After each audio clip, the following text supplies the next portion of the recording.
Hello and welcome to Unacademy, a one-stop destination for all English medium civil services aspirants. Welcome to the Conquer Prelims Stage 4. Complete 1 year current affairs from Science and Technology. If you want to download the annotated PDF of the session, you can find it in my Telegram channel, the link for which is provided here.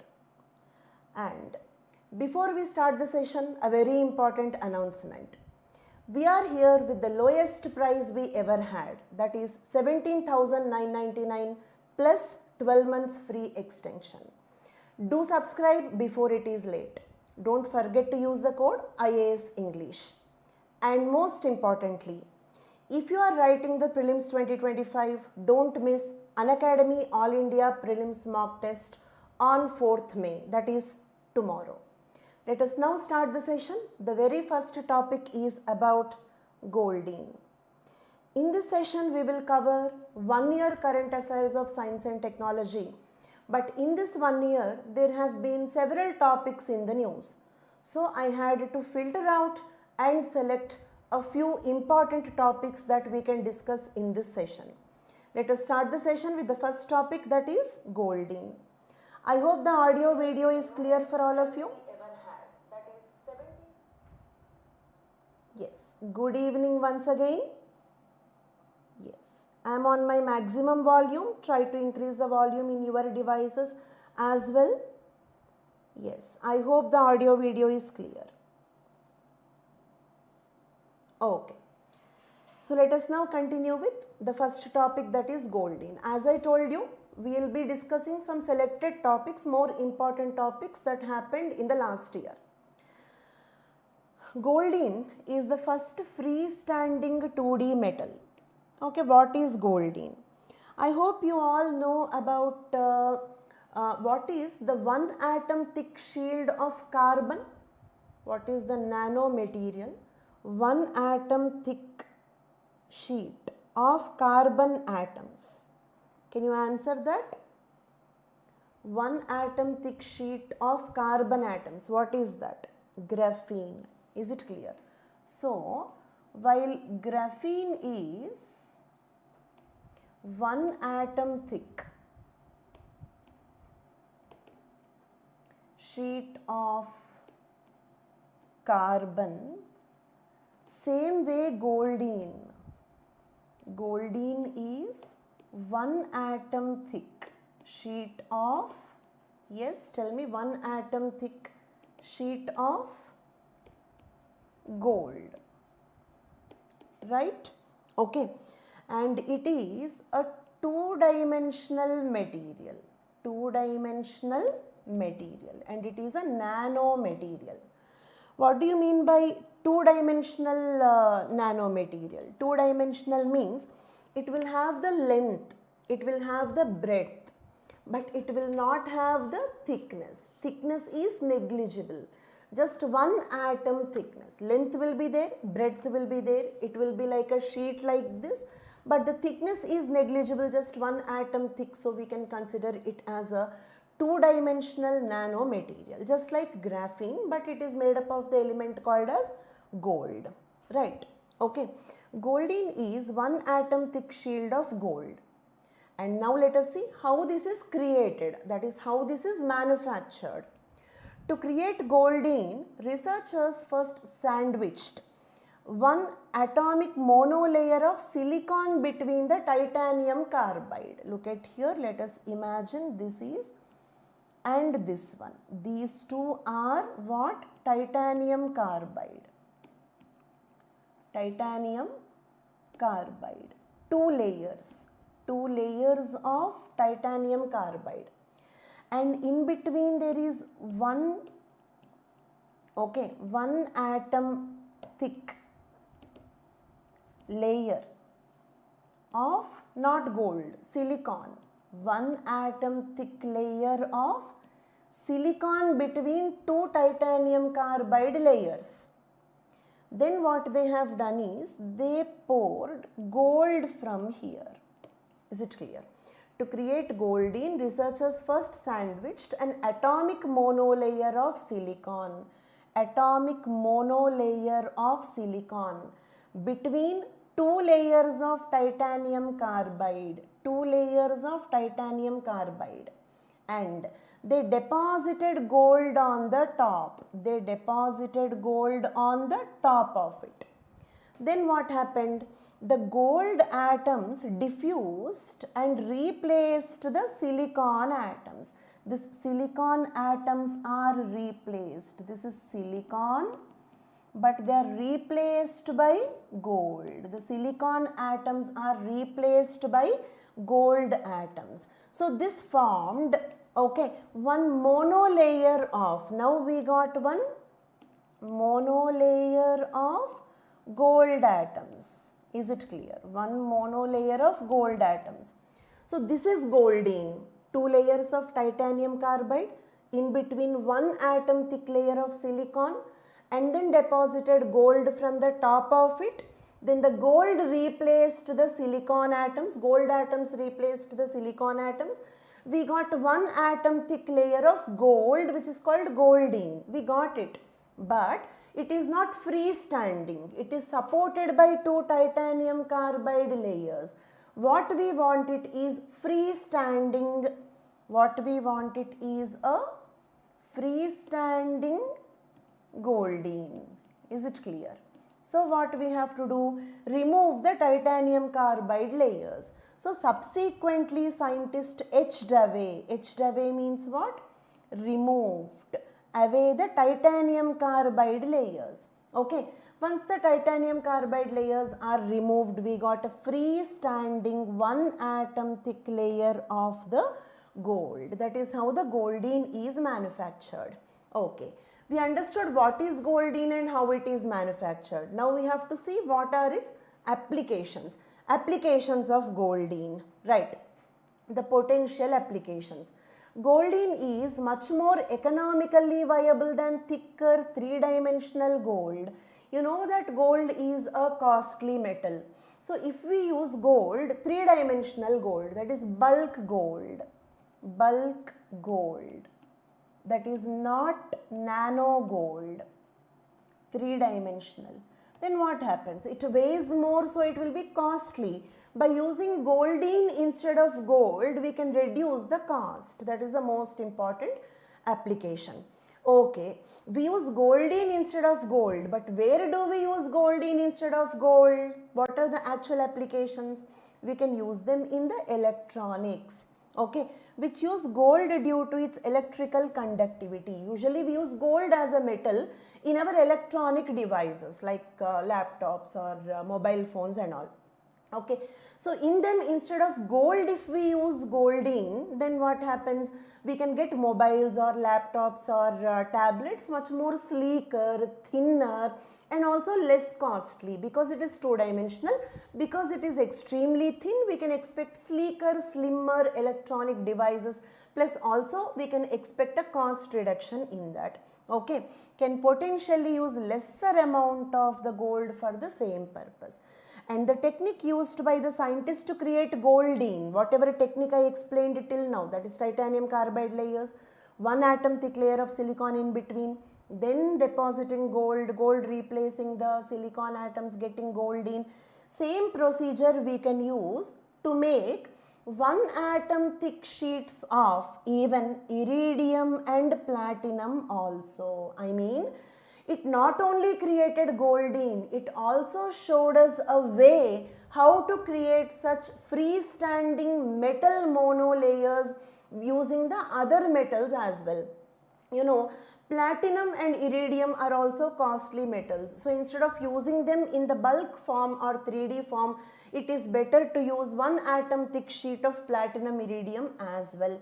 And we can follow the same procedure that I explained here to form those monolayers as well.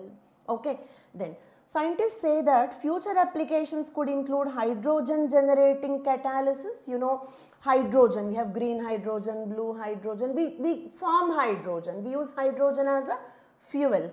Of course, we are going to discuss about green hydrogen also as one of the topics in some time. Okay, but we have to form hydrogen, okay, for using in the form of a fuel for our vehicles and other devices, right? Okay, so we have to generate hydrogen. For that we can use Goldene as a catalyst. Goldene can be used in hydrogen generating catalysis. Goldene can be used as a catalyst in generating the hydrogen.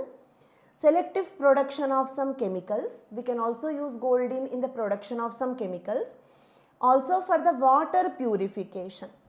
We can use Goldene in the water purification as well. Okay. So that is the news about Goldene, and in this session what I am planning is I will discuss the most important current affairs or the news that happened this year in science and technology. And one important problem is you may not understand what kind of questions you can expect from so and so news article. Okay. So, we are discussing one practice question. These are not previous year questions. In our stage 3, we already discussed 10 years previous year questions, and these are not PYQs. This is practice question, okay, from each topic. So, I will give you one practice question from each topic. Here is the question, okay. Poll is not possible technically here because I have to cover a lot of topics and we have a limited time duration. Okay, so you can directly give me the answer if you know. Consider the following statements. Yes, you people are already giving the answers. Very good. Let us discuss it now. Goldene is the first freestanding 2D metal sheet, correct. Okay, this is the first freestanding 2D metal sheet. Silicon and titanium carbide are used in making the Goldene. Yes. Titanium carbide is used on both the sides and silicon monolayer in between. So, this is correct. Okay. Then Goldene can be used for water purification, correct. Okay. Cheaper and sleek electronic devices. I told you due to the conductivity of gold, we can use gold in the electronic devices. Instead of gold, if we use Goldene, we can expect cheaper and also sleeker, slimmer electronic devices because the thickness of the Goldene will be much lesser. Okay, so this is also correct. Which of the above statements are correct? Okay, 1, 2, 3, 4, all the above. D is the right answer. Is it clear? Okay, right. Graphene is actually called as wonder material. Some of you are asking me about graphene. It is called wonder material. We can also use graphene in the electronic devices. Okay. Graphene is having several other applications as well. We can use graphene in multiple places, and yes, your point is correct. We can also use it in the electronic devices, LED TVs, etc. Okay, but we can use Goldene as well. Graphene can be used in electronics, but Goldene can also be used, right? Okay, then moving on to the next topic. The next topic is Agnibaan SOrTeD, the first test flight of Agnibaan SOrTeD. Let us see what is that. Okay, Agnilet. Do one thing, keep even memorizing the topics because we just have a few more days for the prelims. So, don't think that I will listen this class now and after the class again I will go and learn. We don't have much time. So, keep even memorizing during the class itself. Okay, first Agnilet. What is Agnilet? This is first single piece, 3-dimensional, okay, printed engine, 3D printed. I hope you know 3D printing. We even discussed one PYQ on this topic, 3D printing. Okay. In the printer cartridge, instead of ink, we fill the printer cartridge with some material. Okay. For example, if you want to print out a cake batter will be filled in the printer cartridge. If you want to print out a kidney, then kidney cells will be filled in the printer cartridge. Okay. So that is all about 3D printing. We have various applications of 3D printing and we are even constructing buildings using the 3D printing technology. If you want to construct a building, you have to fill concrete mixture in the printer cartridge. So same way, this is the first single piece 3D printed engine, okay, in the world, right? Okay. So what is Agnilet? Yes, all of you answer it. What is Agnilet? What is Agnilet? First single piece 3D printed engine.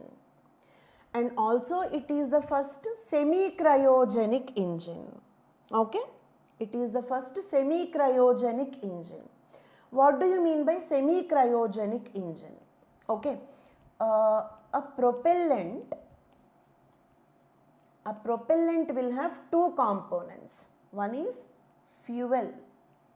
Second component is oxidizer. In the rocket propellant, oxidizer is compulsory. Okay. In your vehicles, in a car or a bike, we don't fill the oxidizer because we use atmospheric oxygen for the combustion of petrol or diesel in our engines. But in the space, atmospheric oxygen will be negligible. Okay. So therefore, we have to add oxidizer to the fuel. Okay. As an oxidizer, if you are using liquid oxygen, which is cryogenic, extremely cold temperature, okay, plus kerosene as fuel. I mean, fuel is liquid, but oxidizer is cryogenic. Fuel is liquid and oxidizer is cryogenic. So it is not completely cryogenic. And it is not completely liquid form also. Such engine is called as semi-cryogenic engine. Agnilet is the world's first single piece 3D printed engine and first semi-cryogenic engine as well. Is it clear? Okay, I hope it is clear for everybody. Right. In February 2021, the startup company, what is the name of the startup company? Agnikul Cosmos. Name of the company is Agnikul Cosmos. Okay. Name of the company Agnikul Cosmos. Name of the engine Agnilet. Is it clear? Test fired the rocket engine called Agnilet to be used as a second stage in its rocket called Agnibaan. Okay. Yes. All of you answer it. What is the name of the engine? Agnilet or Agnibaan or Agnikul? What is the name of the engine? Right? Agnilet or Agnibaan or Agnikul? Which among the three is the name of the semi-cryogenic engine? Agnilet. Name of the rocket in which this engine is used? Name of the rocket or the vehicle in which this engine Agnilet is used? Agnibaan. And the Agnibaan, and the company that manufactured this 3D printed rocket engine is called as Agnikul Cosmos. Agnikul Cosmos, right? Okay. Then Agnilet was tested for the first time in 2021, but it was not successful test. And November 2022, its engine was successfully test fired. Agnilet engine was successfully test fired in the year 2022 from the vertical test facility Tumba Equatorial Rocket Launch Station at Vikram Sarabhai Space Center. So Agnilet engine was successfully test fired in the year 22 itself. Right. Then the startup company Agnikul Cosmos also have the first private launch pad, okay, called as Dhanush. What is Dhanush? It is the name of the first private launch pad in, okay, VSSC, right? First private launch pad is called as Dhanush. Okay. At the Mission Control Center at Satish Dhawan Space Center in Sriharikota. Where is this launch pad located? Mission Control Center at Satish Dhawan Space Center in Sriharikota. Okay. On May 30th, 2024, it successfully conducted the first flight test of the rocket Agnibaan. Don't get confused. Rocket is successfully flight tested in 2024. Engine is tested in 2022. Engine is tested in 2022. The complete rocket Agnibaan is tested in 2024, May 2024. in a mission called as Agnibaan SOrTeD. What is SOrTeD? It means suborbital tech demonstrator. What do you mean by suborbital?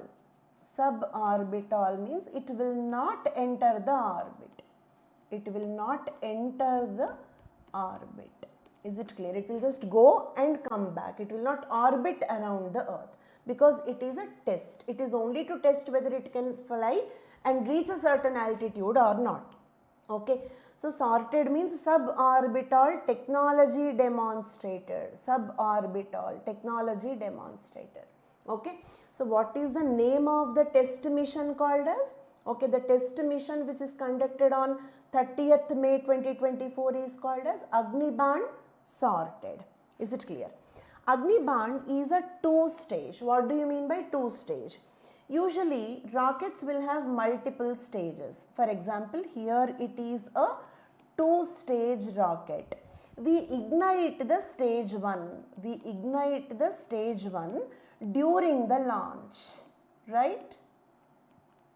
Then the stage 1 will be completely burnt. Once the stage 1 is burnt, the burnt stage 1 will ignite the stage 2. Stage 2 ignition will give further thrust so that it can take the rocket to a farther distance. So that is how it is a two-stage rocket. Agnibaan is a two-stage rocket using 14-ton launch vehicle designated to lift small satellites to the low Earth orbit. LEO stands for low Earth orbit. So, the Agnibaan rocket, is it a heavy rocket? Okay, can it launch a satellite? Can it launch a heavy satellite to a geosynchronous orbit or a geostationary orbit? No. It is a small vehicle and it can carry only small satellites. It can carry only small satellites, not heavy satellites. Also to only a low Earth orbit, an orbit which is close to the Earth, not an orbit which is very far away like a geosynchronous orbit. Okay. And both stages are powered by semi-cryogenic engine. Why this is called semi-cryogenic engine? Because the fuel used is kerosene. It is in the liquid form. Whereas the oxidizer is liquid oxygen which is in the cryogenic form. Cryogenic means extremely cold. Extremely cold. Okay. So Agnibaan is a two-stage rocket. It's a lightweight rocket. Can launch only small satellites to only low Earth orbit. It is having only two stages, not 3 or 4 stages like GSLV or PSLV. Okay. And both the stages are semi-cryogenic. Okay. Right. So that is about the Agnibaan. Just have a small summary. Agnilet is the world's first 3D printed rocket engine and also world's first semi-cryogenic engine. Okay, and it is used in the Agnibaan rocket and the company is Agnikul Cosmos. They have the first private launch pad, okay, in Mission Control Center at Satish Dhawan Space Center. Okay, and the test mission, okay, is called Agnibaan SOrTeD. Rocket is Agnibaan, the mission name is Agnibaan SOrTeD. Okay, it is a suborbital technology demonstrator, means it will not enter the orbit. Okay, and it is two-stage rocket, both the stages are semi-cryogenic. That is all about the Agnibaan SOrTeD. I hope you understood and also memorized it. Okay, let us solve this question, the second question. Consider the following statements. Okay. Agnibaan is world's first single piece 3D printed and first semi-cryogenic engine. Is it correct? No, it is not correct because this is not Agnibaan, this is Agnilet. Agnilet is the first single piece 3D printed semi-cryogenic engine, whereas Agnibaan is the rocket. Dhanush is the semi-cryogenic engine being developed by ISRO. No, first it is not developed by ISRO, it is related to Agnikul Cosmos plus it is not the engine. Dhanush is the name of the launch pad. Dhanush is the name of the launch pad. Skyroot Aerospace inaugurated the first private launch pad at Satish Dhawan Space Center. No, it is not Skyroot Aerospace, rather it is Agnikul Cosmos. Agnikul Cosmos. Agnibaan is a two-stage launch vehicle. Both the stages are powered by semi-cryogenic engine that uses the fuel called kerosene and the liquid oxygen as oxidizer. Correct. Which of the above statements are not correct? Which of the above statements are not correct? So C is the right answer. 1, 2 and 3. Right? C is the right answer. Moving on to the next topic. Okay. Rudram-II test flight. Rudram-II test flight. Okay. So what is this? Recently, DRDO successfully flight tested Rudram-II. Okay. Missile from Sukhoi 30 Mark I fighter jet. Okay. What is Rudram-II? It is a missile. What is in the news? Rudram-II is flight tested. Flight tested from where? I mean, from where it is launched? It is tested from the fighter jet called as Sukhoi 30 Mark I fighter jet. Clear for all of you? Right. Rudram-II is a solid propelled. It means what? It will use solid fuel. Okay, solid fuel. As we have seen in the Agnibaan rocket, it is semi-cryogenic. But it is not semi-cryogenic, it is not cryogenic, it is not liquid. It uses solid fuel, solid propelled, air launched, launched from the air. That is the reason why it is launched from the Sukhoi 30 Mark I fighter jet. It is launched from the fighter jet, that is air to surface. Is it clear? It is air to surface. This is how it will be launched. Right? Clear for all of you? Right. It is an anti-radiation missile. Okay. What do you mean by anti-radiation missile? Okay. See, like enemy's devices will have radars, right? Enemy's devices or vehicles or their missiles or they will have radars. The radars will emit what? Radio waves. Radio waves. Is it clear? Then they will hit on, okay, our vehicles, okay, or property or something. Is it clear? Or some military tank or something. Is it clear? Okay. The radio waves of the enemy's radars will hit, okay, our components like vehicles or military tanks or missiles. Is it clear? Okay. So they will hit our missiles or vehicles or something. Then what happens? These radio waves will be reflected back. They will, okay, reflect back radio waves. And the enemy's radar will detect. Enemy's radars will detect our vehicles or missiles. Okay. I repeat, enemy's radars will emit the radio waves. They will hit our missiles or vehicles or military tanks or some of our components, and then they will reflect the radio waves. The reflected back radio waves will again reach the enemy's radars so that they can analyze these radio waves and detect our components. But this should not happen. I mean, we need stealth operation. We need stealth operation. Stealth operation means what? Hidden. I mean, we should not be detected by the enemy's radars, isn't it? We should not be detected by the enemy's radars. Is it clear? Okay. So, What is Rudram-II doing? Rudram-II is anti-radiation missile. What it will do? It will neutralize the enemy's assets. Okay, it means what? Look at here. Okay, so in between Rudram-II, what it will do? It will block, neutralize the enemy's radio waves. I hope it is clear. It will neutralize the enemy's radars. So what happens? The enemy's radars cannot send the radio waves. They will not hit our component. So our components will remain undetected. Okay. So this is an anti-radiation missile. What is Rudram-II? Rudram-II is an anti-radiation missile. Right? Okay.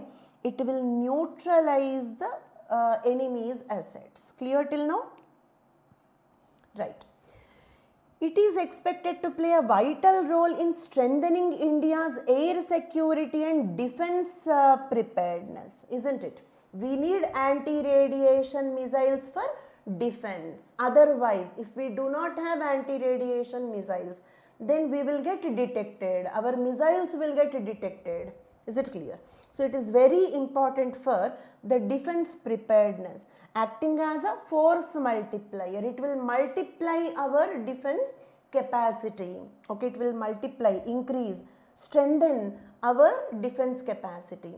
Okay, it has a range of 300 kilometers. Okay, and a speed of Mach 5.5. What do you mean by Mach 5.5? 5.5 times the speed of sound. Okay, Mach 5.5 means 5.5 times the speed of the sound. Okay, is it supersonic? Yes, it is supersonic. What do you mean by supersonic? Okay, faster than the speed of the sound. That's all. Okay. If any missile or any component's speed is faster than the speed of the sound, we can call it as supersonic. But is it also hypersonic? Is it also hypersonic? Yes, it is also hypersonic. What is hypersonic?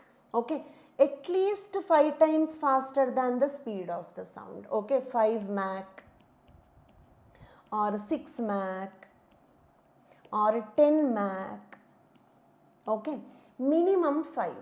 So it means all hypersonic missiles are supersonic, but all supersonic missiles are not hypersonic.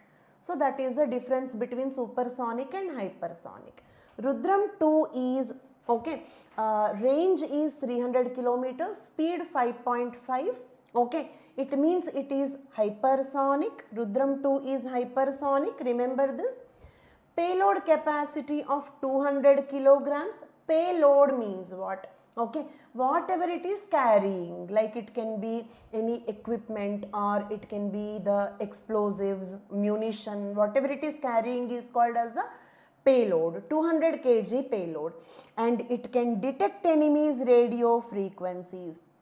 It can detect the enemy's radio waves and neutralize them. It can detect the enemy's radio waves and neutralize them.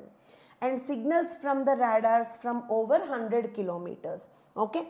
It will travel at a speed of 300 kilometers. Like it can travel to a range of 300 kilometers and can detect the enemy's radio waves from 100 kilometer distance itself and can neutralize them.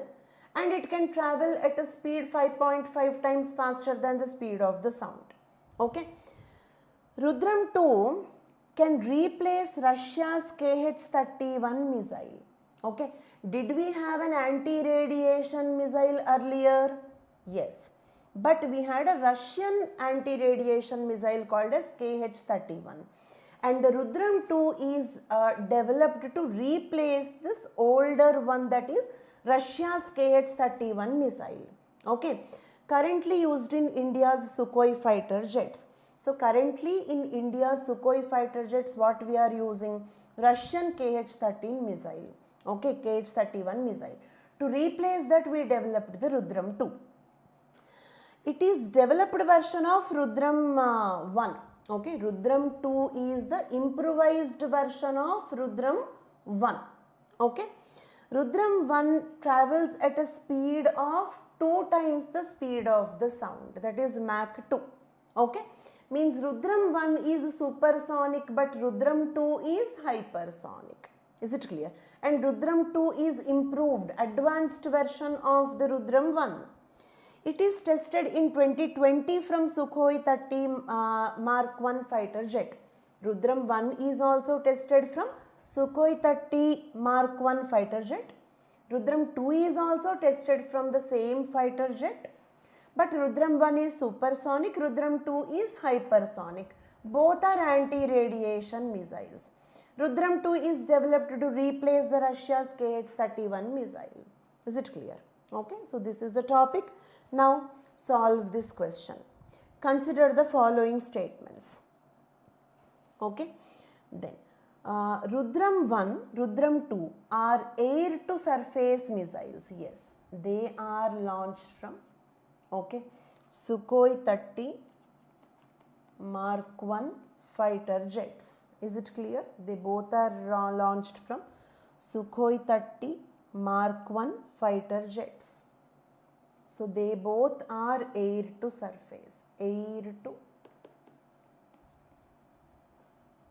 surface. Clear? Okay, right. Rudram-I, Rudram-II both are anti-radiation missiles. Correct. Both are anti-radiation missiles. Both are tested from the Sukhoi 30 Mark 1 fighter jet. Yes. Rudram-I and Rudram-II both are hypersonic missiles. No. Rudram-II is hypersonic but Rudram-I is supersonic. So this is not correct. How many of the above statements are correct? How many of the above statements are correct?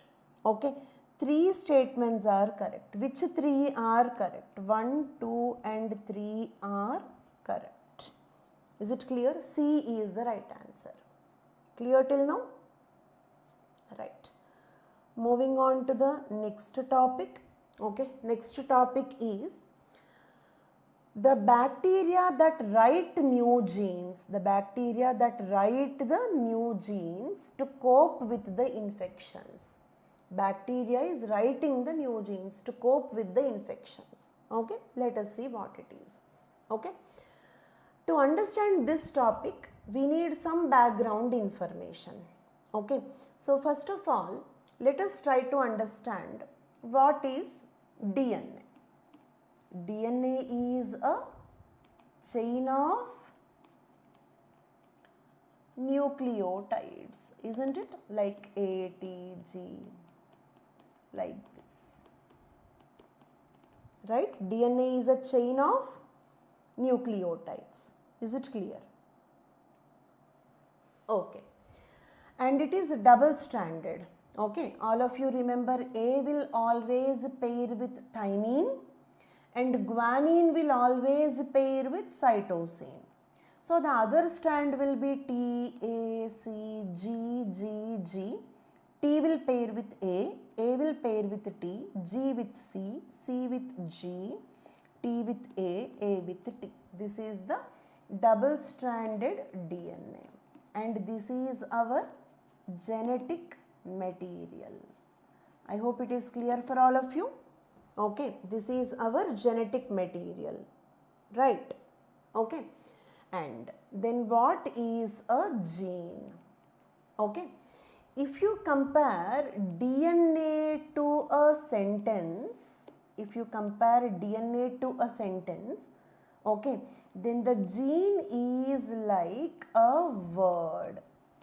Okay, it means we have genes in the DNA just like we have words,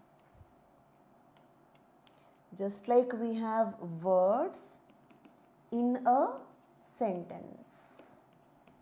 Okay, clear till now? Right. Okay, and how can we define the gene? Gene is any functional sequence of nucleotides.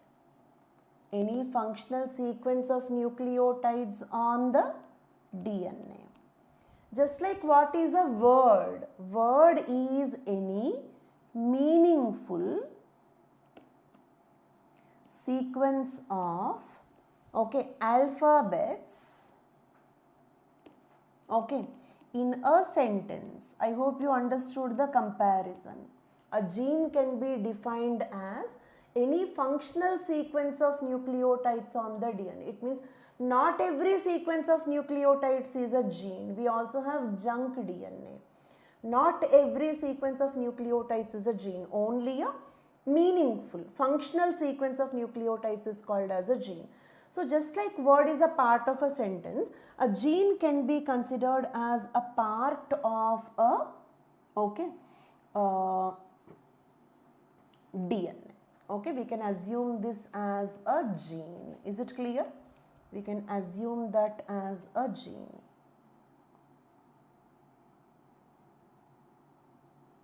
I hope it is clear.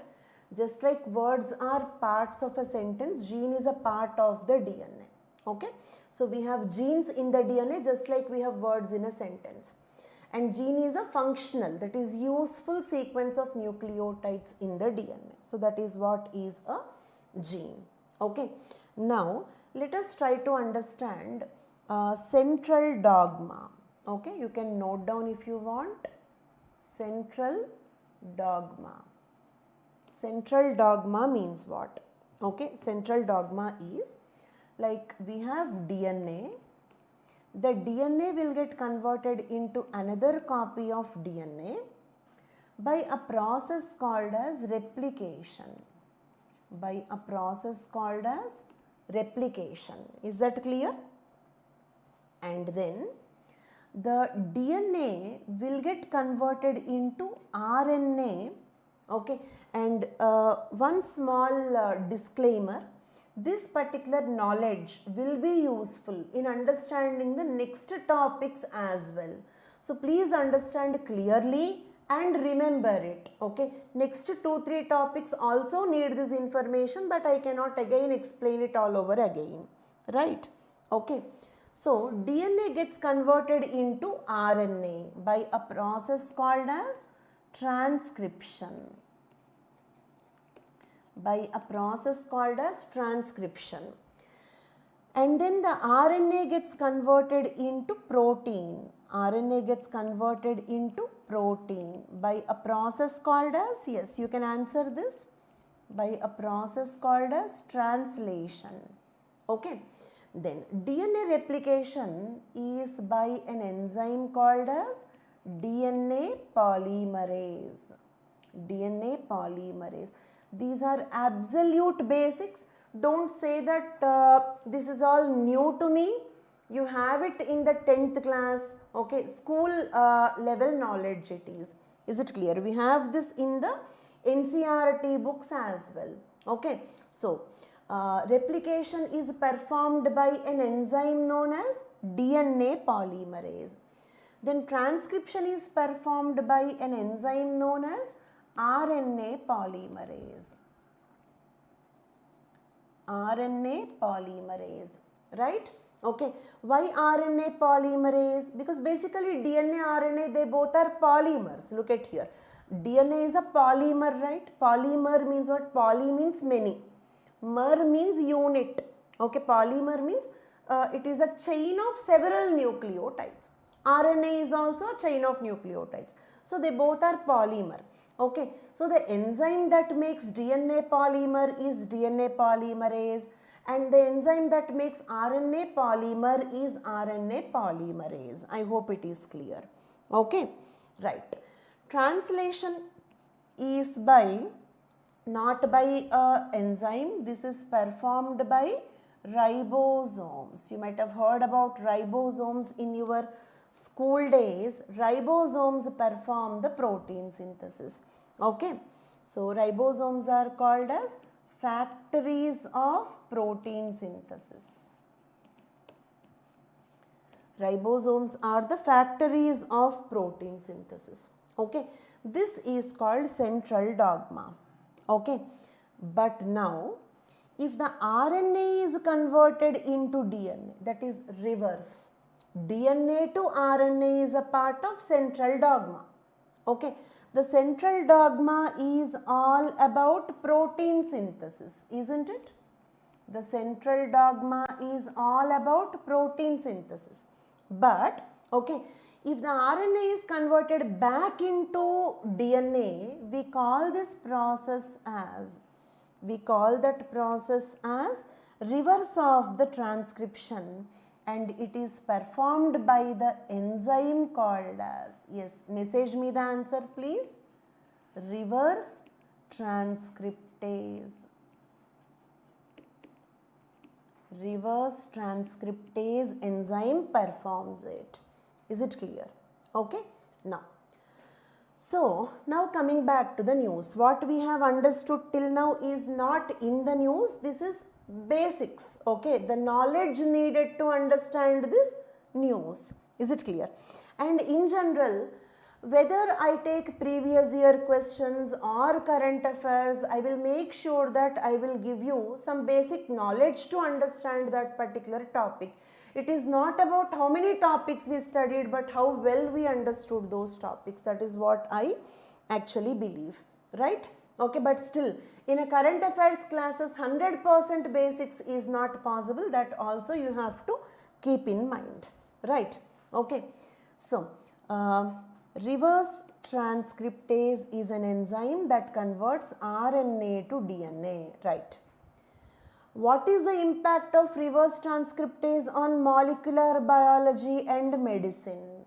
It means, what is the role of reverse transcriptase in molecular biology and medicine? I mean, where do we use reverse transcriptase in the molecular biotechnology experiments and all that?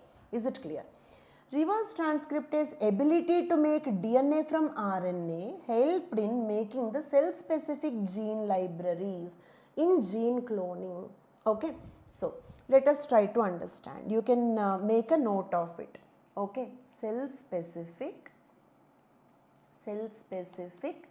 gene libraries. Cell-specific gene libraries means what? Use the word once. You can message me that phrase, cell-specific gene libraries. Gene libraries, what do you mean by that? Okay, see, keep answering. We have a total of 30,000 genes. We have a total of 30,000 genes per one genome. Is it clear? Okay, we have 30,000 genes total. Okay, but do you think that we have all the 30,000 genes in each cell of our body? Do we have all 30,000 genes in each cell of our body? Yes. For example, okay, okay. No. Per gene, but yes, yes is the right answer. Yes. Okay, we have all 30,000 genes in each cell of our body,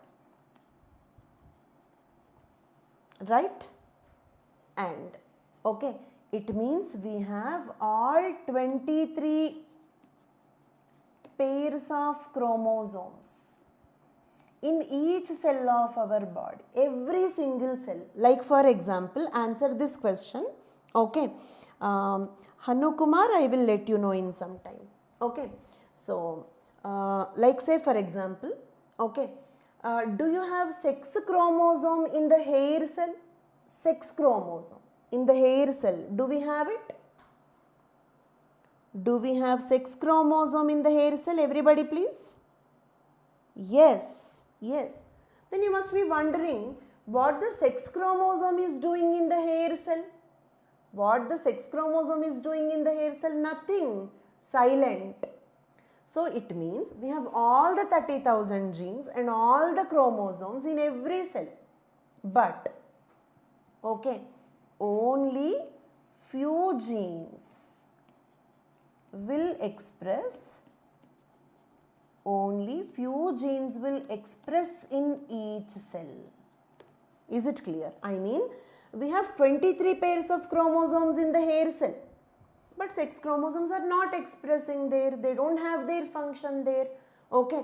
Or of course not the complete sex chromosome, we also have X chromosome on which some genes are present, they might be expressing in the hair cell as well. That is a different story, we are not going into that much details here, okay.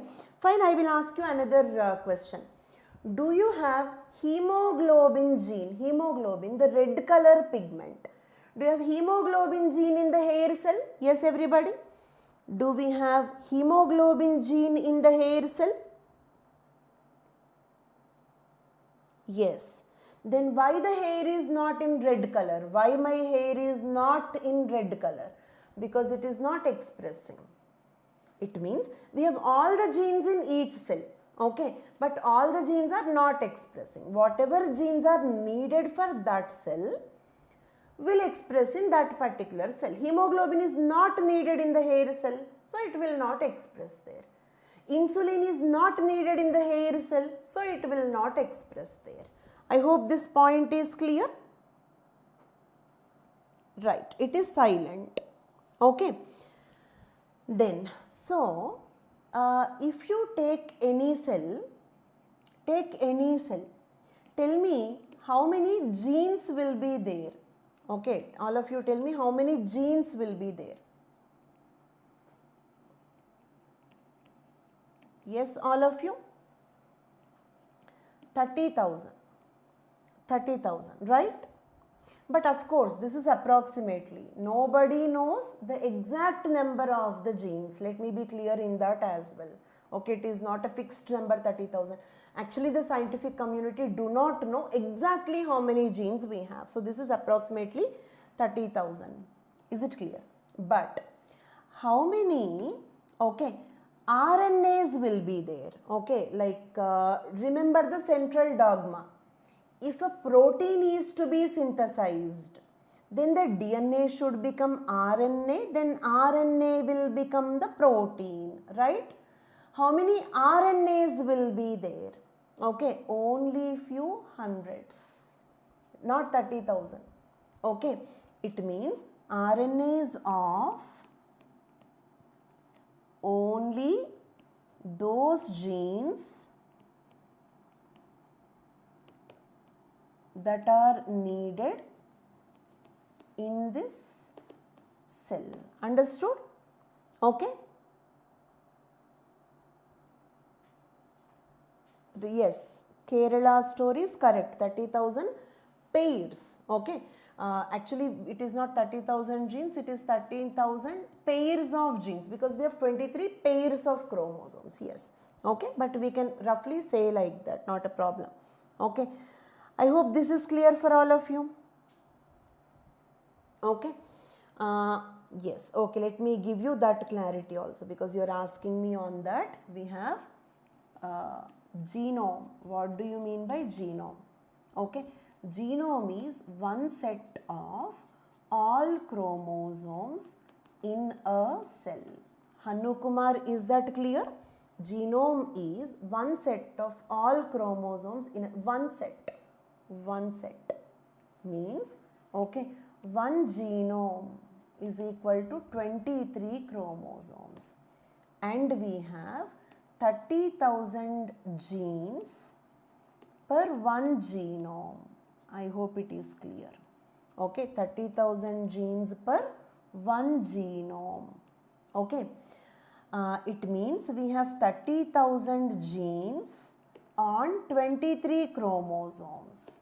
Okay, but we have 30,000 gene pairs in one cell.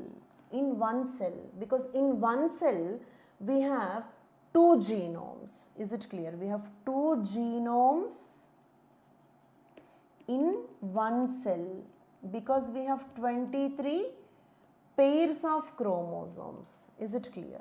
We have 23 pairs of chromosomes. Hanukumar, I hope it is clear.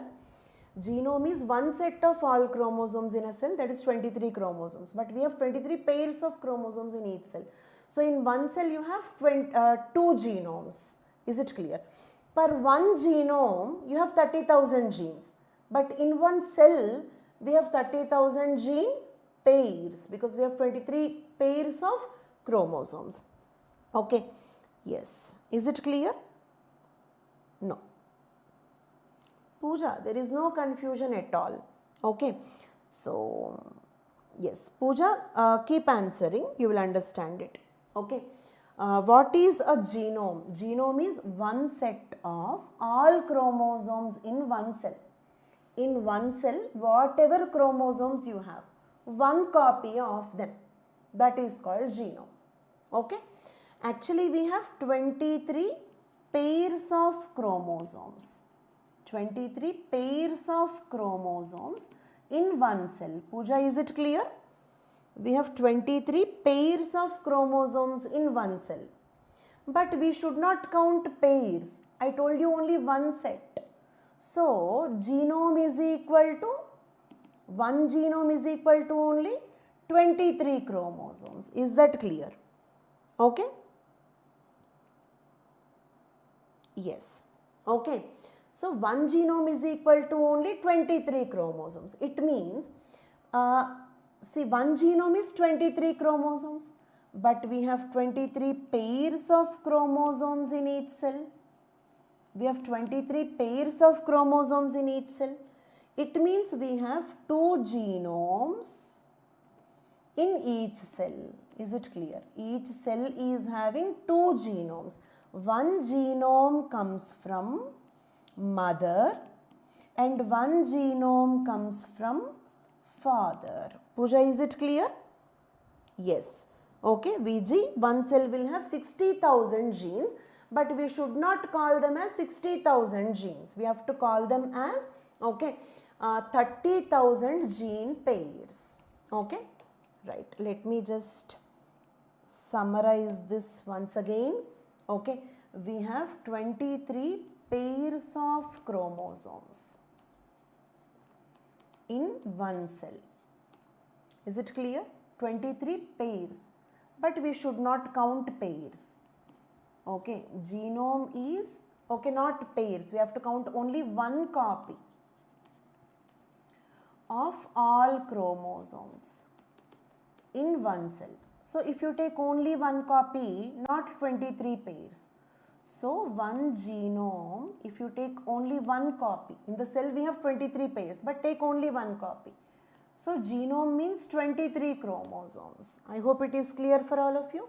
Genome is 23 chromosomes, but we have 23 pairs of chromosomes in one cell.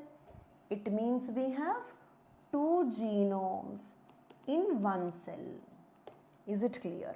Okay, it means 23 chromosomes, 23 chromosomes. This is one genome, this is one genome. This we get from the mother, this we get from the father. So, we have 2 genomes in one cell. I hope it is clear. Okay. And then we have 30,000 genes on one genome. Is it clear?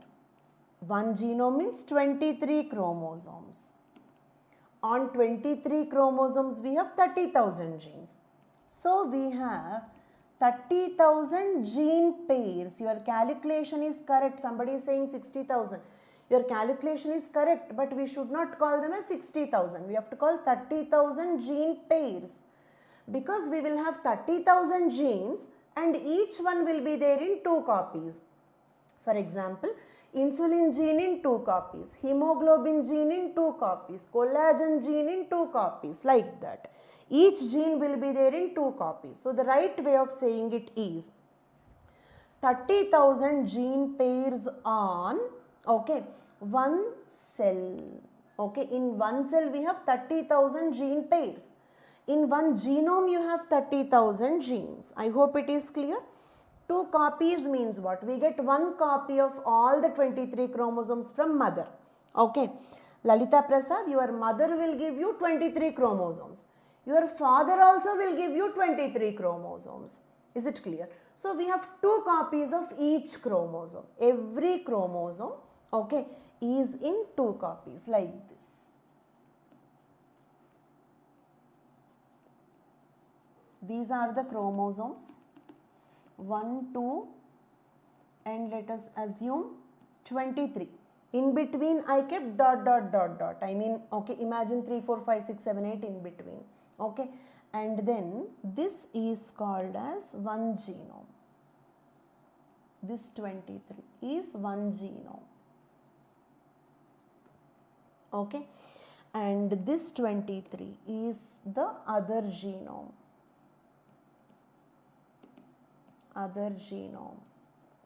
Okay, and this comes from the mother. Your mother will give you 23 chromosomes. Your father also will give you 23 chromosomes. So you have 2 copies of each chromosome. Is it clear? Yes, like a pair of shoes. So I don't have 23 shoes. I have 23 pairs of shoes. I don't have 46 shoes. I don't have 46 different shoes. I have 23 pairs of shoes, like that. Is it clear? Okay, so that is the story of the genome. Okay, now we are trying to understand about the cell specific gene library. Okay, we are trying to understand the cell specific gene library, right? Okay, so now all of you answer again. In one cell how many genes will be there? 30,000 gene pairs will be there. Okay, each cell will have all the 23 pairs of chromosomes and all the genes. But all the genes are not expressing. Only few genes will undergo expression. Only few genes will express. Is it clear? Only few genes will express means what? Only few genes undergo transcription. Are you getting the point? Okay. Only few genes will express. Genes expressing means what? This mechanism. This is the mechanism of gene expression. Okay. Genes express as a protein. Protein production is the expression of a gene. So we have 30,000 genes, but all 30,000 genes are not expressing. Only few genes will undergo transcription in each cell. So what we do? Okay. If you take, okay, take all RNAs of a cell. I hope you are getting my point. Don't take the genes, take all RNAs of a cell. Then use reverse transcriptase to convert them to DNAs. I mean, you will get the genes. Okay, so with this you got the gene library of this particular cell. I hope it is clear. Okay, right. I am summarizing this. If you take one cell, for example, take skin cell. Let us assume this is, instead of writing any cell, let us assume this is the skin cell.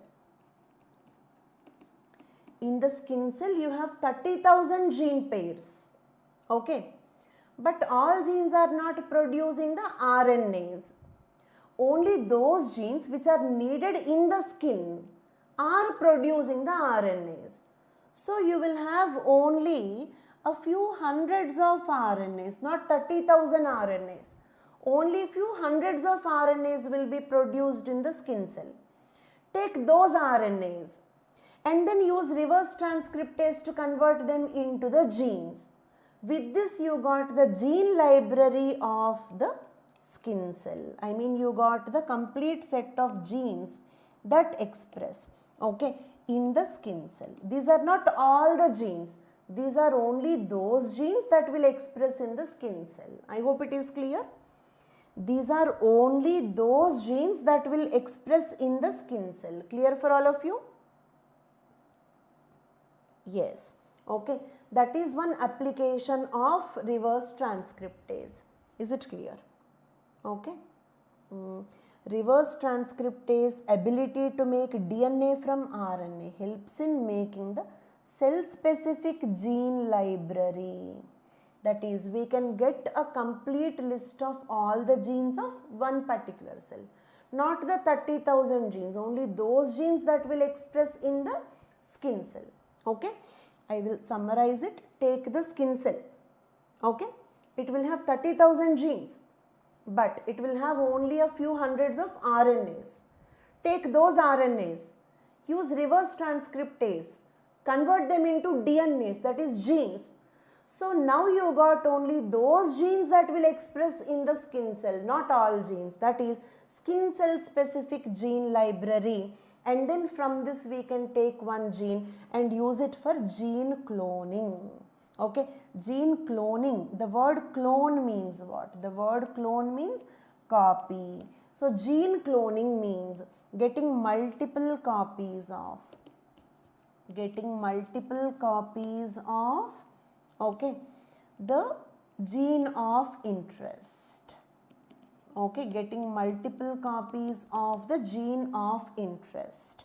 I hope it is clear. Yes. Okay. Next, that is one application of the reverse transcriptase enzyme. Next one, this led to the better ways to diagnose many RNA viral infections. For example, most of the viruses that infect humans are RNA viruses. Is it clear? Okay. What is a virus? Virus is it is just two components, a protein coat and then, okay, genetic material inside. Genetic material inside. This genetic material can be either DNA or RNA, never both. Okay, but most of the human viruses have RNA as genetic material. Okay, so if you have to detect, for example, COVID-19, if you want to detect COVID-19, coronavirus will have RNA, not DNA. Coronavirus will have RNA. But okay, RNA should be converted first into the DNA and then we can detect it. Is it clear? You might have heard about RT-PCR. RT-PCR also you might have gone through this test during the COVID-19, isn't it? Okay, during COVID-19 you heard about RT-PCR.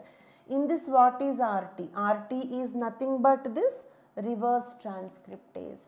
Okay, first we convert the, I repeat, okay, coronavirus infected me, then I will take the sample, then we add reverse transcriptase to it, then the coronaviral RNA will get converted into DNA and then we detect it.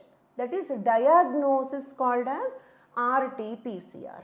Okay, so therefore reverse transcriptase can also be used in better ways to diagnose the RNA viruses. Is it clear? Using RT-PCR. Right. Next application. Okay. Treatment of HIV/AIDS. Is it clear? Okay, let me explain about HIV/AIDS. Okay, HIV is a retrovirus. HIV is a retrovirus. It means it has RNA as genetic material. It has RNA as genetic material, but it uses reverse transcriptase to convert RNA to DNA. Okay? We are not converting, the virus itself can convert it, and then it can insert its DNA into host cell. Such viruses are called as retroviruses. Why are they called as retroviruses? Retro means what? The word retro means back. Why this is called back? Because Okay, RNA getting converted into DNA here. I hope it is clear. RNA to DNA means retro, going back. Okay, as we have understood here. Okay, this is retro. This is going back. Therefore, such viruses are called retrovirus. HIV is a retrovirus. What is a retrovirus? It will have RNA as genetic material, but it will convert its RNA into DNA and then insert its DNA into the host cell DNA. Such viruses are called retroviruses. Is it clear? Now what we can do? Okay, like we can use some drug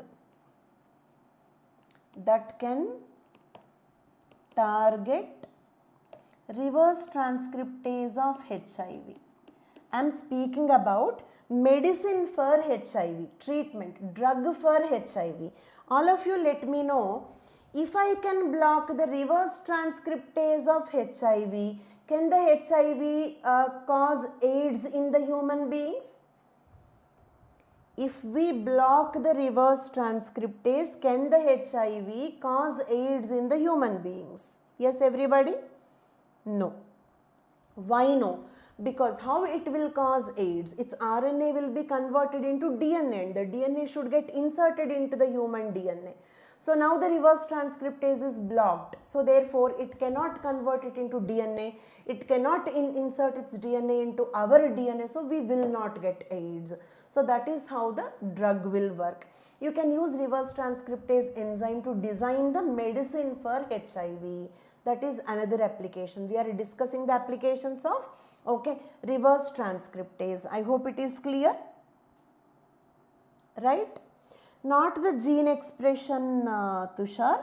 Okay, we are suppressing the reverse transcriptase so that its RNA will not get converted to DNA, so that it cannot insert its DNA into our DNA, so that it cannot cause AIDS. I hope it is clear. Okay, right. Reverse transcriptase also adds, this is one last point in the news. Okay, listen this carefully. When attacked by a bacteriophage, what do you mean by a bacteriophage? Bacteriophage is a virus that infect bacteria. Is it clear? It's a virus that infect the bacteria. Is it clear? Okay, AIDS point I am repeating once again for Lalita Prasad. Okay, nothing, very simple. Lalita Prasad, listen carefully. Okay, HIV virus genetic material is basically RNA. Keep responding, Lalita Prasad. What is the genetic material of HIV virus? RNA. Then what it will do? It has an enzyme. We are not using it. The virus is having reverse transcriptase. It will convert its RNA to DNA. HIV virus converts its RNA to DNA and then insert its DNA into our DNA. That is how it causes the disease. Now what we are doing in the treatment process? Block its reverse transcriptase so that the HIV virus RNA cannot be converted into DNA. It cannot insert its DNA into our DNA, so we will not get the disease. So I hope it is clear, Lalita Prasad. No DNA conversion, so no disease, because converting into DNA and that DNA getting inserted into my DNA is important for the disease to develop. I hope it is clear. Thank you so much. Okay. So, one more application of reverse transcriptase is to design the drugs for retroviruses. Okay, I remind you, we are discussing the applications of reverse transcriptase.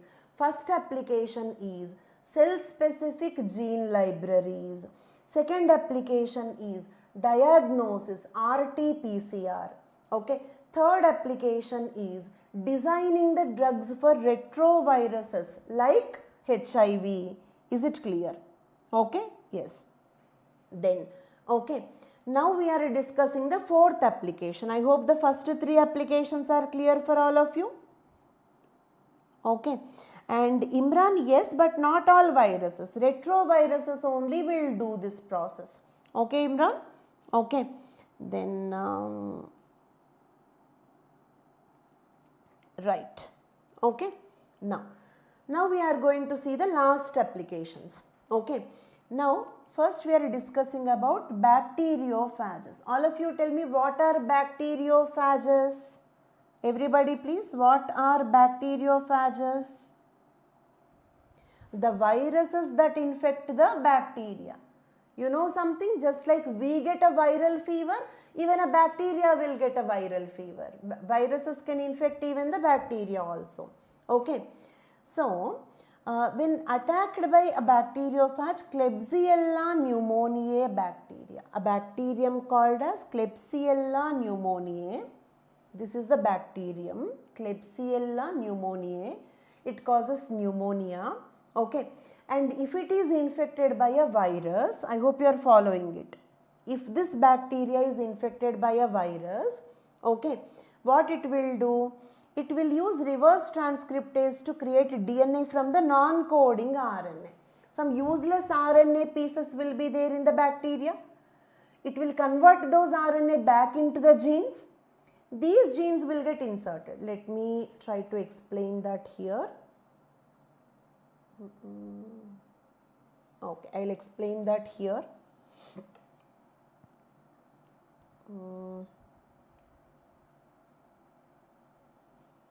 Right. Okay. Bacteria. Okay. It is having some RNAs. RNA will be converted into DNA, that is genes, using reverse transcriptase. These genes will get inserted into the genome again, okay, and I hope you are getting this point. There is one bacterium called as Klebsiella pneumonia, right? Klebsiella pneumonia. There is some RNA in this bacterium. Then this RNA, it will convert back into DNA using reverse transcriptase. Means it will form a few new genes. These genes will get inserted back into the DNA. Such genes, for example, such genes will produce proteins. For example, NEO. Such genes will produce proteins into the genome. Such genes produce proteins. Example, NEO. Example, NEO. And what this protein will do? It will put the bacteria to sleep. Obviously, what you have to do, if you get viral infection, you will sleep. Same way, Klebsiella pneumonia also will sleep if it gets viral infection. I hope you are getting my point. Okay. I repeat, Klebsiella bacteria, it has some RNAs. Using reverse transcriptase, it will convert them into DNAs. That means new genes. They will get inserted into the genome and produce some proteins. Example, NEO. This protein called NEO, will put the bacteria to sleep. I hope it is clear. Now, if the bacteria sleep, then what happens? The virus cannot replicate. Because the virus will replicate only when the bacteria replicates. Now, the bacteria is not replicating. So, the virus inside the bacteria is also not replicating. Okay. So, therefore, it cannot cause the death of the bacteria. I hope it is clear. So, it means what you have to do, you have to sleep if you get viral infection. Of course, I am just joking, but definitely the bacteria should sleep if it gets viral infection, because if the bacteria replicate, along with that the virus also replicate, this will lead to the death of the bacteria. So immediately this new protein, okay, called neo, will keep the bacteria to sleep, so that the bacteria is not replicating, even the virus is not replicating, okay. So the virus cannot kill this particular bacteria. Is it clear? This is another application of, okay, this reverse transcriptase. Let us just read it out. When attacked by bacteriophage called Klebsiella pneumoniae, okay, uses reverse transcriptase to create the DNA from the non-coding RNA, leading to the production of a new protein called as neo, which can put the bacterial cell to a sort of deep sleep, stopping it from multiplying. When the bacteria stops multiplying, this also stops the virus that is infecting the bacteria from multiplying, effectively halting the infection. It will keep a pause, halting the infection. I hope it is clear. Becomes dormant. Yes, Param. It becomes dormant like that. Okay. No metabolism, no cell division. Okay. Usually one bacteria will divide to form 2 cells. 2 will become 4, 4 will become 8. That is how the bacteria replicate. If the bacteria replicate, the virus also replicate. So this protein will stop the bacterial replication. Okay. And that is how it means reverse transcriptase is helping to halt the viral infections in bacteria. Okay. Now the topic is completed. Just the final recap. Okay. Applications of reverse transcriptase. First one, cell specific gene libraries.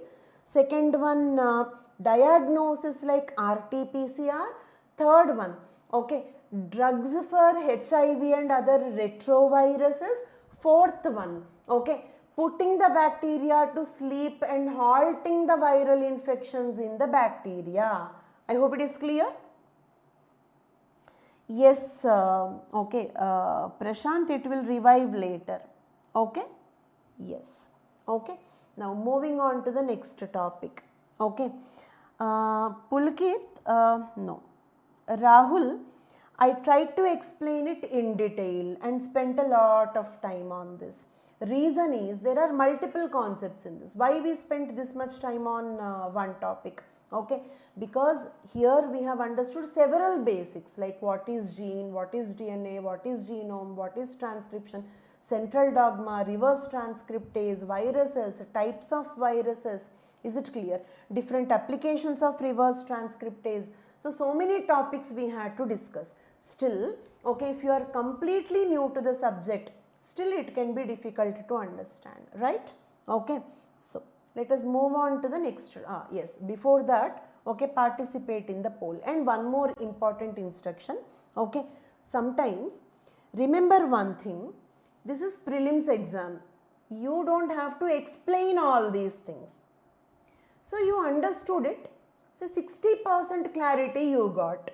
Still you can answer the questions. I hope it is clear. 60% clarity you got, still you can answer the questions. 100% understanding is needed if you have to explain it as a teacher. 80 to 90% clarity is needed if you have to write it in the mains exam. 60% clarity is enough, okay, to answer such questions from such topics. Okay, so be confident and attempt this question. Let us check my hypothesis. Is it clear? Okay, right. Consider the following statements. RT-PCR is frequently used diagnostic test for the viruses that infect the human beings? Yes. Why? Because most of the viruses that infect humans have RNA as genetic material. So we convert this RNA to DNA using reverse transcriptase, and then we detect this DNA. So therefore reverse transcriptase can be used in the diagnosis of viral infections, viruses that cause human infections. I hope it is clear for all of you. Right, next one. Reverse transcriptase is a part of the central dogma?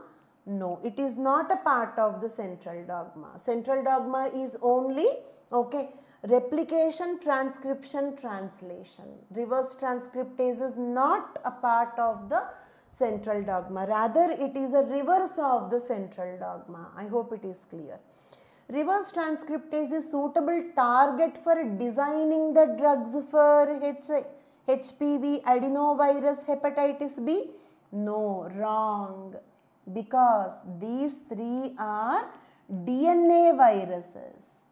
It means these viruses directly have, okay, DNA as genetic material. Is it clear? DNA protein coat.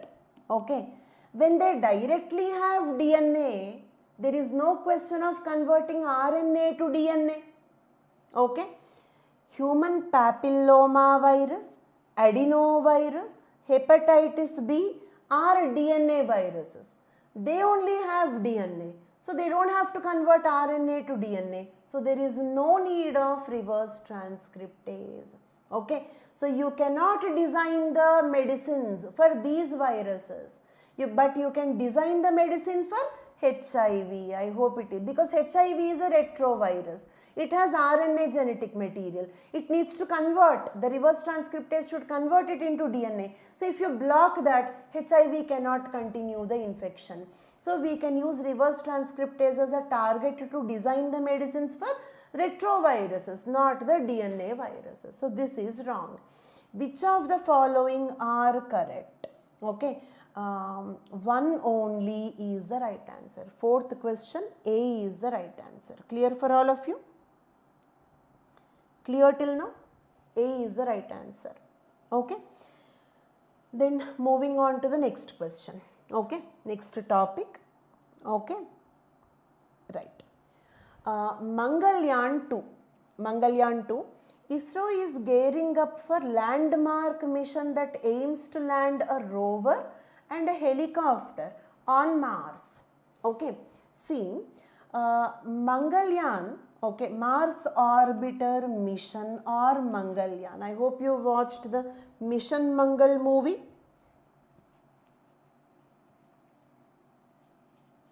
Yes? Okay. Did you watch Mission Mangal movie? Yes. Okay, watch it. It's a good movie to watch. Okay. Okay, now coming back to this. Mars Orbiter Mission or Mangalyaan. Okay. Already completed its lifespan. Is it that mission is completed already? So its successor is Mangalyaan-II. Is it clear? The next one. Next one is Mangalyaan-II. Clear till now? Okay. Now, tell me, in the Mangalyaan-I, that is Mars Orbiter mission, okay, what all we have? It is only an orbiter. This is only an orbiter. Means there is no lander and there is no rover. Is it clear? Okay. So, for example, if this is Mars and this is an orbit around the Mars, okay, orbiter will be orbiting like this, orbiter keeps orbiting like this, okay, and then, okay, lander means it will land onto the Mars, I mean it will touch the Martian surface. Rover means it will walk on the Mars, that will be rover, okay, and then, okay, a helicopter, is it clear? Helicopter will fly in Martian atmosphere, will fly in Martian atmosphere. I hope it is clear. Okay. Orbiter means what? It will not touch the Mars surface. It will keep orbiting around the Mars. Lander will touch the Mars surface. Rover will walk on the Mars surface. Okay. And a helicopter will fly in the Mars atmosphere. It will fly in the Mars atmosphere. I hope it is clear. Okay. But okay, Mangalyaan-I is only orbiter, no lander, no rover, okay, no helicopter. I hope it is clear. What is the only component present in the Mangalyaan 1, that is Mangalyaan or Mars orbiter mission? Yes, clear for, yes, all of you? What is the only component in the Mangalyaan? Lander, orbiter, rover, helicopter. Which one? Only the orbiter. But, okay, Mars orbiter 2 will have a rover and a helicopter also. Okay, helicopter is also there. Okay, rover is also there. Orbiter also will, but orbiter will be sent separately. Is it clear? No orbiter. It will have only rover and helicopter. Orbiter sent separately.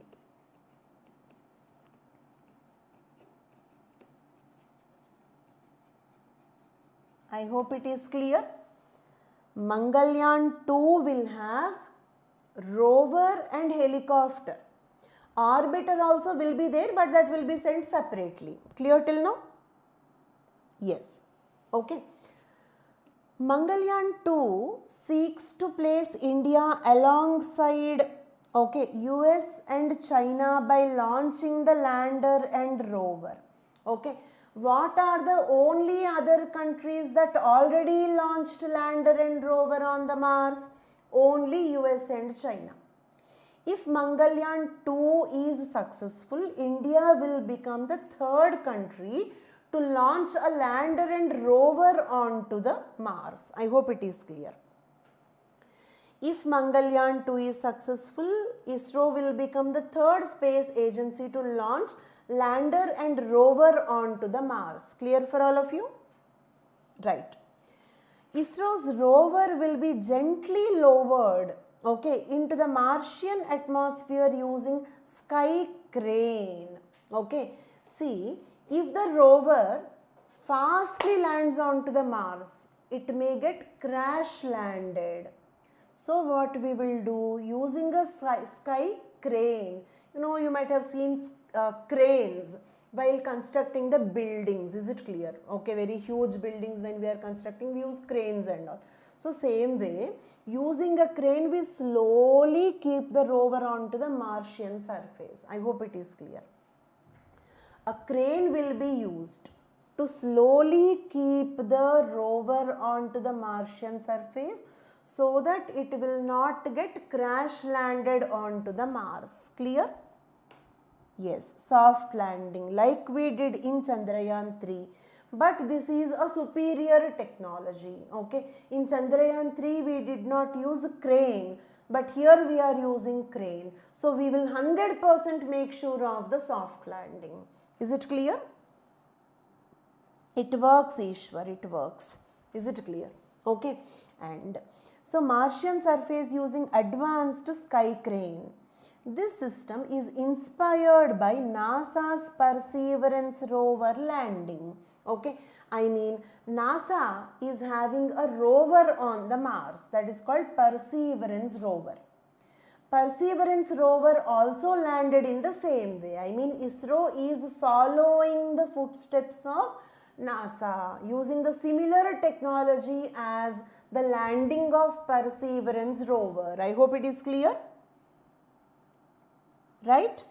Using similar technology as the landing of Perseverance rover. Okay. This ensures a secure and precise touchdown. Soft landing ensured. There is no question of crash landing here. Right. Okay. Then a supersonic parachute is also used to slow down. Why to slow down? Because to avoid the crash landing. Okay. In addition to crane, we are also using a supersonic parachute to slow down the rover while it is landing. I hope it is clear. Next. Mangalyaan 2 also has a helicopter similar to Ingenuity of NASA. Tell me, what is the only other space agency which is having a helicopter flying in the Martian atmosphere? What is the only other space agency, okay, that already flied a helicopter in the Martian atmosphere? NASA. Only space agency NASA.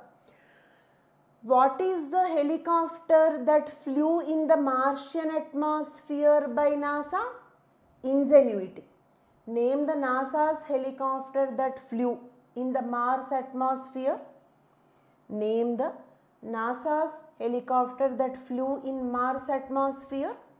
Ingenuity. Name the rover of NASA. Okay.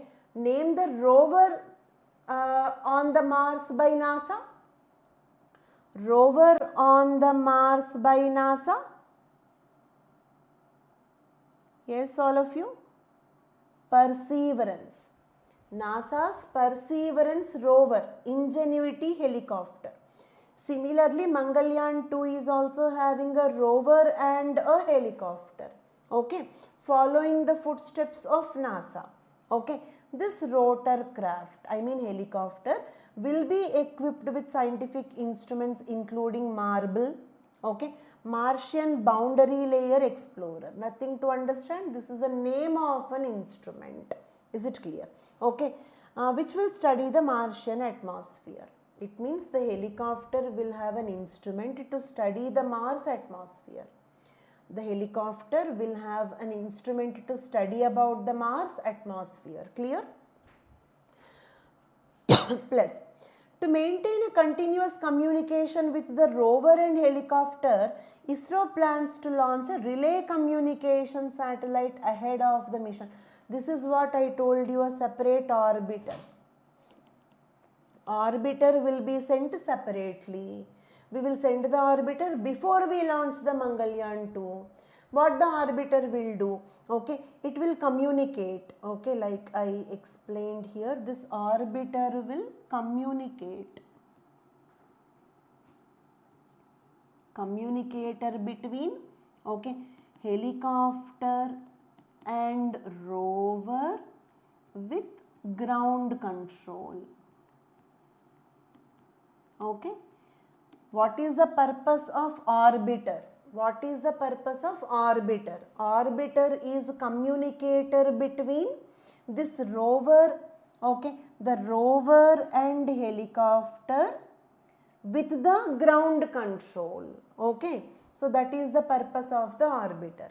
But as I told you, Mangalyaan-II will have only the rover and the helicopter, no orbiter.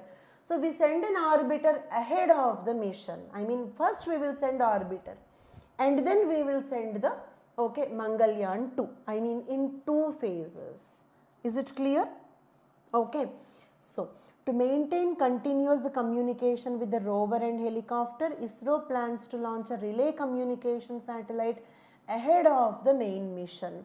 Mangalyaan-II will be launched using ISRO's most powerful rocket called LVM-3. LVM-3 is the new name of our old rocket called as GSLV Mark III. Okay, GSLV Mark III is renamed as LVM-3. I hope it is clear for all of you. Okay, now participate in the poll. Okay, not the poll, solve this question. Okay, 5th question.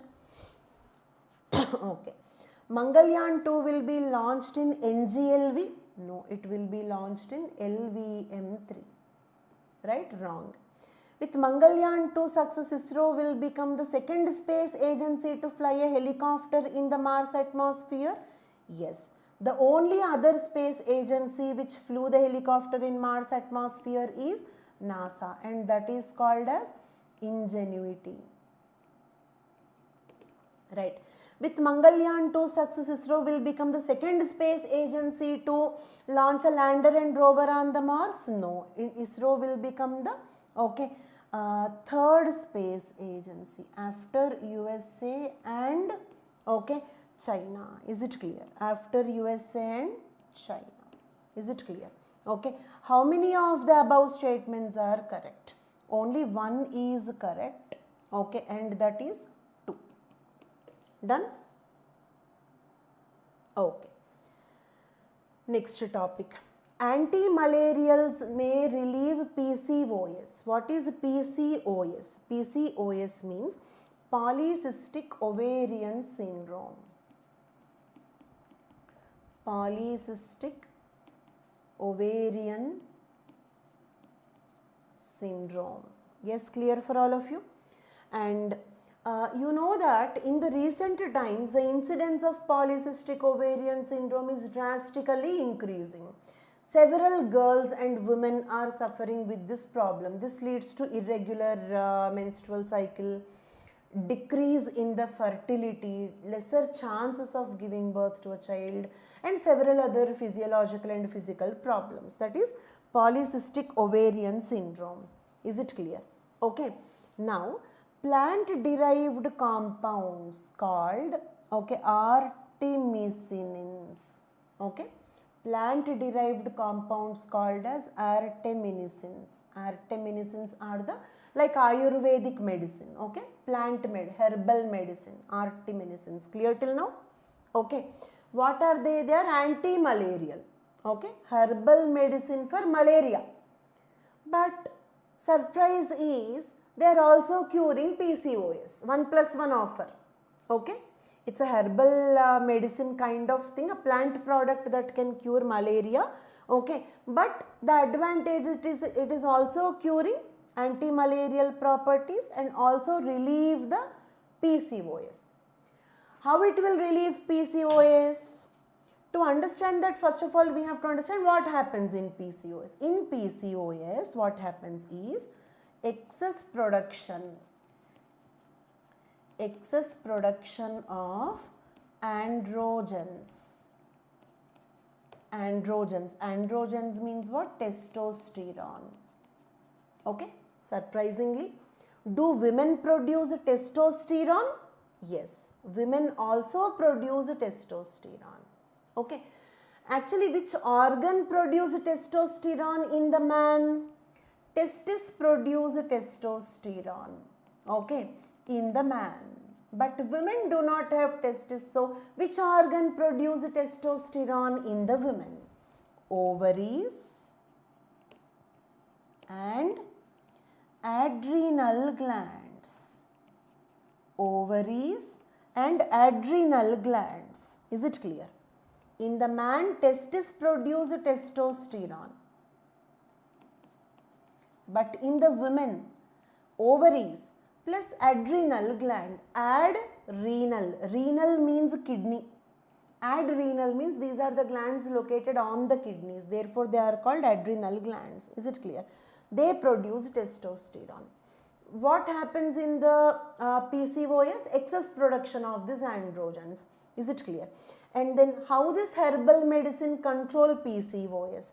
Women taking dihydroartemisinin, which is a plant-based drug to treat malaria, is also reducing the PCOS biomarkers. Okay, what are those PCOS biomarkers? Androgens. It will suppress the androgen production. I repeat, arteminisins. Okay, plant products like herbal medicine. They cure malaria, very good, but they also cure PCOS. How they cure PCOS? By suppressing the ovarian androgens. Because PCOS is because of the excess production of androgens. I hope this topic is very clear. Okay, now solve this question. Question number 6. Okay, ovaries and adrenal glands in the women produce testosterone? Correct. Women do not have testis, but still we have testosterone. Ovaries and adrenal glands will produce the testosterone. Is it clear? Okay. Abhishek, there is no difference between PCOS and PCOD. PCOD was the earlier name and then changed the name as PCOS. Both are the same. Both are because of the excess production of androgens. Is it clear? PCOS leads to the production of high levels of androgens? Correct. Anti-malarial drug called as dihydroartemisinin can substantially reduce PCOS? Correct. How many of the above statements are correct? Okay, all the 3 are correct. Okay, right. C is the right answer. Okay, moving on to the next topic. Why India needs a third aircraft carrier? Okay, first, what are we discussing about? We are discussing about aircraft carrier, right? Okay, what is aircraft carrier? First of all, an aircraft carrier is a warship. not submarine. It is a ship on the surface of the ocean. Okay, this is a surface ship, not a submarine. Is it clear? Right. Then that serves as a sea-going air base. Means what? It is like a runway. There is a runway on the ship, and the ship is so huge to have a complete runway on the ship itself. Is it clear? It means, okay, fighter jets can take off and land on the ship. I hope it is clear. It is like a floating runway. Okay, is it clear? Okay. Sea-going air base equipped with a full-length flight deck. Okay, like in simple terms I called runway. Of course, we should not call it as a runway. So the correct term is full-length flight deck facilities for carrying, arming, deploying, recovering. Deploying means takeoff. Recovering means landing. Okay, of aircraft. Typically, it is a capital ship of the fleet. Fleet means what? A group of ships. Okay. So, in that fleet, this is the master. Remaining all are escorting the aircraft carrier. Is it clear? Okay. So, aircraft carrier. Okay. As it allows naval force to project the air power worldwide. For example, I want to show off my air power, what all missiles I have, what all fighter jets I have, I want to showcase it, okay, show off this to some other country, okay, then I don't have an air base there, so I can take this air base. Is it clear? Because of this, I can showcase my air power. I mean, India can showcase India's air power in the other countries also. I hope it is clear. Without depending on local bases. I can carry my own flight deck. Is it clear? That is the advantage of this one. Clear till now? Then, India's first indigenously developed aircraft carrier is called Vikrant. Use the name once. India's first indigenously developed aircraft carrier is called as Vikrant. Okay. This is commissioned on September 2nd, 2022. It means it is presently operational. Vikrant is on duty. It is working. And it is indigenously developed aircraft carrier. Okay. It is designed by what? Vikrant. Vikrant is designed by Navy's Warship Design Bureau and built by the public sector manufacturer called as Cochin Shipyard Limited. Is it clear? Indigenously developed, built by Cochin Shipyard Limited. Clear till now? At present, India has only one other aircraft carrier. So, all of you tell me, currently India possesses how many aircraft carriers? 2. One is Vikrant, second one is Vikramaditya. Okay, second one is Vikramaditya. Okay, which was commissioned in 2013 and was built on a Russian platform. I mean, not indigenous. Not indigenous. Okay, so tell me, presently, no, not retired. It is also in the working condition, Monu Chowdhury.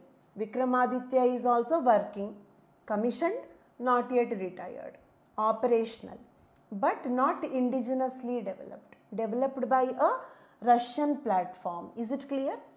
Vikrant is also commissioned, not yet retired, means presently operational, but indigenously developed.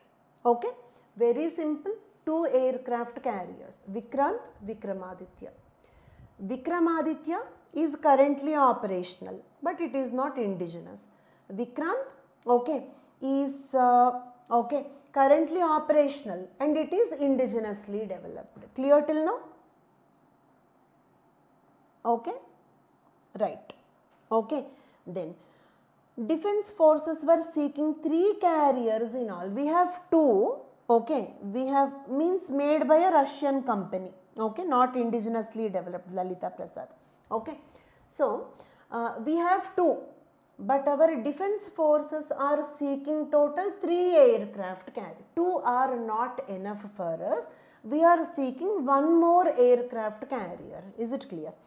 Each of the 2 main, why do we need 3 aircraft carriers? Yes, why do we need 3 aircraft carrier? 1 in the Indian Ocean, 1 in the Bay of Bengal, and 1 in spare. Reason is aircraft carriers have lengthy maintenance schedules. I mean, if you send your car for servicing, next day you can expect it back. But if you send aircraft carrier for servicing or maintenance purpose, it will take a long time. Meanwhile, I mean, if one of them goes for servicing or maintenance purpose, then either Indian Ocean or Bay of Bengal will not have a aircraft carrier. I hope it is clear. So, we need 1 in the Indian Ocean, 1 in the Bay of Bengal and 1 spare. Okay. Then also the evolving geopolitical scenario, especially with growing Chinese influence on the Indian Ocean. Okay. The Chinese influence on Indian Ocean is increasing. So, if the Chinese should not take command over the Indian Ocean, we need to be strong in the Indian Ocean. Is it clear? This necessitates that India extend its naval air power reach. Is it clear? A third carrier ensures that Navy can maintain strong presence in multiple maritime zones simultaneously. I mean, at a time we can have 2 aircraft carriers in Indian Ocean, or at a time we can have 2 aircraft carriers in Bay of Bengal. Or if one goes for maintenance, at least we can have 1 in each side. Is it clear?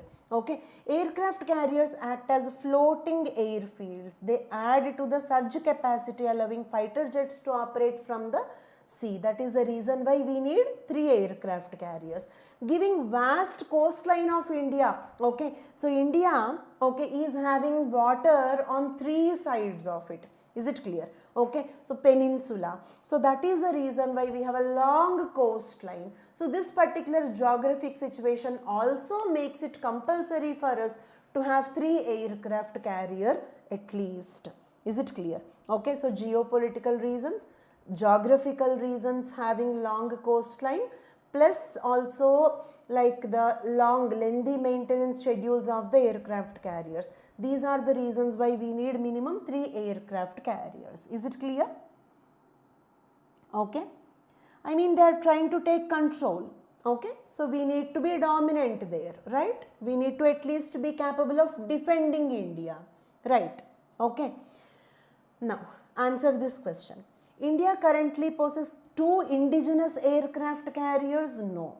Vikramaditya is not, Vikrant is indigenous, but Vikramaditya is not indigenous. Vikramaditya is built on Russian platform. Only Vikrant is indigenous. So, we do not have, okay, 2 indigenous aircraft carriers. Wrong. I hope it is clear.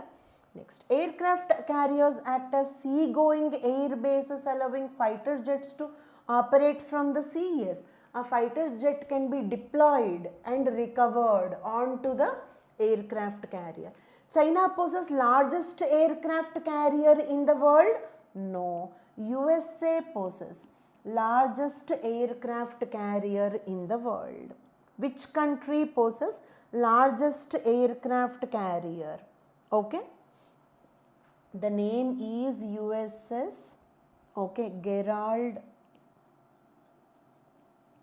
R. Ford. This is largest aircraft carrier, right? Okay. Having a displacement of, okay, 1 lakh tons. Okay. Usually the weight of an aircraft carrier or a submarine, any ship or a submarine is measured in displacement. I mean, weight of the water which is displaced by this ship. Is it clear? Okay. 1 lakh tons of water can be displaced if you keep this ship in the ocean. Understood? 1 lakh tons of, okay, water can be displaced if you keep this ship in the water.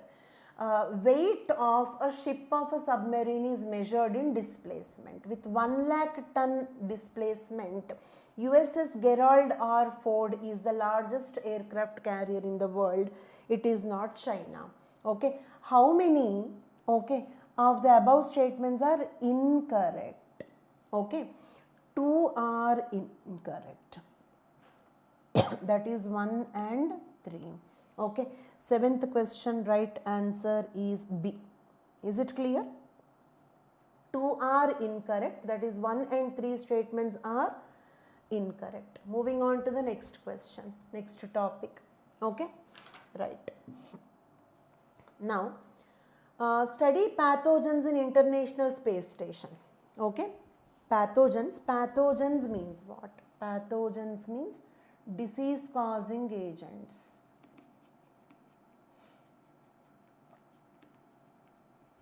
Disease causing agents in the International Space Station. Okay. Recently, IIT Madras and NASA's Jet Propulsion Laboratory, a laboratory called JPL, okay, worked together to study how multiple drug resistant bacteria. What do you mean by multiple drug resistant bacteria? These are the bacteria that are resistant to several drugs. What are those drugs called as? Those drugs are called as antibiotics. Is it clear? Okay.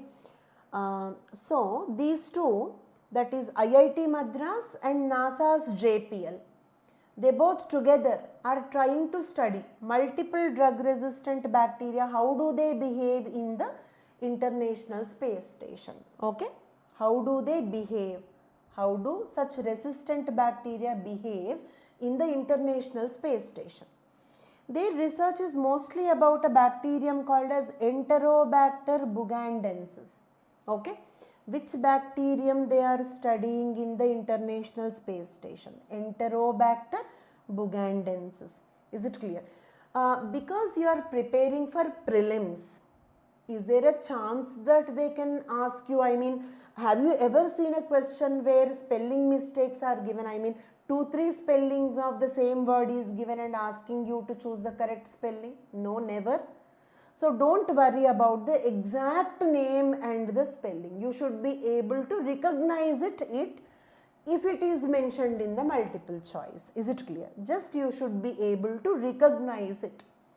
Enterobacter bugandensis.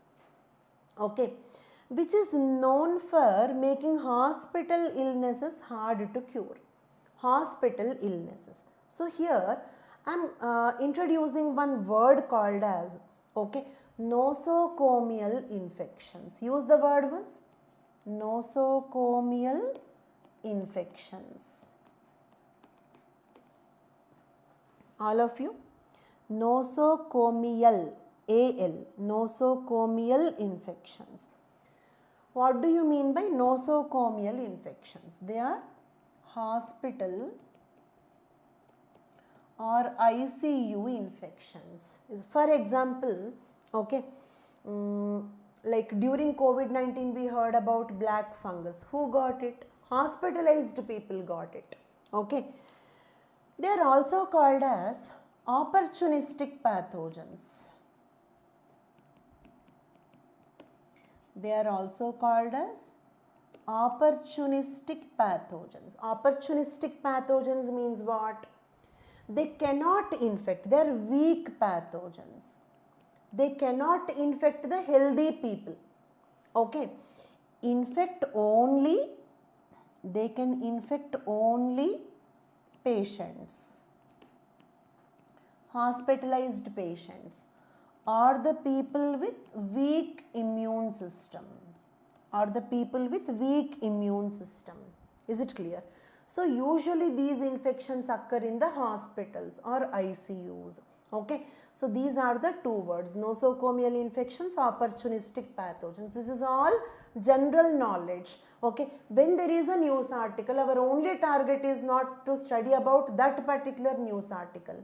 Okay, it will remind us some basic topics, some subject basics, which will become more important. These are two such words which are in general important, not only in the context of this particular topic. Is it clear? Okay, right.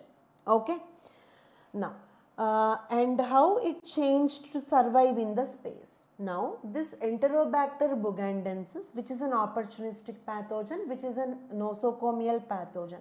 Okay, it is modifying its own self, it is changing its own self to survive in the space. It is changing its own self to survive in the space. Okay, Enterobacter bugandensis is a pathogen in the escape group. Use this word, which group? Escape group. Okay, what is escape?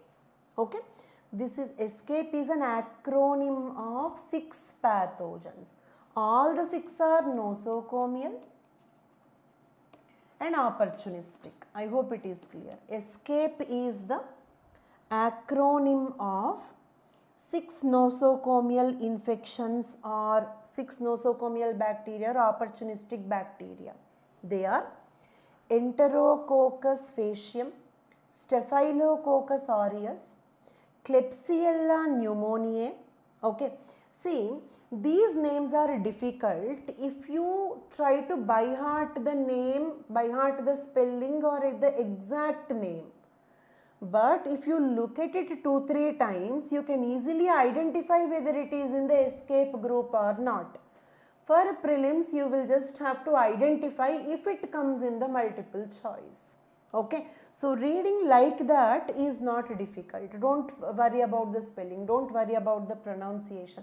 Look at the word, try to remember it to such an extent that you can identify if it is there in the multiple choice, right?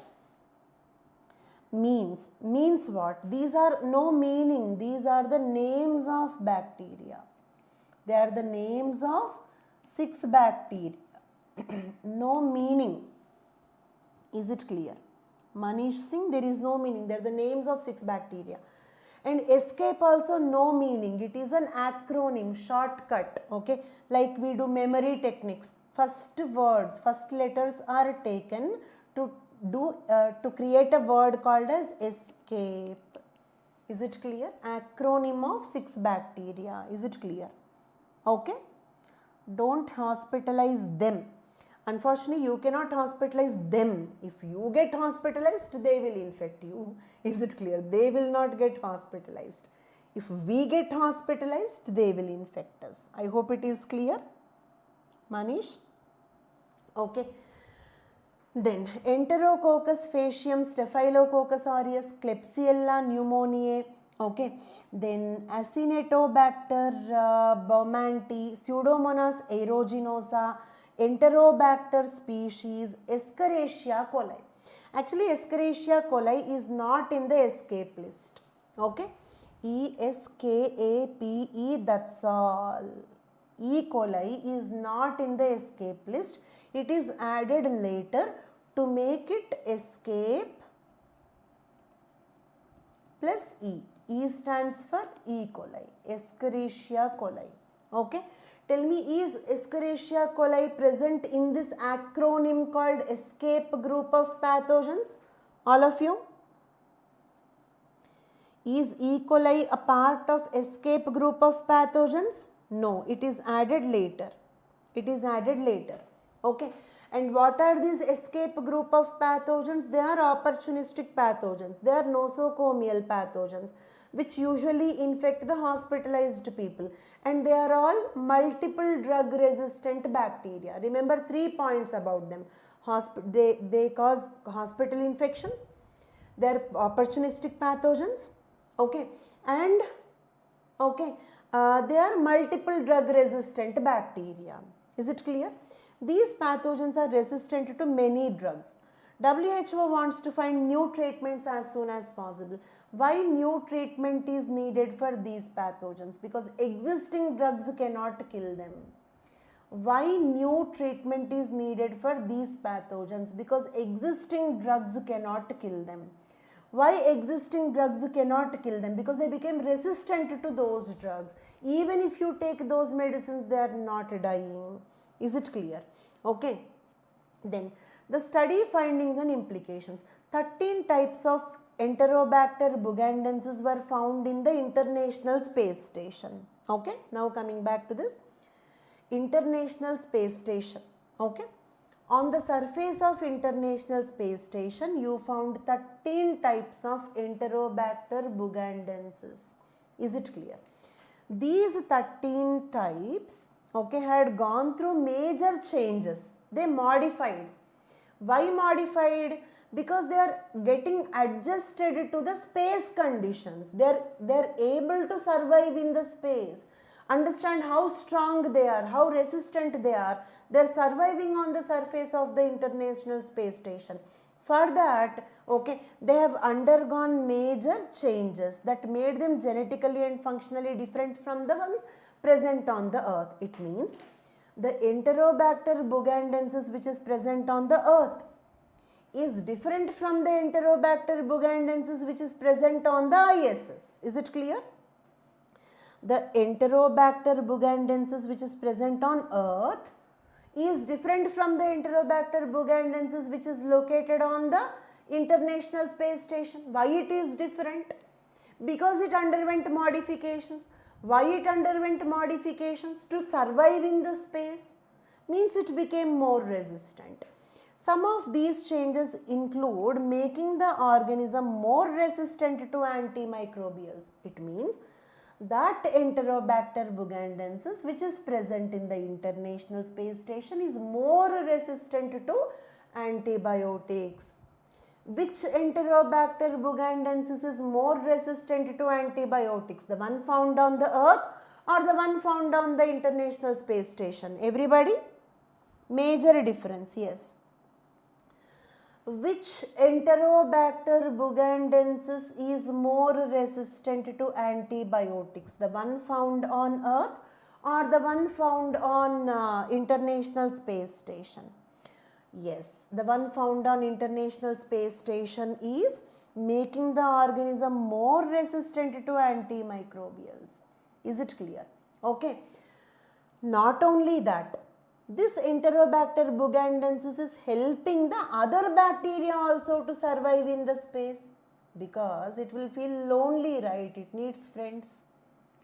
Enterobacter bugandensis needs company. I mean, okay, it will coexist with other bacteria.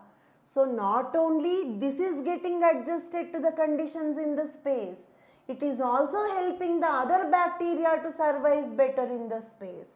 It is also helping the other bacteria to survive better in the space, because after all we need friends. Is it clear like that? I hope it is clear. Okay, right. Yes, help. So live and let others live. Enterobacter bugandensis is going by the philosophy live and let others live. I hope it is clear. Right. Okay. Impacts on health care. The findings about Enterobacter bugandensis are very important to treat in the hospitals and ICUs. Okay. Why you should study about Enterobacter bugandensis? To treat the hospital patients. Is it clear? Next. Also, it is important because I told you that they are also surviving in the International Space Station. See, recently and fortunately the astronauts, okay, like Sunita Williams and okay, the other astronaut, they both safely landed, but they stayed so long in the International Space Station. When the astronauts stay long there in the ISS, if they get infected by this, how to treat them? So therefore studying about them is very important. Why studying about this escape group, particularly Enterobacter bugandensis, is important? To treat the okay, astronauts in space, plus to treat the hospitalized patients, who are suffering from this Enterobacter bugandensis infection. I hope it is clear. Okay, right. Now solve this question. All of you solve this question. Okay. Consider the following statements. Escherichia coli is one of the escape group? No. If you add escape plus E, then there is E. coli. It is added later. It is not in the list of the escape group of bacteria. First statement is wrong. Escape group of bacteria are opportunistic pathogens. Yes, they infect only the patients with compromised immune system. Next, escape group bacteria are nosocomial pathogens. Yes, they infect the hospitalized people. They are hospital infections. Enterobacter bugandensis is multiple drug resistant and can also help other microbes to stay alive, live and let others live. That is the philosophy of Enterobacter bugandensis. Much better than many of the human beings these days. Is it clear? Okay. So, this is also correct. Which of the above statements are correct? Okay. 2, 3 and 4 are correct. 8th question, D is the right answer. Okay. Moving on to the next topic. Okay. ISRO set for landing experiment of RLV. Okay. What is RLV? Reusable launch vehicle. Okay. A launch vehicle that can be reused. Okay. And we are speaking about landing experiment of RLV. Okay. Now, there are actually this is called as RLV landing experiment, that is RLV LEX. RLV LEX. LEX means what? Landing experiment. RLV means what? Reusable launch vehicle. Clear for all of you? RLV means reusable launch vehicle and LEX means landing experiment. Okay. LEX 3, third, okay, that is LEX 3 was conducted on 23rd June 2025. The third experiment, third landing experiment of RLV was conducted in the month of June this year. Is it clear? Okay. Then you will get one doubt. If LEX 3 is conducted in June this month, what about LEX 1 and 2? When were they conducted? Okay. Look at here. Okay. Yes. LEX 1 conducted in April 23. Is it clear? Okay. April month 2023. LEX 2 in the year 2024. Okay. Clear? 23 landing experiment number 1. 2024 landing experiment number 2. 2025 landing experiment number 3. So this is in the current affairs for a few years. Is it clear? RLV LEX is in current affairs for few years. But this is not surprising. Some current affairs will be in the news for decades, not just a few years. It will be there in the news for few decades like that. So for science and technology, it is not like 1 year current affairs or 6 months current affairs. I hope it is clear. Okay, next. These are experiments, right?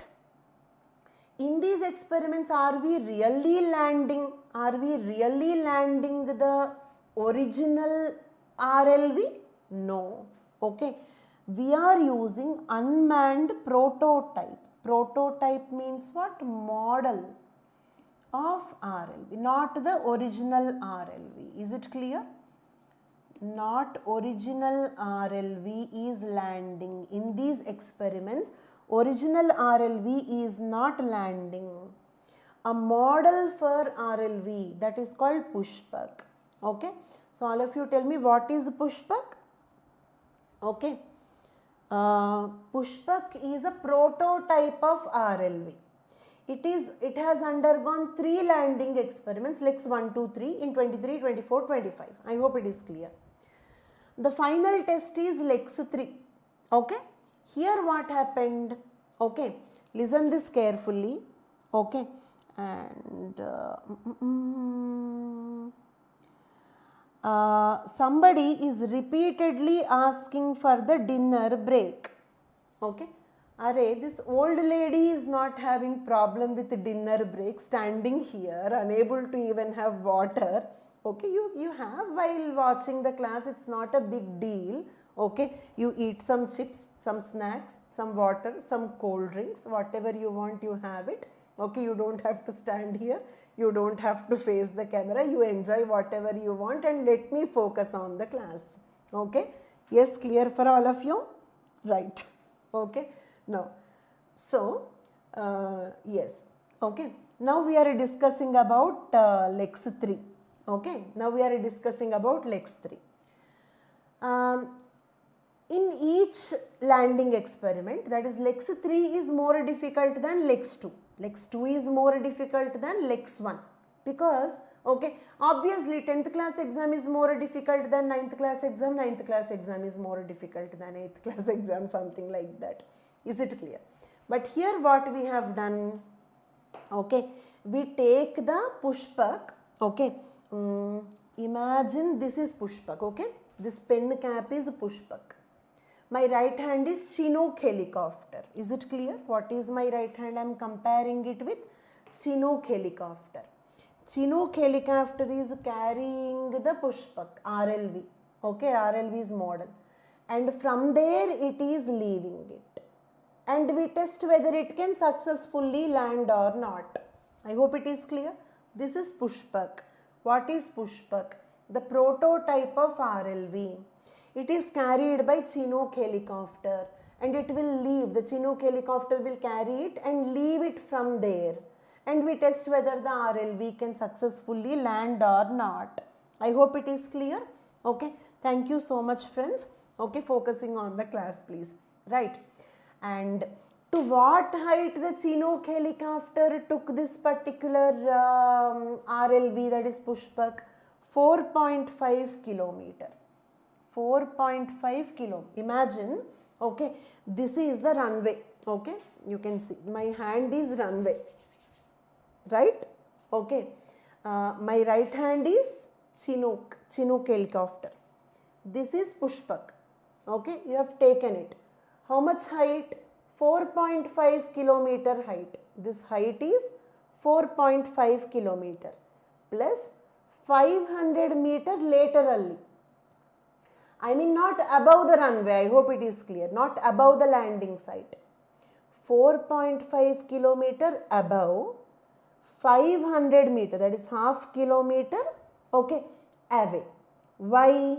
Okay, if the Chinook helicopter leaves it, it should search for the runway and land. It should be capable of searching for the runway and then land. I hope it is clear. Lateral. Okay. 4.5 kilometers above, laterally 500 meters. I hope it is 4.5 kilometers above, 500 meters laterally. It will be left. Then the RLV should search for the runway and then land. That is a test. Difficult test, right? Like UPSC, like civil services examination. Now, okay, when it is dropped, pushpak has to find its way to the runway by itself, changing its direction and altitude as needed before landing. The RLV Lex 3 mission demonstrated the autonomous landing capability of the RLV. It should successfully demonstrate that it can autonomously search independently, it can search the runway and can safely land. Okay, this mission will also try to lower the sink rate. I mean, okay, sink rate lowered, I mean coming down slowly. Sink rate lowered, coming down slowly so that it can safely land. Why it should safely land? It is an RLV, okay, relaunch vehicle, is it clear? Reusable vehicle, okay, so it should safely land, okay. every LEX mission gets harder. For example, LEX-II, okay, kept only 150 meter distance. Is it clear? Okay. LEX-III, okay, 500 meter. LEX-II, 150 meter. Easy test. LEX-III, difficult test. Okay. Now LEX-1, 2, 3 completed. What next? This time, original RLV. See, in the LEX-1, 2, 3, RLV's model called Pushpak is used. Okay. Plus Chinook helicopter carried it. But, okay. Next what we have to do is, okay, next what we do is ORV. Here what we do is original RLV. I mean not Pushpak. I hope you remember what is Pushpak. Pushpak is just a model of the RLV, original RLV. Not carried by Chinook, carried by GSLV. Carried by GSLV. I hope you are understanding. Okay. Okay. LEX-1, 2, 3. Original RLV is not carried. A model of RLV called Pushpak carried. And who carried it? Okay, Chinook helicopter.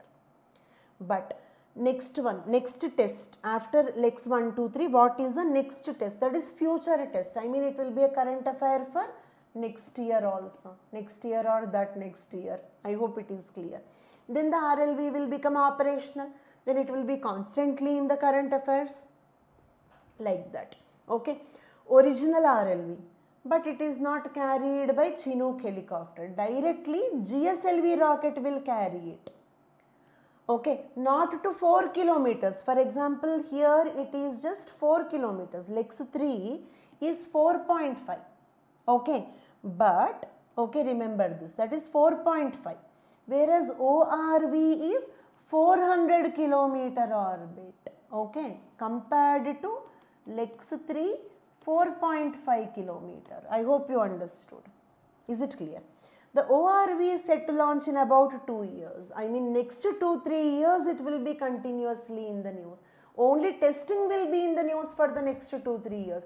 After that, if it starts becoming operational, then its launches will be in the news. It will be constantly in the news for decades. I hope it is clear. Okay, clear till now? Right. Yes, clear for all of you? Right. Then solve this question. Consider the following statements regarding reusable launch vehicle. It can decrease the cost of the space activities. Yes, of course. Same vehicle will carry 2-3 satellites is better than using 2-3 vehicles for 2-3 satellites. I hope it is clear. Okay. Use and throw is costlier than multiple use. Right. Simple logic. Okay. Can reduce the space junk? Yes. If we are using reusable rockets, one rocket will launch several satellites. If you don't have RLV, we will use different vehicles for different satellites. So many rockets will go into the space. That will increase the space debris or the space junk. Space junk or space debris. Okay. Can make manned missions feasible? Of course. If you send a man into the space, astronaut, you want that person to come back. If you want the astronaut to come back, you need relaunch vehicle, isn't it? Reusable vehicle is compulsory so that the human beings can come back. So for the future manned missions by ISRO, reusable launch vehicle is not compulsory but very important. Is it clear? Okay. So they can help in establishing and maintaining the space station? Yes. Okay. Because several components of the space station will be taken there and it will come back, take another component, again come back, take another component and will assemble the space station there in the space. Is it clear? Okay. Okay. Right. Clear till now? Okay. Bharatiya Antariksha Station we call it as, okay, India's space station. We cannot launch it in a single piece. We will launch it in multiple pieces and the multiple pieces will get assembled there. Okay. So for that we need RLV. Which of the above statements are not correct? I will highlight it now. Okay. I mean, somebody is asking highlight the not, Abhishek. I will highlight, but after you give the wrong answer. Okay. So not correct. None of the above. D is the right answer because all are correct. D is the right answer. 9th question. Done? Okay. Moving on to the next topic. Okay. India lacks, okay, India lacks diagnostic tests for emerging infectious diseases. I mean, in India, new infections are coming, but we don't have effective diagnostic tests. We do not have effective diagnostic tests to detect them. Okay. For the rapid development of diagnostics, whole genome sequencing must be made available. Is it clear? I already explained what is genome. Genome is one complete set of total genetic material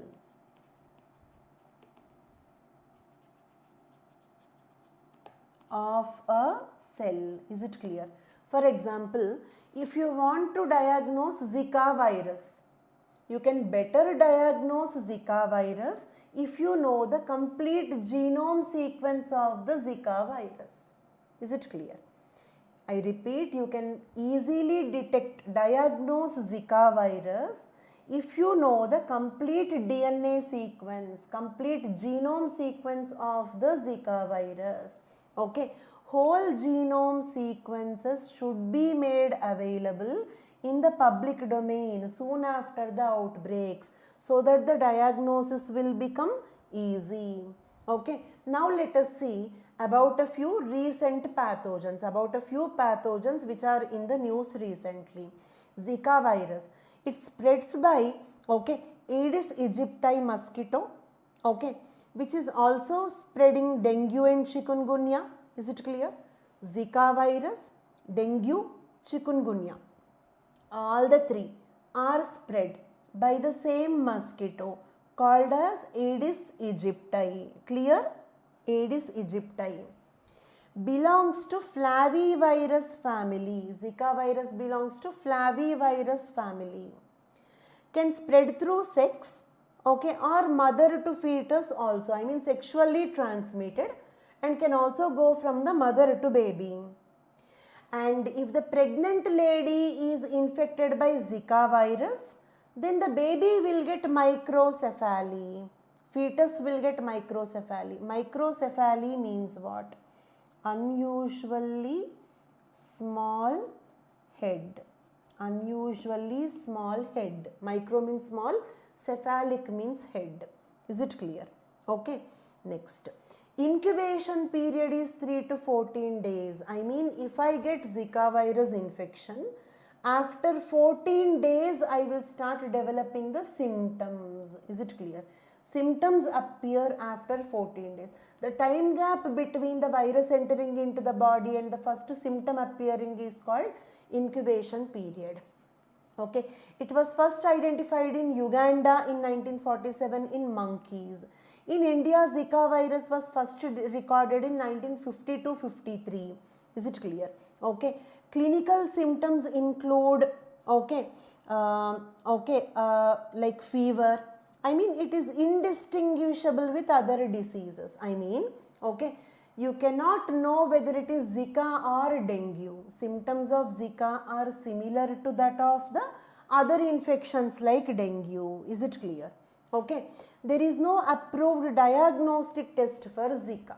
Okay. We do not have a standard approved diagnostic test. Next one, influenza. Influenza A virus is a subtype of H5N1. Okay.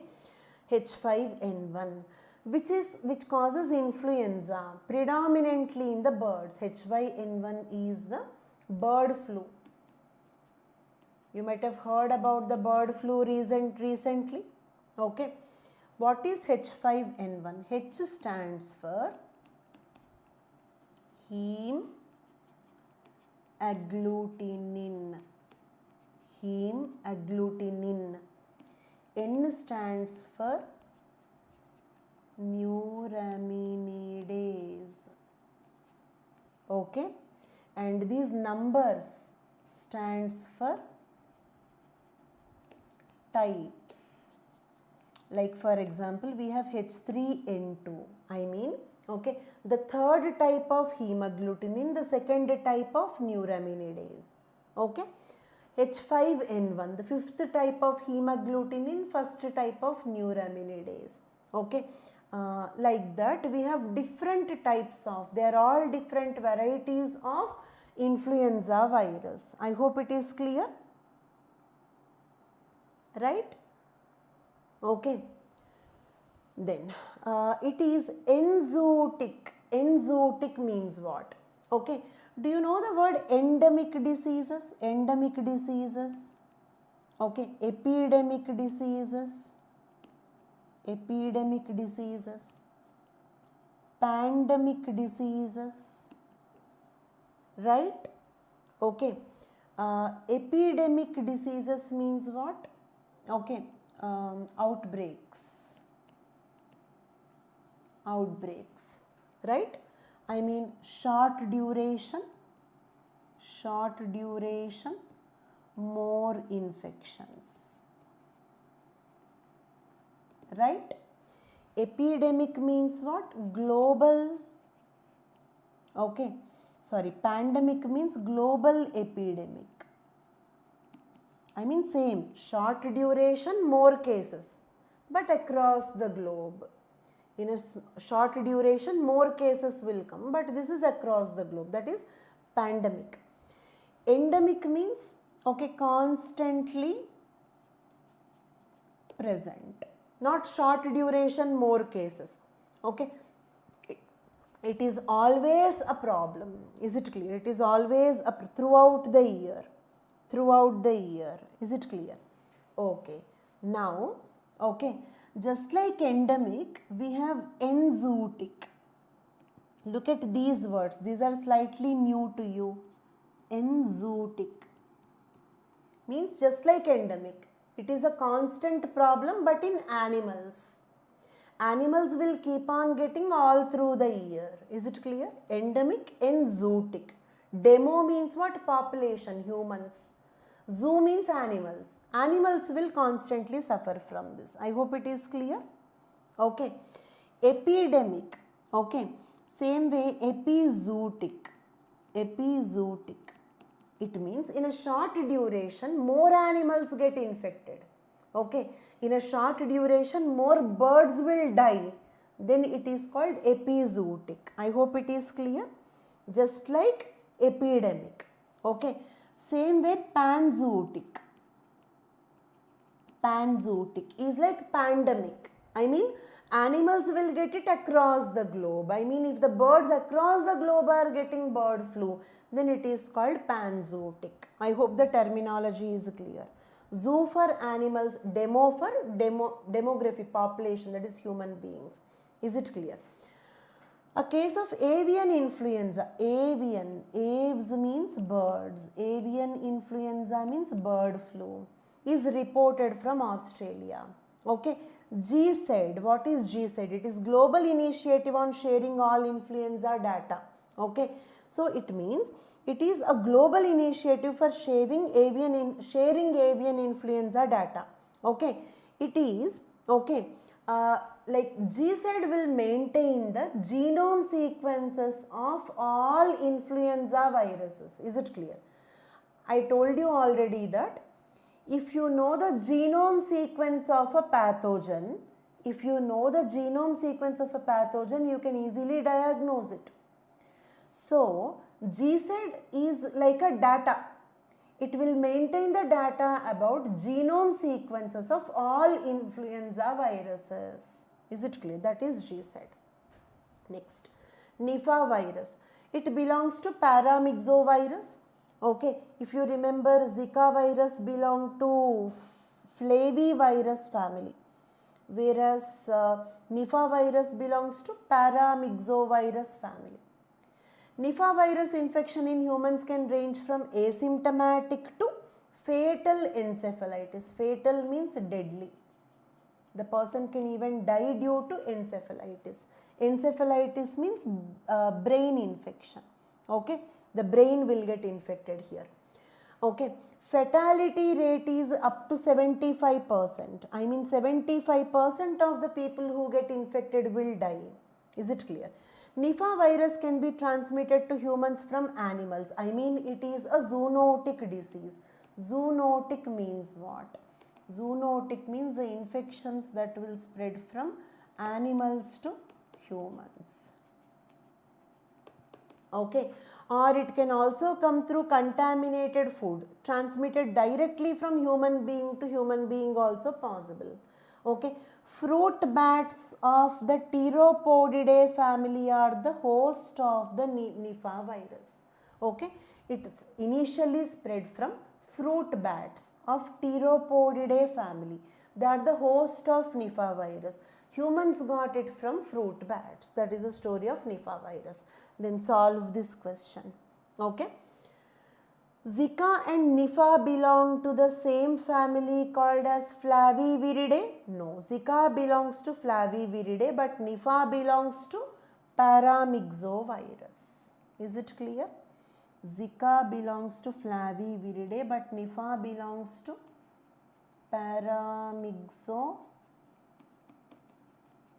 So this is wrong. Zika, Nipah, influenza, Ebola, SARS, MERS are zoonotic diseases? Yes. Okay.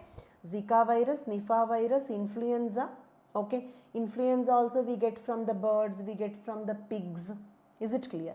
Ebola virus also we get from the animals. SARS, severe acute respiratory syndrome. MERS, Middle East respiratory syndrome. They both are coronaviruses. Okay. All of them are zoonotic diseases. We got them from the animals. Okay. Zika, Nipah, influenza, Ebola, SARS, MERS are DNA viruses. Okay. No, they are not DNA viruses. They are RNA viruses. Then what are the DNA viruses? If you remember, HPV, adenovirus, they are the examples of DNA viruses. I hope it is clear. Okay. Yes. Okay. Herpes, smallpox. Okay. These are DNA viruses, but these are all RNA viruses. So this is also wrong. Which of the above statements are correct? Okay. 2 only is correct. Okay. 10th question, B is the right answer. Okay. Then moving ahead to the next topic. DRDO unveils country's indigenous light tank called as Zoravar. Zoravar. What is this? Tank. You know, military tanks will be there. It is a tank. Is it clear? It's a military tank. And it is a light tank. Okay. Okay, Zoravar is a light tank. Then what are the types of tanks? There are 3 categories of tanks. Remember, 3 categories of tanks. Heavy tanks, medium tanks, light tanks. And Zoravar is a light tank. Is it clear? And heavy tanks are usually for protection. Medium tanks are for offense. I mean, medium tanks are for attack.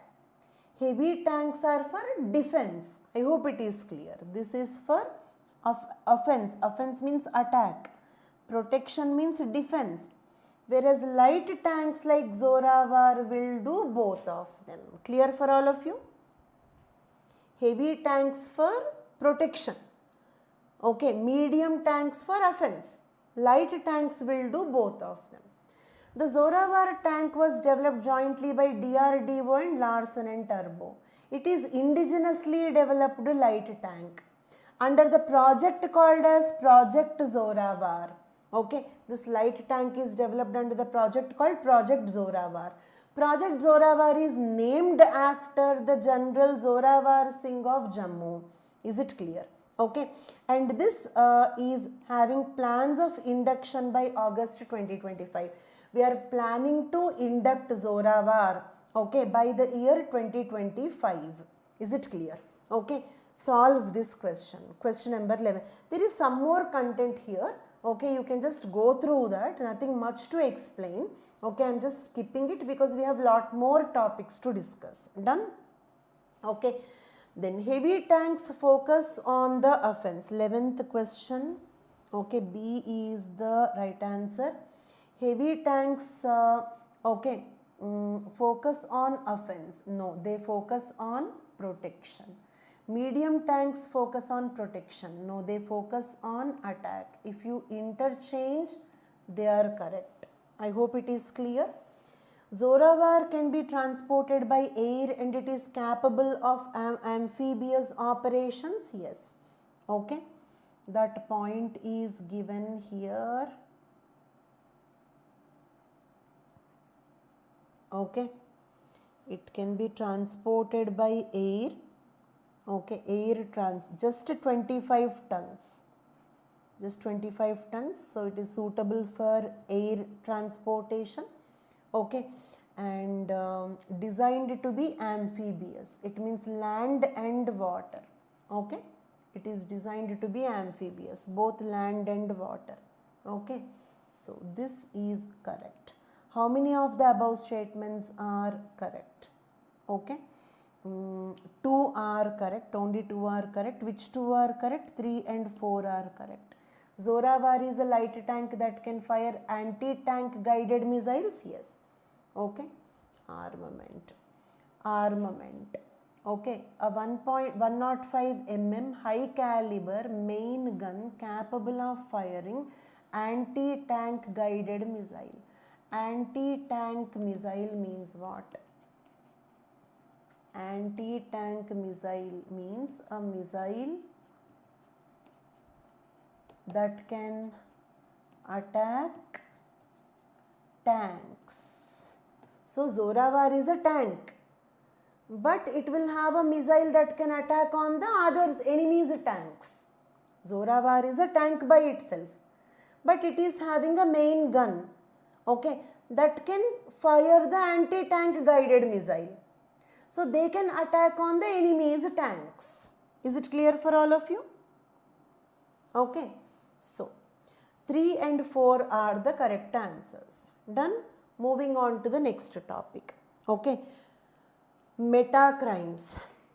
In 2024, there is one question, a PYQ called as metaverse. Do you remember that? We discussed this in the PYQ marathon also. In the PYQ marathon also we discussed that. Okay, metaverse. What is metaverse? Okay, it is a combination of virtual reality.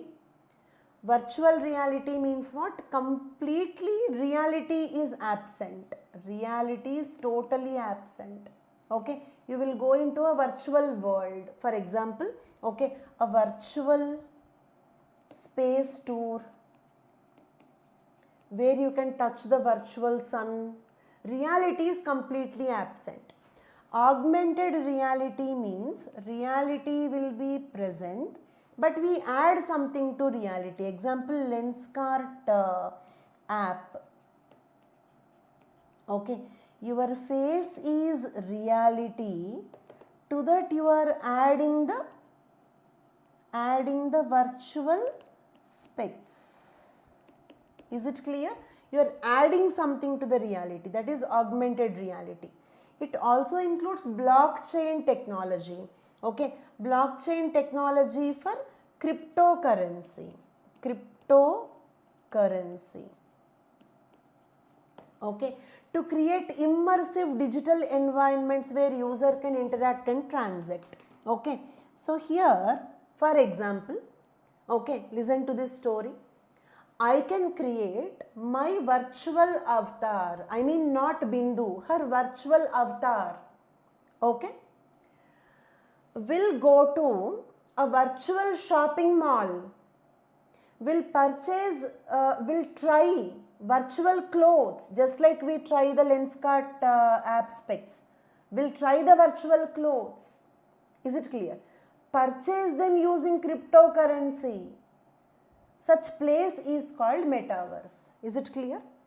My Bindu's virtual avatar will go to virtual shopping mall, will try virtual clothes, purchase using blockchain technology, cryptocurrency. Is it clear? That virtual space is called as metaverse. It will give more immersive experience. Why don't you purchase on Myntra app? Why you need metaverse?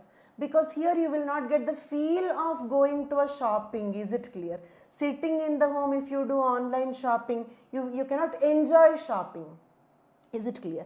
So that is the reason why it will give immersive experience. Good. That is metaverse. Old topic, you know that. But what is meta crimes? Meta crimes are the crimes that happen within the metaverse. If the crimes happen in the metaverse, they are called meta crimes. I mean they are a type of cyber crimes. Meta crimes are a type of cyber crimes. Do you agree? Meta crimes are a type of cyber crimes. Clear? Then, one important aspect of meta crimes is the immersive VR experience makes negative interactions like harassment more impactful. For example, if I am using normal social media, if somebody bully me, the impact will be less. But in the metaverse, that impact will be more. Is it clear? Then, children are the large group of metaverse users and they are at high risk. Who are using metaverse more? Kids use metaverse more because it will get online gaming apps and all, that is all metaverse. Is it clear? Okay.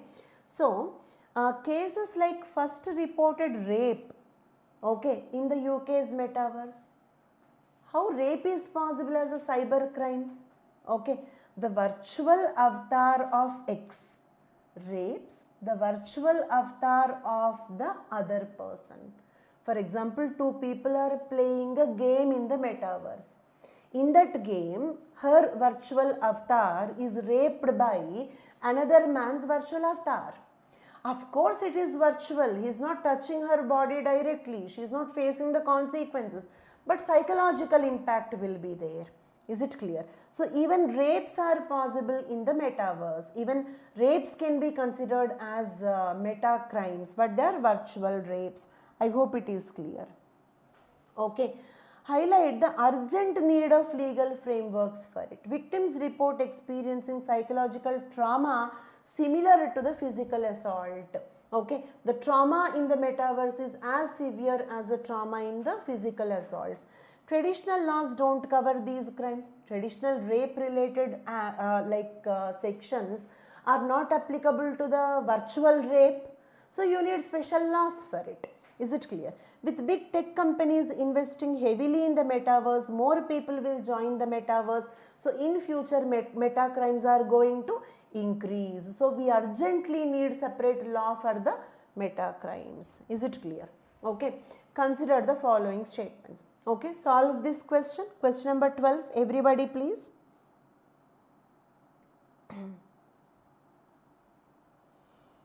Good. Meta crimes are a type of cyber crimes? Yes. Because they occur in the cyberspace, but exclusively in metaverse. Exclusively in metaverse. Rapes and sexual assaults are potential meta crimes? Yes. Which of the above statements are correct? Both 1 and 2. C is the right answer. 12th question, C is the right answer. Then moving ahead, 13th question. Missing from the plan, Nisar mission. Nisar mission. Nisar mission means what? NASA ISRO synthetic aperture radar. So, what is a synthetic aperture radar? Okay, it is an active radar, means it will emit the radio waves. They touch the surface. Radio waves will touch the surface. The surface will reflect the radio waves. Then it will, step number 1, okay, synthetic aperture radar will emit the radio waves. Step number 2, the radio waves will touch the surface. Step number 3, the surface will reflect the radio waves. Step number 4, synthetic aperture radar will analyze the reflected radio waves. Step number 5, okay, understand the nature of the surface. To understand the nature of the surface. Is it clear? Clear till now? Okay.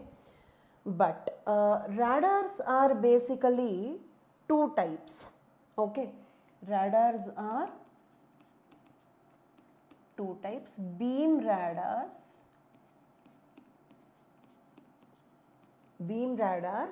Okay, and synthetic aperture radar. Beam radars are fixed. Is it clear? Like a pendulum. Is it clear? Like a pendulum. Like this. Synthetic aperture radars are mobile. They are tied to, okay, aircraft or spacecraft. They are tied to aircraft or spacecraft. Is it clear? Okay. So that is synthetic aperture radar. Then, okay, we are also going to use L band and S band. What are they? Okay. What is band? Band is a range of frequencies. Range of frequencies of radio or some waves. Range of frequencies of waves. I hope it is clear. Okay. For example, okay, for example, L band. Okay, L band means what? 1 to 2 gigahertz frequency. Okay. The waves whose frequencies are 1 gigahertz to 2 gigahertz. S band means 2 to 4 gigahertz. It's a range, 1 gigahertz to 2 gigahertz, 2 gigahertz to 4 gigahertz, like that. Is it clear for all of you? Right. Okay. So this is L band and S band. Okay. Now I told you synthetic aperture radar. In this, okay, NASA will provide the missions L band synthetic aperture radar. Is it clear? It means it will emit L band radio waves. I hope it is clear. NASA's synthetic aperture radar will emit the L band radio waves. ISRO's synthetic aperture radar will emit the S band radio waves. I hope it is clear. Okay. Then, so S band synthetic aperture radar, L band by NASA, okay, S band by ISRO. Clear for all of you? This allows the mission to observe wide range of changes on the surface. What is the surface here? Earth surface. Is it clear? This Nisar mission's synthetic aperture radars, okay. Radar means, okay, radio detection and ranging, detecting something using radio waves. Shiv, radar means radio detection and ranging, detecting something using radio waves. Is it clear? Okay, right. Next, okay. So, I told you that they will hit, the radio waves will hit the surface, okay, and radars will work like this, Shiv, okay. Radar will emit the radio waves. What the radar will do? It will emit the radio waves. They will hit the surface. Surface will reflect the radio waves. Then the radar will analyze the reflected back radio waves. Will try to understand the nature of the surface. Is it clear? That is how the radars work. Okay. If the radar is fixed in one place like this, that is called beam radar. If a radar is tied to an aircraft or a spacecraft and covering large surface, then it is called synthetic aperture radar. Nisar mission is a spacecraft. Is okay. Here the radar is tied to the spacecraft. Here the radar is tied to the spacecraft. Is it clear? Okay. But which radar is tied to the spacecraft? Two radars. One L-band radar by NASA. One S-band radar by ISRO. Clear for all of you? Shift clear? Radar will analyze, Lalita Prasad. Radar will analyze the reflected back. Radar will analyze the reflected back radio waves. By analyzing these radio waves, it will understand what kind of a surface is it. By analyzing this reflected back radio waves, it will understand the nature of, because different surfaces will emit different surfaces, as different surfaces, okay, reflect different frequencies of radio waves. I hope it is clear. For example, snow-covered land will reflect one frequency of radio waves. Grassland will reflect another frequency of radio waves. Ocean will reflect another frequency of radio waves. So, by analyzing the frequency of reflected back radio waves, radar can understand the nature of the surface, whether it is a glacier or an ocean or a grassland or whatever it is. I hope it is clear for all of you.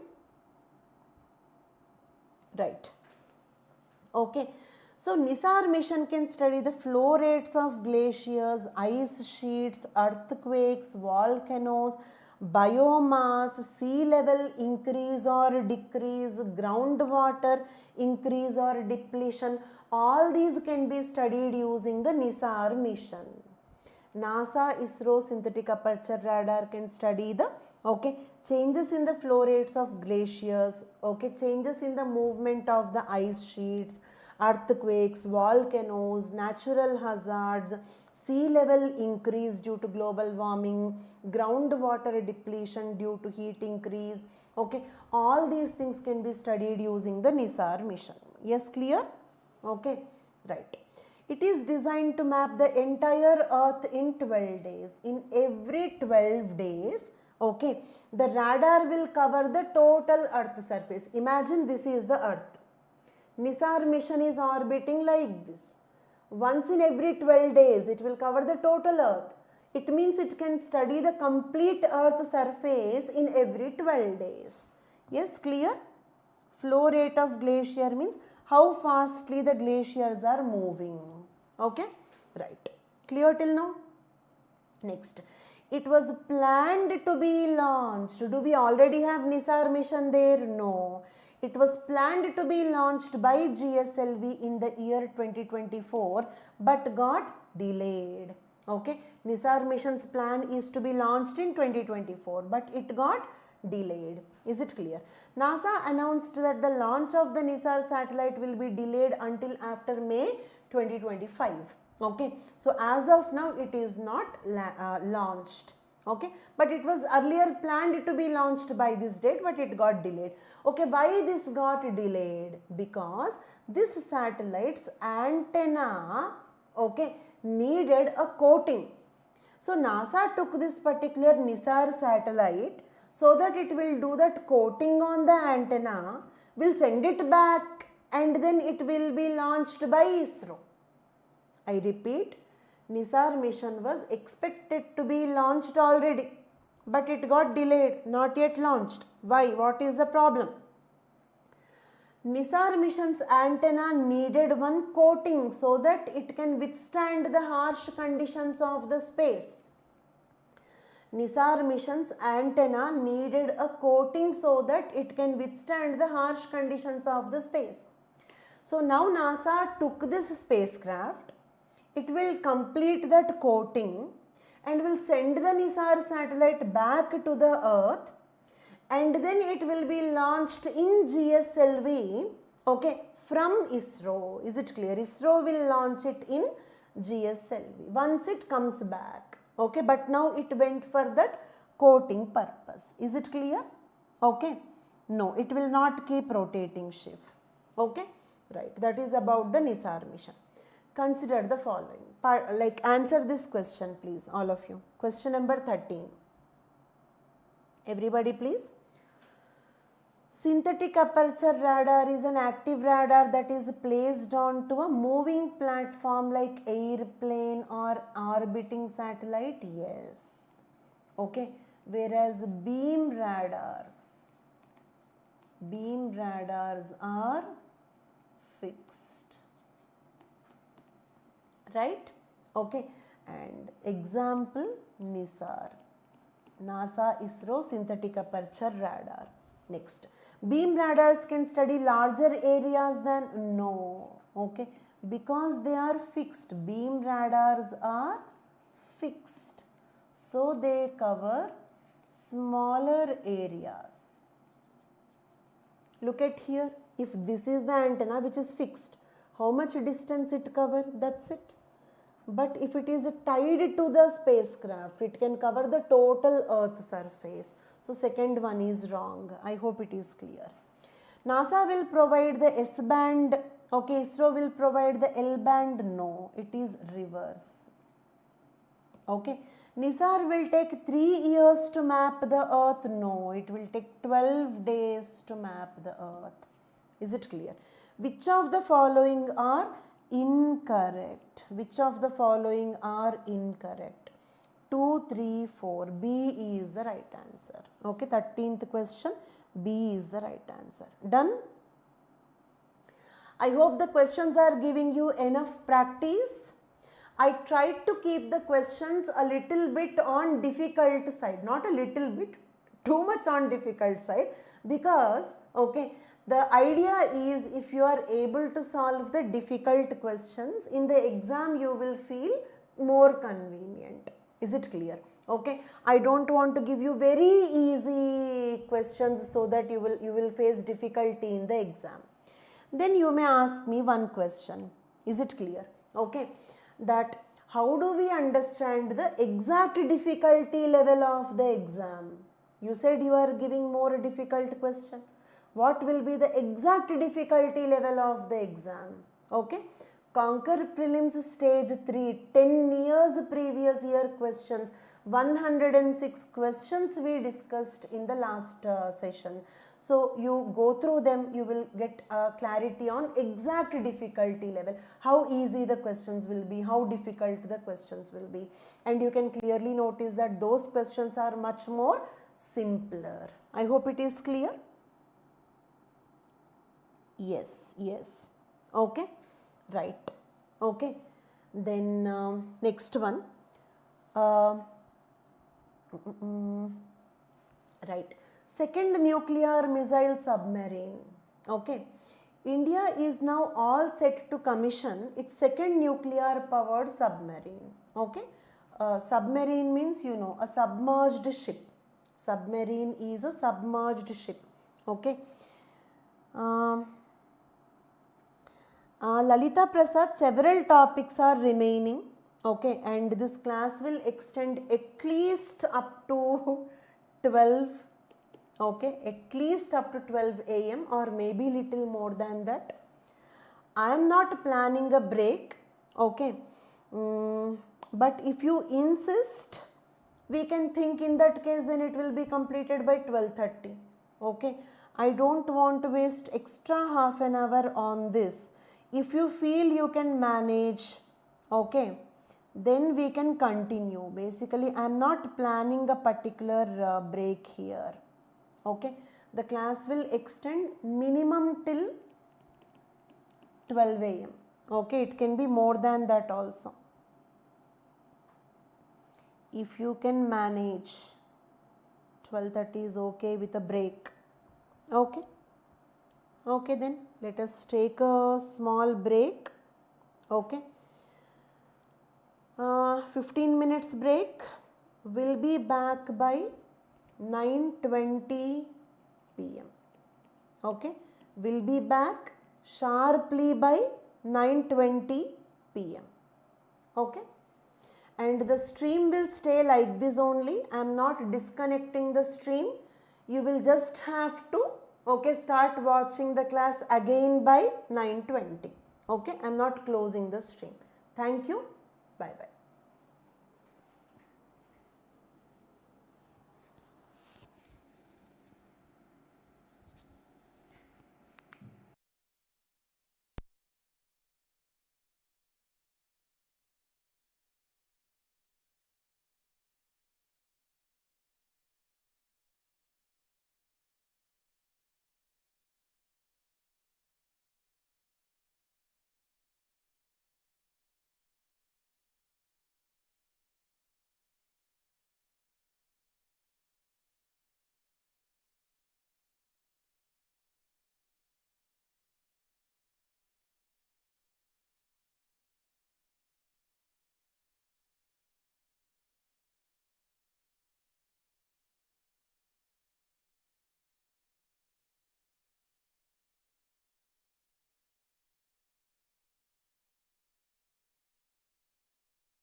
Am I audible, visible?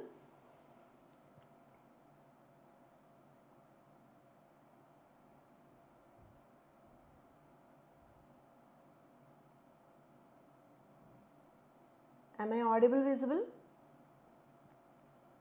Yes. So let us continue the session. Hope you got refreshed. Okay.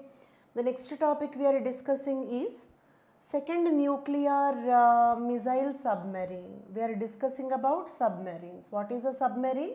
A submerged ship. Is it clear? Okay. And it is nuclear powered. Okay. Nuclear powered. I mean, the submarine will have a nuclear reactor. Okay.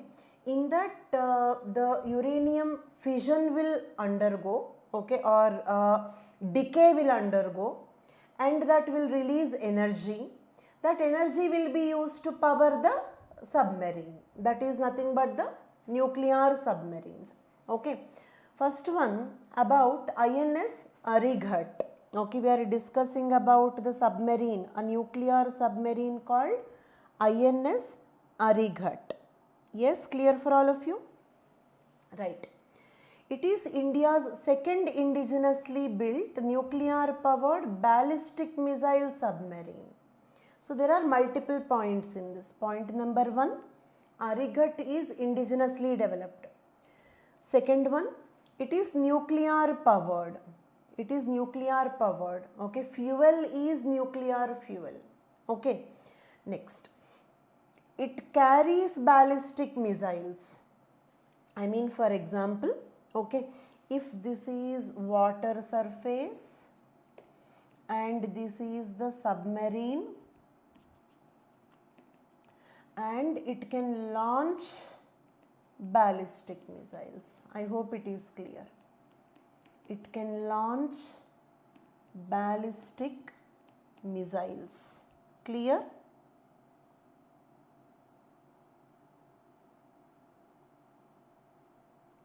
Parabolic path. It can launch ballistic missile. Okay. INS Arighat is indigenously developed, nuclear powered, fuel is nuclear fuel, and it is a ballistic missile submarine. I mean, a submarine that carries ballistic missiles. A submarine from which ballistic missiles can be launched. A submarine from which ballistic missiles can be launched. Okay. Following India's first nuclear submarine called INS Arihant. Okay. The news is about INS Arighat. INS Arighat. What is it? It is indigenously developed nuclear powered ballistic missile submarine. Is this the first nuclear powered submarine of India? No. We already have one. That is INS Arihant, which is commissioned, okay, in the year 2018 itself. It was commissioned in the year 2018 itself. It was constructed by Indian Navy's Shipbuilding Center in Visakhapatnam. It represents a critical component of India's nuclear triad. Nuclear triad means what? Nuclear capacity from land, air, sea. Nuclear triad means we are able to use nuclear weapons on land, air and sea. For the sea, we need this submarines, nuclear submarines. Is it clear? Okay, they stay underwater for long duration because a little amount of nuclear fuel can power the submarine for a very long duration. Okay, a little quantity of like nuclear fuel can, okay, sustain the submarine for a very decades together. Decades together it can stay submerged. It is a part of our nuclear triad. What are the features? Features of INS Arighat. Features of Arighat. Okay. It can achieve maximum speed of 12 to 15 knots, that is nautical miles. Okay. It is the measure unit of speed in the water. 12 to 15 knots is equivalent to 22 to 28 km per hour. When it is on the surface, its speed can be 24 knots, that is up to 44 km per hour. Is it clear? Okay. Then it can carry 4 nuclear capable K4 SLBMs. Okay. What is it? It is a submarine, right? Okay. It can carry, Arighut can carry 4 nuclear capable K4 SLBM. I told you already that this is water, this is submarine, and you can launch a ballistic missile from here. This is called as, okay, SLBM, that is submarine launched, okay, ballistic missile. Okay, SLBM. Is it clear? Okay. K4 SLBMs, K4, right? Okay. It can carry 4 nuclear powered K4 type of SLBMs or 12 K15 type of SLBMs. Is it clear? Arighut can carry 4, okay, K4 type SLBMs or 12 K15 type SLBMs, which have a range of 750 kilometers. I mean, this distance will be 750 kilometers. I hope it is clear. Okay, it can carry 4 K4 type of SLBMs or 12 K15 Sagarika type SLBMs. These SLBMs can target, okay, something which is 750 kilometers away. Okay. K15 can also carry strategic nuclear warhead. Strategic means what? Okay, strategic means, okay, large scale weapons that can target an entire city, something like that. Okay. So that is the reason why we have 2 types of weapons: tactical weapons, strategic weapons. Tactical weapons are the small scale weapons. Using the tactical weapons, decision can be taken by the, okay, forces. But strategic weapons are large scale weapons. Okay, they can hit something. Their target can be as big as an entire city. Okay, so therefore the decision of using it must be taken by the civilian political leader. Is it clear? So K15 can also carry the strategic nuclear weapons. It also carries torpedoes and mines. Torpedoes means, okay, missiles launched from one submarine. Okay, look at here. Let us suppose this is under, this is water surface. This is one submarine, another submarine, submarine 1, submarine 2. Okay, then a torpedo is like this, torpedo. You might have watched in Ghazi attack movie. Okay, torpedo is a missile that can be launched from one submarine to attack on the other submarine.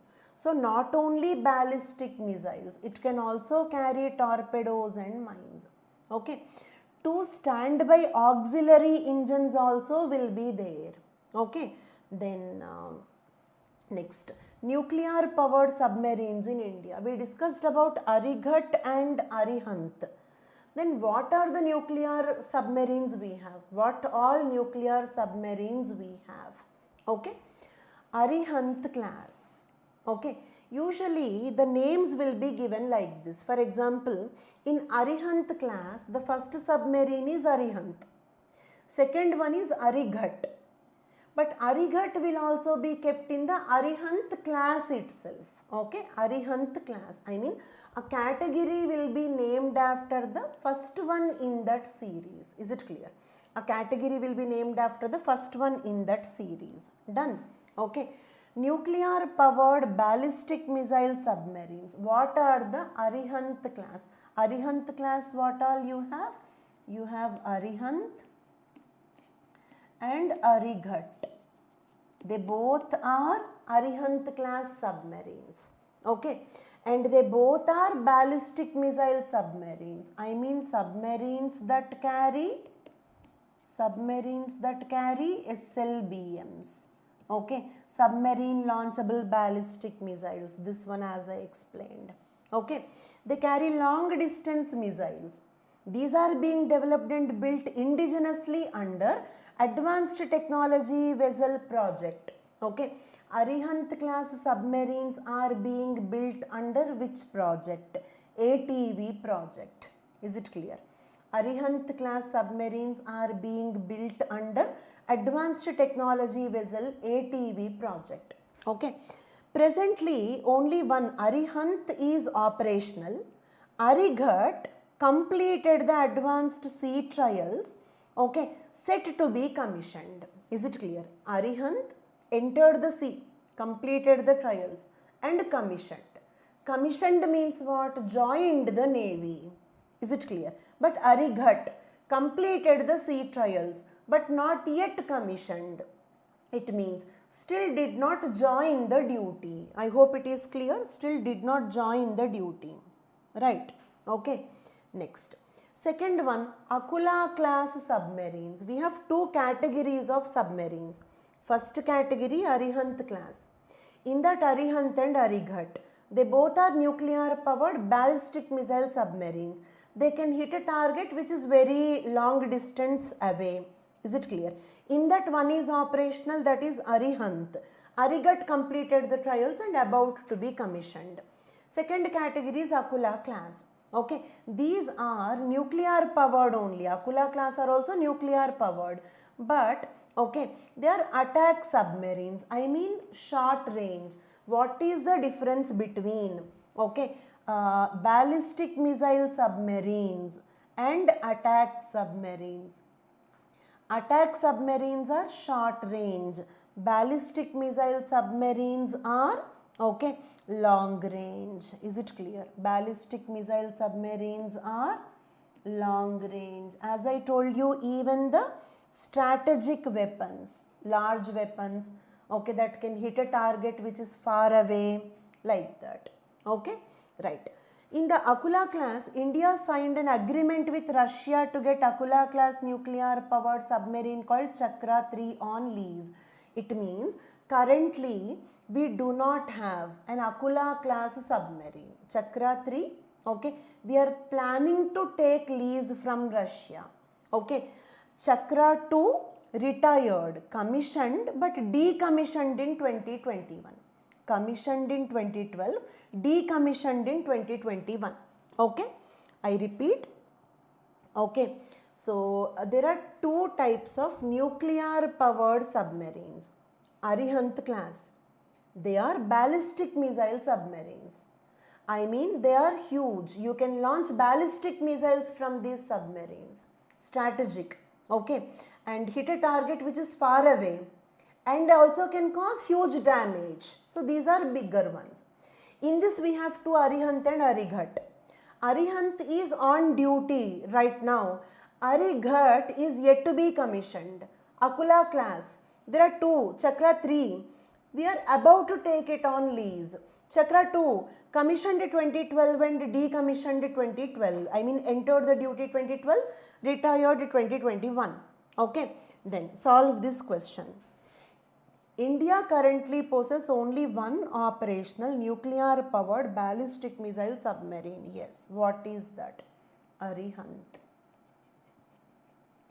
What is the only other one we have? Arighat, which still did not get commissioned. India currently possesses only one operational nuclear powered attack submarine? No. Chandrayaan-II retired. Chandrayaan-III, not yet leased. Not yet leased. INS Arighat is nuclear powered ballistic missile submarine? Yes. Arighat is nuclear powered attack submarine? No. Which of the above are correct? 1 and 3 are correct. 14th question, A is the right answer. Done? Moving on to the next question. International cooperation for green hydrogen. So hydrogen is very important because it is an alternative fuel. Is it clear? And okay, a renewable fuel. Is it clear? Okay, it can decrease the carbon footprint. Okay, and it can reduce the global warming. Is it clear? So hydrogen fuel is very important. Clear till now?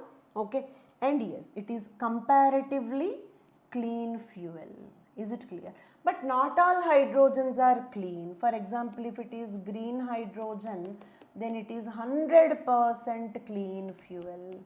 Is it clear? No pollution at all. No pollution at all. Is it clear? Okay. Then green hydrogen is a zero carbon fuel made by electrolysis using renewable power from wind, solar, split water. Is it clear? See. Okay, how the green hydrogen is obtained? H2O. Okay, so we need to split the water. Split. That split is called as electrolysis. Lysis means what? Breakdown. The word lysis means breakdown. Water is broken down into hydrogen plus oxygen. Okay, is it clear? Okay, and we need energy for this. Is it clear? We need energy for this. That energy source is, okay, wind or solar. Wind or solar. Okay, so therefore it is 100% clean. Therefore called as green hydrogen. Is it clear? Okay, the energy required to break the water into hydrogen and oxygen is coming from wind or solar. Okay, so therefore it is 100% clean energy. Okay, but for example, for this if you get it from coal, that is called black hydrogen. I hope it is clear. Okay, so like that different color codes are given: black hydrogen, brown hydrogen, grey hydrogen, turquoise hydrogen, pink hydrogen. Okay, so if you are interested, you can go through that. Which color, what is the energy source? Okay, I hope it is clear. Right. Recently, Prime Minister virtually addressed the second international conference on green hydrogen. The PM emphasized the need for international cooperation for the production of green hydrogen. I mean, the opinion is, instead of the countries individually trying to produce green hydrogen, okay, the Prime Minister felt that it is important for the international collaboration in producing the green hydrogen, because it is important for the entire globe, not only the country. I hope it is clear. Okay, next, the position of India. India is among the first G20 nations to fulfill the Paris commitments on green energy. India's commitments were fulfilled 9 years ahead of the target by 2030. I mean, okay, we made some commitments, okay, in the Paris agreement. Okay, what is that? To reduce the carbon footprint, to reduce the chlorofluorocarbons, to reduce the global warming. Is it clear? To increase the share of the renewable energy sources. Okay, so like this we made some commitments and we fulfilled those commitments 9 years before the target. Is it clear? India pledged to increase non-fossil fuel energy to 500 gigawatts. Installed non-fossil fuel capacity in India increased by 300%. Non-fossil fuel, fossil fuels means what? Petrol, diesel, coal, these are fossil fuels. Okay, we increased the non-fossil fuels, okay, like solar, wind, hydrogen, biofuels, etc. Okay, we increased them by 300% over the past decade. Okay, solar energy increased by 3000%, 3000% increase in the solar energy production. Is it clear? India launched the National Green Hydrogen Mission in 2023, very important. National Green Hydrogen Mission in 2023. Okay, what is the goal of this mission? To increase the Okay, usage of hydrogen as the fuel to increase the production of hydrogen, particularly increasing the production of green hydrogen. Is it clear? Also, Indian Railways plans field trials of the first hydrogen fueled train by 2025. Is it clear? Okay, completely hydrogen fueled train is the plan. Also, similarly, we have Toyota Kirloskar's car called as Mirai. Okay, this is also completely powered by hydrogen fuel cell. Is it clear? Mirai car is powered by hydrogen fuel cell, right? And we have plans to, okay, launch a train like that, a train that runs on the hydrogen fuel. Is it clear? Emerging importance of the green hydrogen. Green hydrogen has a potential to decarbonize the industries, isn't it? Industries traditionally use petrol, diesel, coal, etc. Now, if you can replace it with hydrogen, you are decarbonizing the industries. I mean, you are reducing the carbon emissions from the industries. Reducing the decarbonize means reducing the carbon emissions from industries like refineries, fertilizer companies, steel factories, heavy duty transportation, I mean lorries, trucks, manufacturing companies. You can use hydrogen fuel in those companies so that lorries, trucks, steel, fertilizers can be manufactured using hydrogen as a fuel. Is it clear? All these things can be manufactured using hydrogen as the fuel. The factory needs fuel. We are replacing it with hydrogen. Is it clear? It can also serve as a storage solution for surplus renewable energy. Okay, what do you mean by this? Okay. See, let us suppose you have solar energy. Solar energy. Okay. Then what you have, let us suppose you have excess solar energy. Okay. Then what you do is, okay, use it to, okay, use it to, okay, okay, to convert this into hydrogen plus oxygen. Is it clear? Okay. Then, okay, this hydrogen, store the hydrogen, store hydrogen, okay, and use it when needed. Did you understand? Okay, let us suppose you have some excess solar energy, but you don't want to get it wasted. Excess wind energy, you don't want to get it wasted. Is it clear? Then what you can do? Use it to form the green hydrogen. Use that energy to break the water molecule. You will get hydrogen. Store it as long as you want. You cannot store solar energy, but you can store hydrogen. You cannot store wind energy, but you can store hydrogen. Store the hydrogen as long as you want. Use it when needed. It means another advantage of the green hydrogen is it is a storage solution for surplus renewable energy.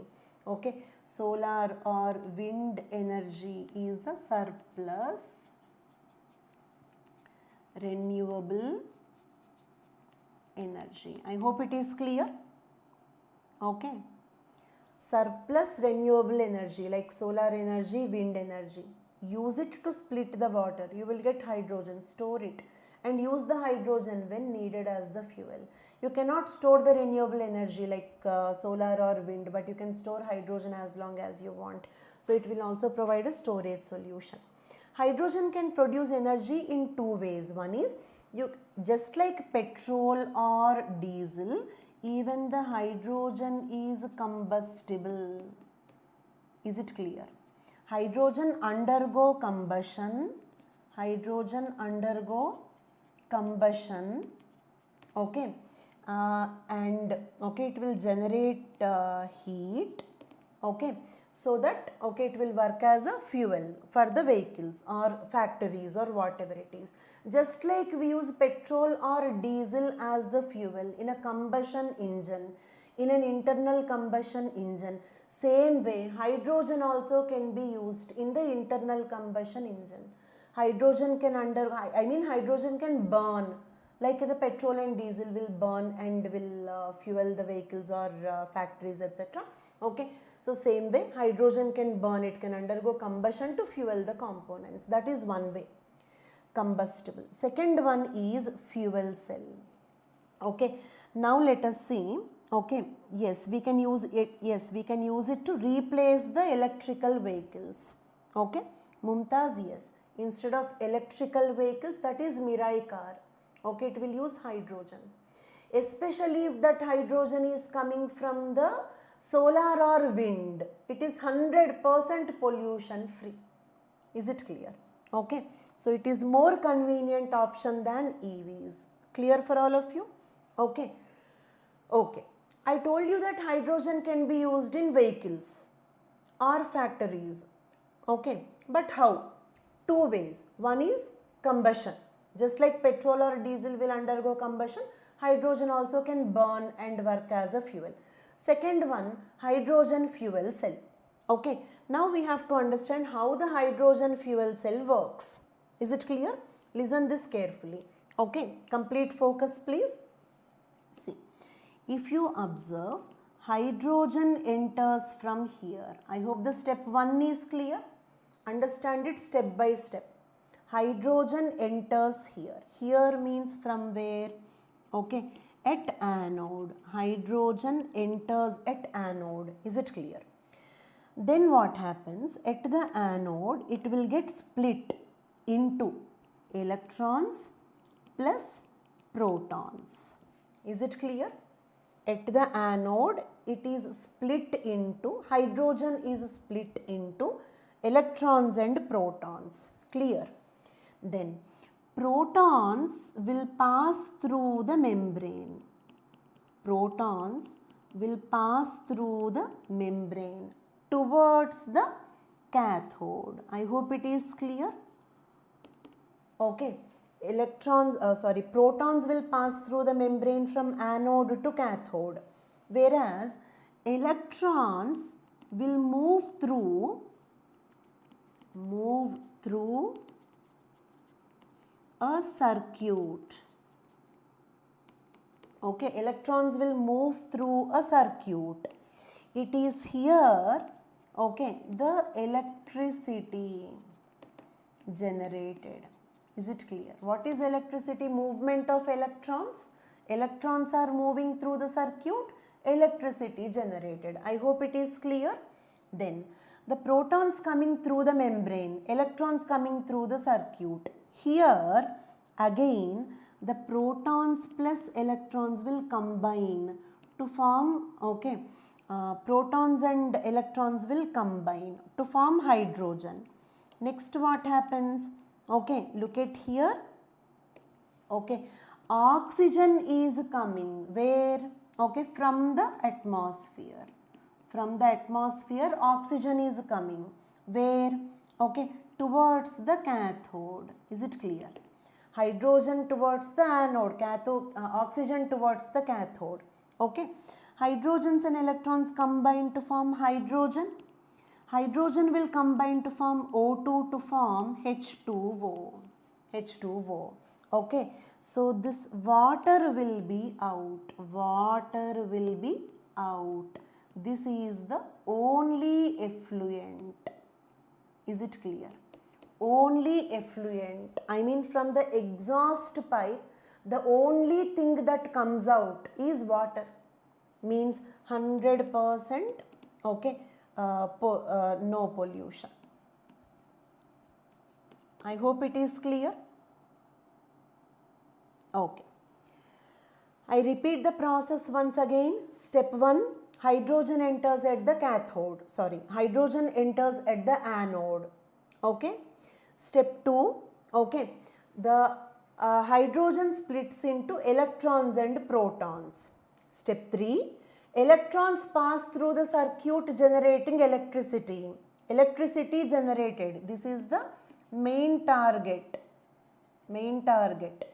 Plus the protons travel through the membrane. Step 4. Step 5. Okay. Now look at the cathode. Near the cathode, now you have electrons which came through the circuit. Okay.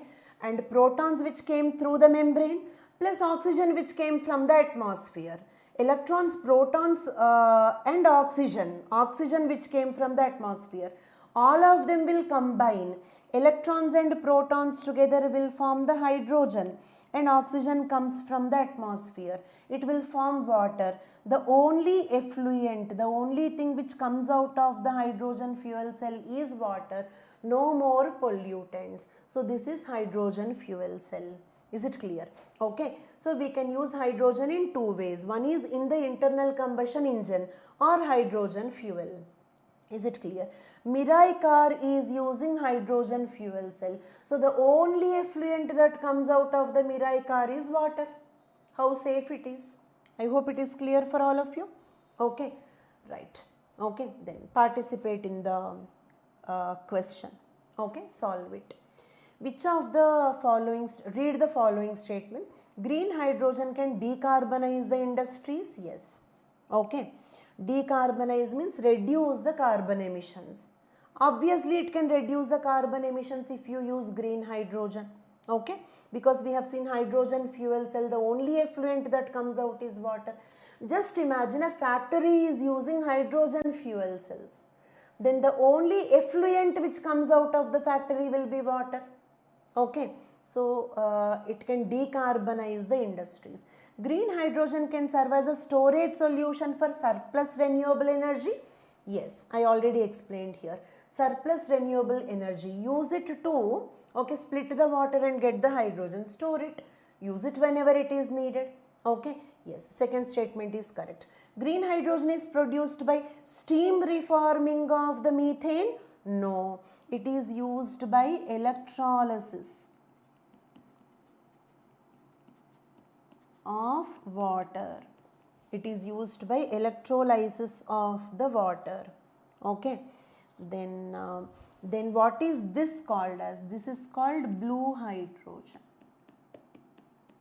The hydrogen formed by steam reforming of the methane. From the methane, if you get hydrogen, that is called as blue hydrogen, not green hydrogen. Green hydrogen is electrolysis of the water. Green hydrogen can also be used in fuel cells releasing only water as effluent. Correct. 1, 2, 4 are correct answers. Okay. They are asking correct. 1, 2, 4. C is the right answer. 15th question, C is the right answer. Okay. Moving ahead. Bharatiya Antariksha Station, that is first, okay, space station for India. Okay, Indian space station, Bharatiya Antariksha Space Station. Clear? Okay, then right. Thank you so much, Swati Malik. Okay.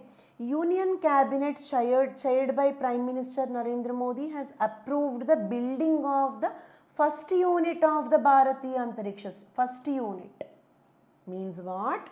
Okay, it will be launched in bits and pieces. I hope it is clear. It will be launched in bits and pieces. We cannot launch the Bharatiya Antariksha Station as a single piece. Okay, the parts will go there, they will join. For example, I will send one part now, I will send another part later, then the two parts will join there. Okay, that is how we launch it. Okay, by extending the scope of, observe it, important point, Gaganyaan mission. Gaganyaan was also in the news. Okay, Gaganyaan is to send astronauts into the space, isn't it? Send astronauts into the space. Okay, so Bharatiya Antariksha Station, there is no separate mission. That is an extension of Gaganyaan mission. Remember that. Bharatiya Antariksha Station is an extension of the Gaganyaan mission, extending the scope of Gaganyaan. The first unit of BAS is planned to be launched in 2028. It will remain in the current affairs for the next 5 years. Is it clear? Okay. So, in LVM 3, we are planning to launch first unit.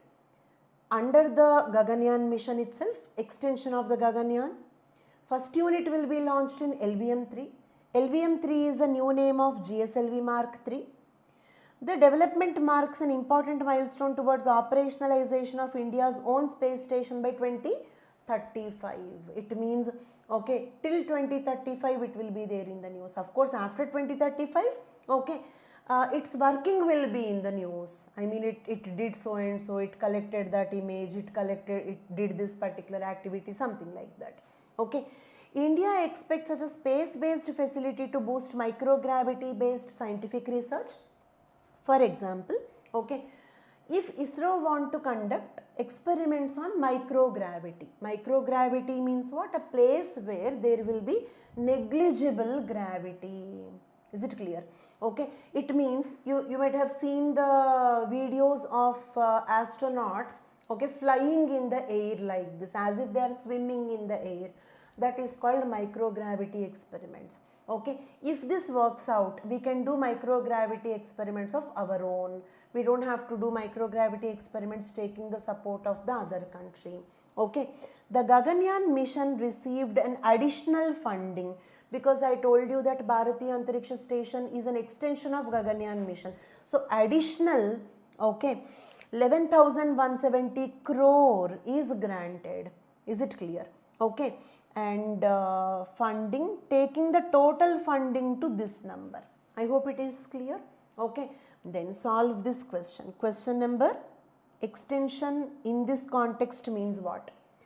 Lalita Prasad, original Gaganyaan mission is not for space station. It is only to send astronauts.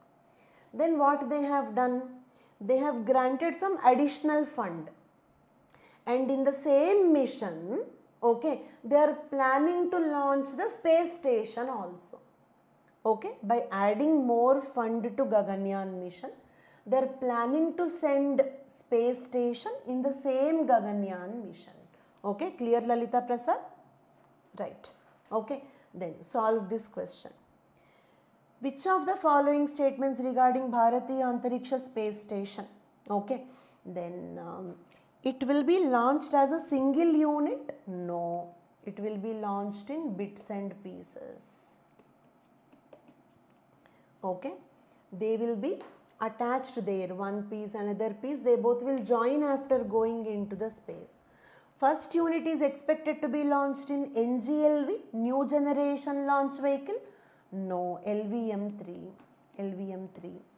The development and testing of BAS will be done under the Gaganyaan mission. Yes. Okay. Select the correct answer. Correct answer is 3 only is the correct answer. 16th question right answer is D. Clear till now? Next. Okay. Paramrudra, Arka, Arunika. Okay. What are they? They are supercomputers. They are supercomputers. Okay. What do you mean by a supercomputer? A supercomputer will have several, okay, processing units. Several processing units.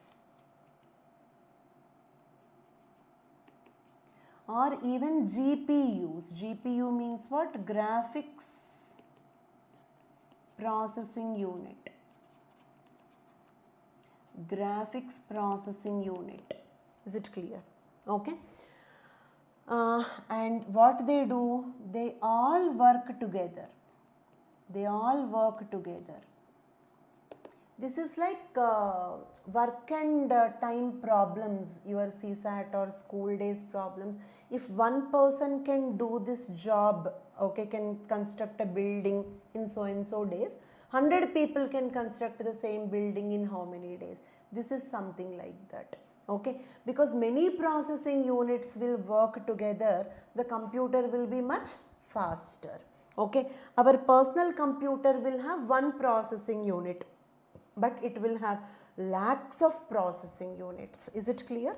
It can have several lakhs of processing units. They all work together, so it will be much faster.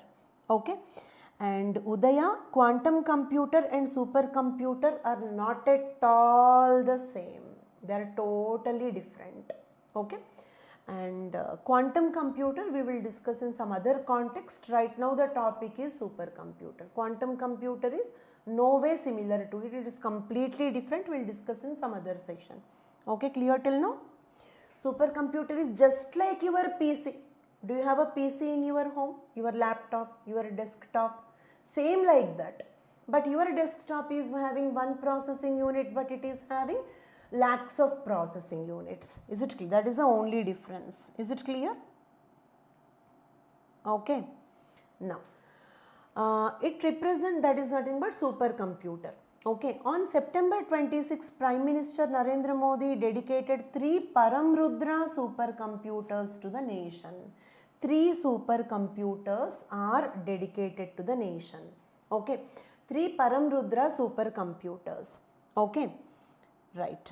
And the first one is Giant Meter Radio Telescope in Pune. Okay, there is a radio telescope in Pune. That facility is using 1 Paramrudra supercomputer and its speed is 1 petaflop. Its speed is 1 petaflop. Clear till now? What is the speed of? There are total 3 Paramrudra supercomputers. One is, okay, at Giant Meter Radio Telescope in Pune. It is located in Pune. Its speed is 1 petaflop.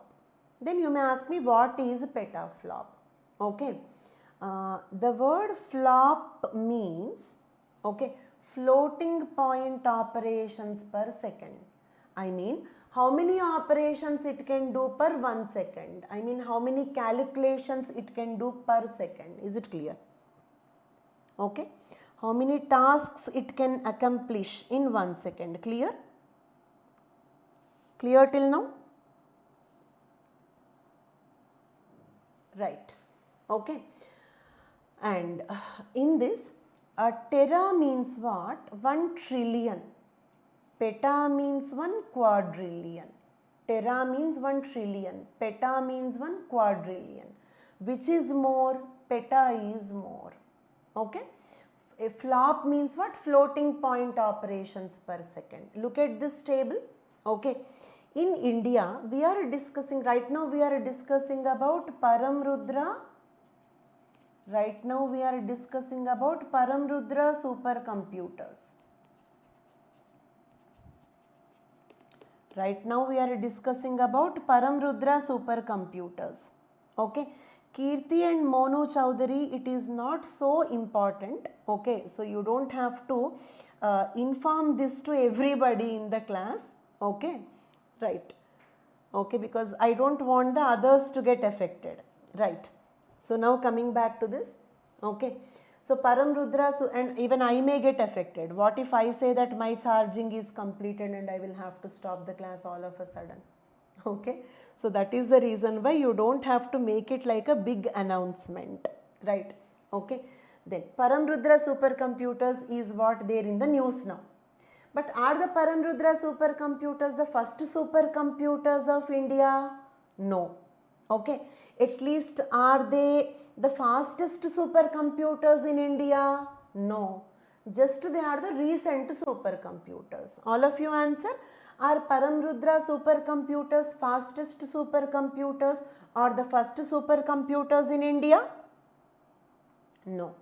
Then why are they in the news? They are just recent ones.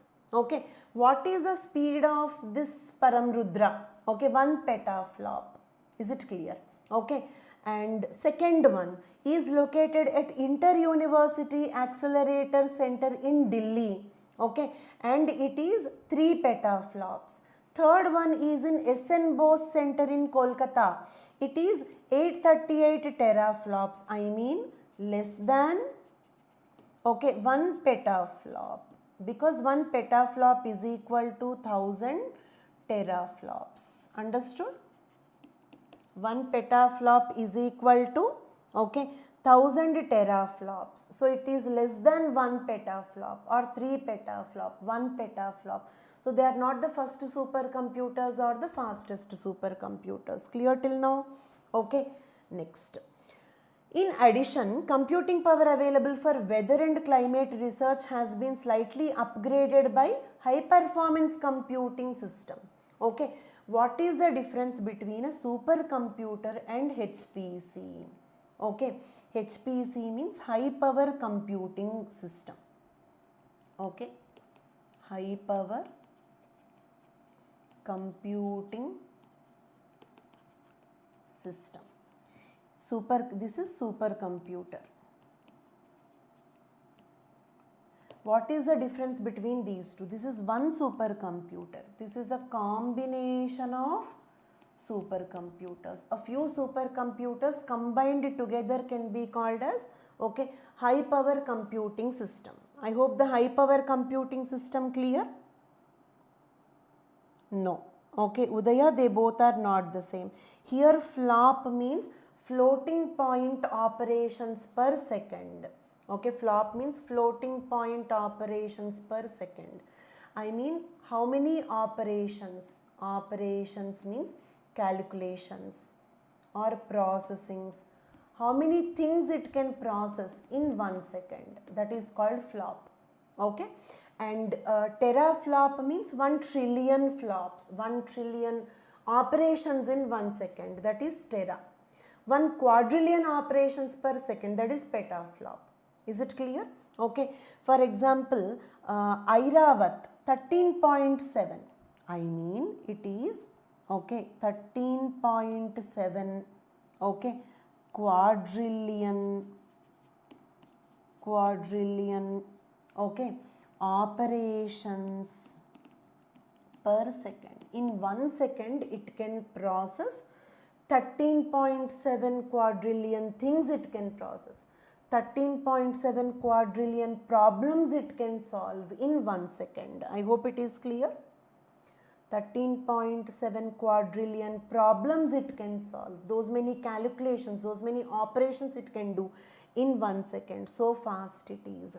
Is it clear? That is flop. Okay. Then what is the difference between a supercomputer and a HPC? HPC, high power computing system, is a combination of supercomputers, whereas a supercomputer means a single supercomputer. Okay. Along with 3 Paramrudra supercomputers, okay, Arka and Arunika are the 2 HPCs also released recently. 3 Paramrudra supercomputers. 2 HPCs called Arka, Arunika are recently launched. I hope it is clear. The news is 3 Paramrudra supercomputers and 2 HPC systems called Arka, Arunika are launched recently. That's all. That is the news. Okay. Next. Solve this question. All of you solve this question.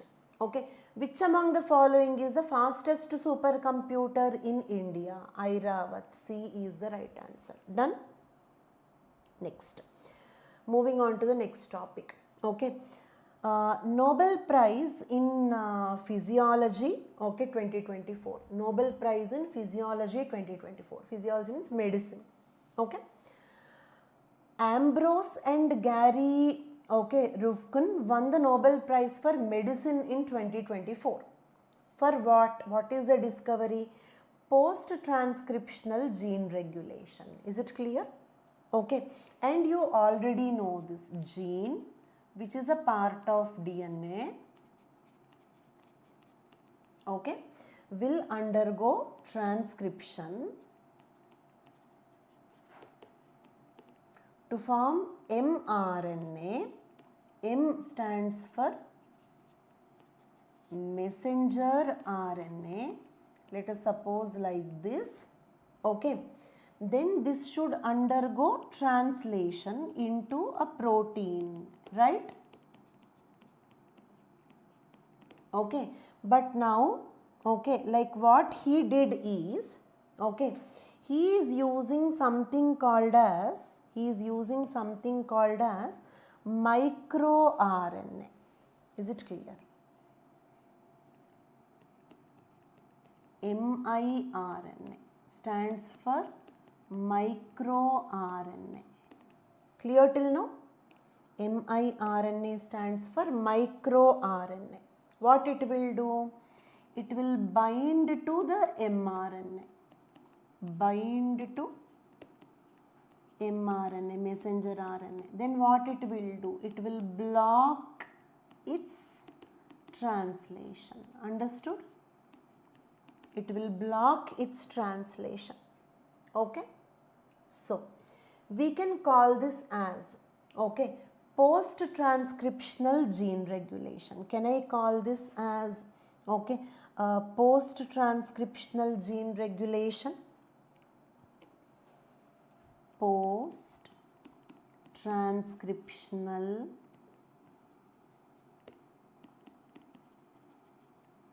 gene regulation, because you are regulating the gene expression,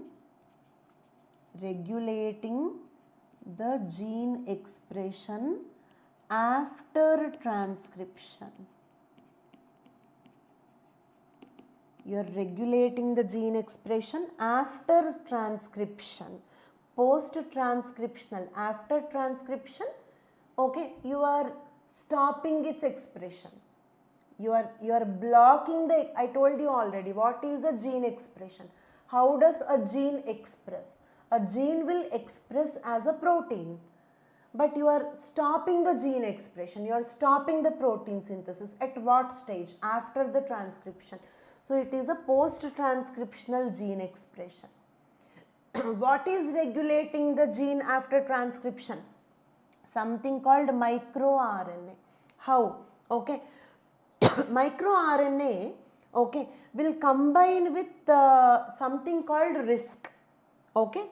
miRNA plus RISC.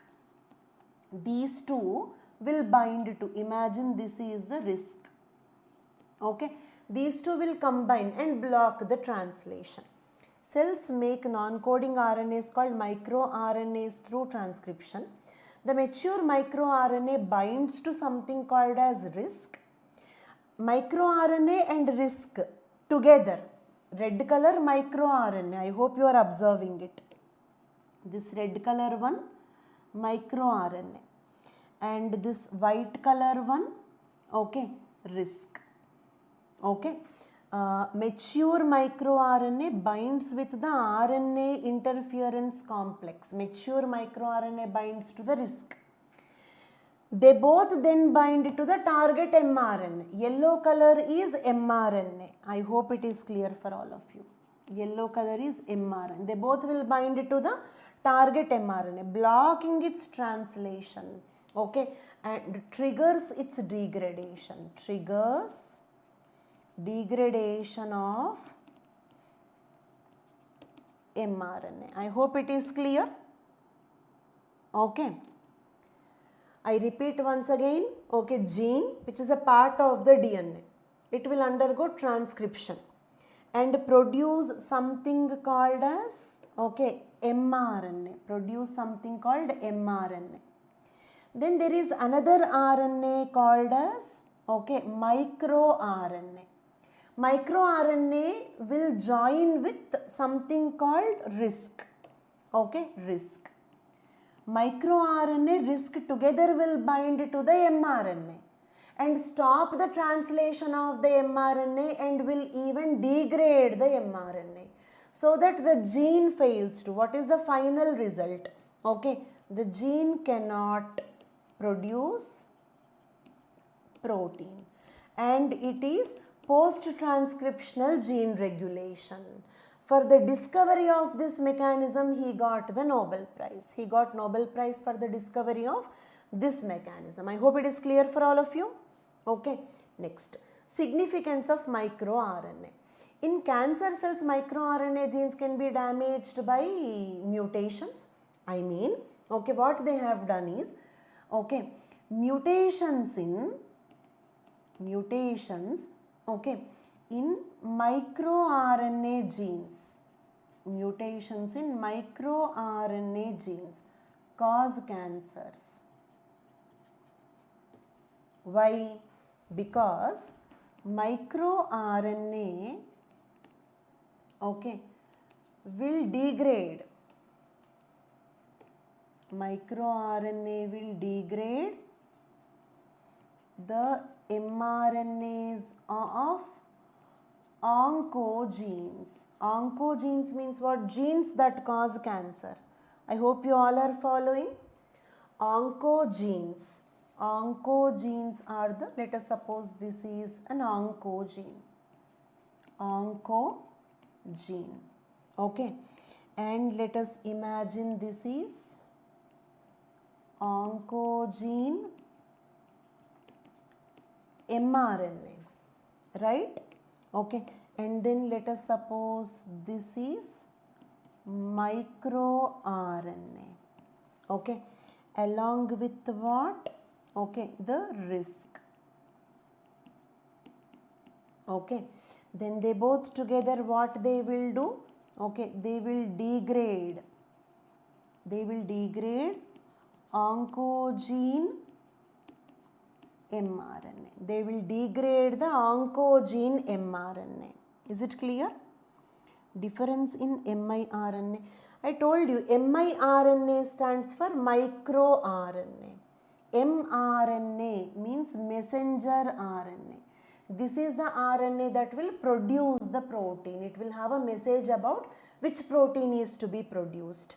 Whereas miRNA stands for microRNA. It is a small RNA that will block and degrade the mRNA. Is it clear? Okay. mRNA is the one which is producing the protein. MicroRNA is the one which is preventing the protein production. Okay. So, Vishakha, I hope it is clear. Okay. Now coming back to this, look at here. Okay. What is this? Vishakha, keep answering. What is this? This is an oncogene. This one is, okay, look at here. What is this one? This one is oncogene mRNA. Okay. Then microRNA is binding to it and degrading it. It means, okay, preventing cancer or causing cancer? Tell me, all of you. Okay. Here microRNA is preventing the cancer or causing the cancer? I repeat, this is oncogene. This is oncogene mRNA. Okay. This one is oncogene mRNA. And this is the microRNA with risk. What it will do? It will bind to the oncogene mRNA and degrade the oncogene. Okay. So, it is, okay, microRNA is preventing cancer. Okay, microRNA is preventing cancer. Shalini, how it is preventing cancer? By degrading the oncogene mRNA. How it is preventing the cancer? By degrading the oncogene mRNA. Right? Okay. So, I hope all of you understood. Okay. Degrade means oncogene. Yes. Okay. Yes, Tulsi. Correct. I hope it is clear. Destroy it. If the oncogene mRNA is destroyed, how can we get cancer? Like that, microRNA is preventing cancer. So now you tell me what happens if, okay, tell me what happens if that microRNA is mutated. Everybody please, you just told me that microRNA prevent cancer. If this microRNA which is preventing cancer is mutated, damaged, mutated means damaged, then what happens? We get cancer or cancer will be prevented, right? Yes, okay, leads to cancer, leads to cancer. That is the reason why mutations in microRNA cause cancer. MicroRNA prevent cancer. So, mutations in microRNA cause cancer. I repeat, microRNA prevent cancer by destroying the oncogene mRNA. So, mutations in microRNA If there is no microRNA, then we get cancers. Is it clear? Many major cellular functions such as development, differentiation, okay, like child development, okay, differentiation, growth, metabolism, all these things are regulated by microRNAs, not only cancer. All our body's regulation is being taken care by microRNAs. Is it clear? Why it mutates? Okay, mutation can come due to any reason. For example, X-rays can cause mutation, or UV radiations can cause mutations, and sometimes mutations can occur even spontaneously. Lalita Prasad, clear? Okay, right, even some chemicals can cause, nicotine can cause mutations, several factors can cause mutations, but sometimes mutations can come spontaneously also. In that case, we are more prone to cancers. Okay, and microRNA's function is not only to prevent cancer, it is also regulating other metabolism activities in our body. Approximately 2200 microRNAs, okay, have been reported to exist in our genomes. Okay, in our genome we have approximately 2200 genes that code for microRNAs. Clear? Okay. 1/3 of the human genome is estimated to be regulated by microRNAs. Okay, 1/3 of all our genes, okay, around 33% of all our genes, okay, are being regulated by microRNAs. I mean, microRNAs will decide whether those genes should express or not. MicroRNAs will decide whether those genes should produce the proteins or not. I hope it is clear. Okay. MicroRNA's deficiencies, okay, or expresses have been linked to number of other diseases like myocardial infarction. I mean heart attacks. Myocardial infarction simply means heart attack. Okay, and autoimmune diseases. Autoimmune diseases means, you might have heard about it. For example, if I produce antibodies to my own antigens, I mean if I produce antibodies to my own egg cells, or my own skin cells, or my own hair follicles, okay, you know, alopecia, some people will get a small patch here or here, hair will be lost, that is autoimmune. We produce antibodies to our own hair follicles. Okay, so hair follicles destroyed, we get a small pouch. Okay, or arthritis, we produce antibodies to our own synovial fluid, okay, which is a grease-like material in our joints. So if I produce antibodies to my own synovial fluid, such grease-like material in the joints will not be there. So it will lead to friction in the joints. Okay, that will lead to joint pains. Like that, there are so many autoimmune diseases. Okay, those autoimmune diseases are also related to microRNAs. Is it clear? Okay, why does it occur? Okay, Udaya, to regulate all these things. Why do microRNAs occur? Okay, to prevent cancers. Okay, to prevent heart attacks, to prevent autoimmune diseases, to regulate our gene expressions, to block the expression of unwanted genes. That is the reason why microRNAs occur. I hope it is clear. Udaya? Okay. To prevent cancer, to prevent heart attack, to prevent autoimmune diseases. Okay. To prevent the expression of any unwanted gene. We don't want the expression of that gene. So that gene's expression is prevented by microRNAs. Around 33% of our genes are being controlled by microRNAs. That is the reason why microRNAs exist. And if you are asking why mutations occur, they are random. They keep occurring. Is it clear? There is no special reason for it. Mutations are random events. They keep occurring. Some mutations are good. They cause evolution. Some mutations are bad.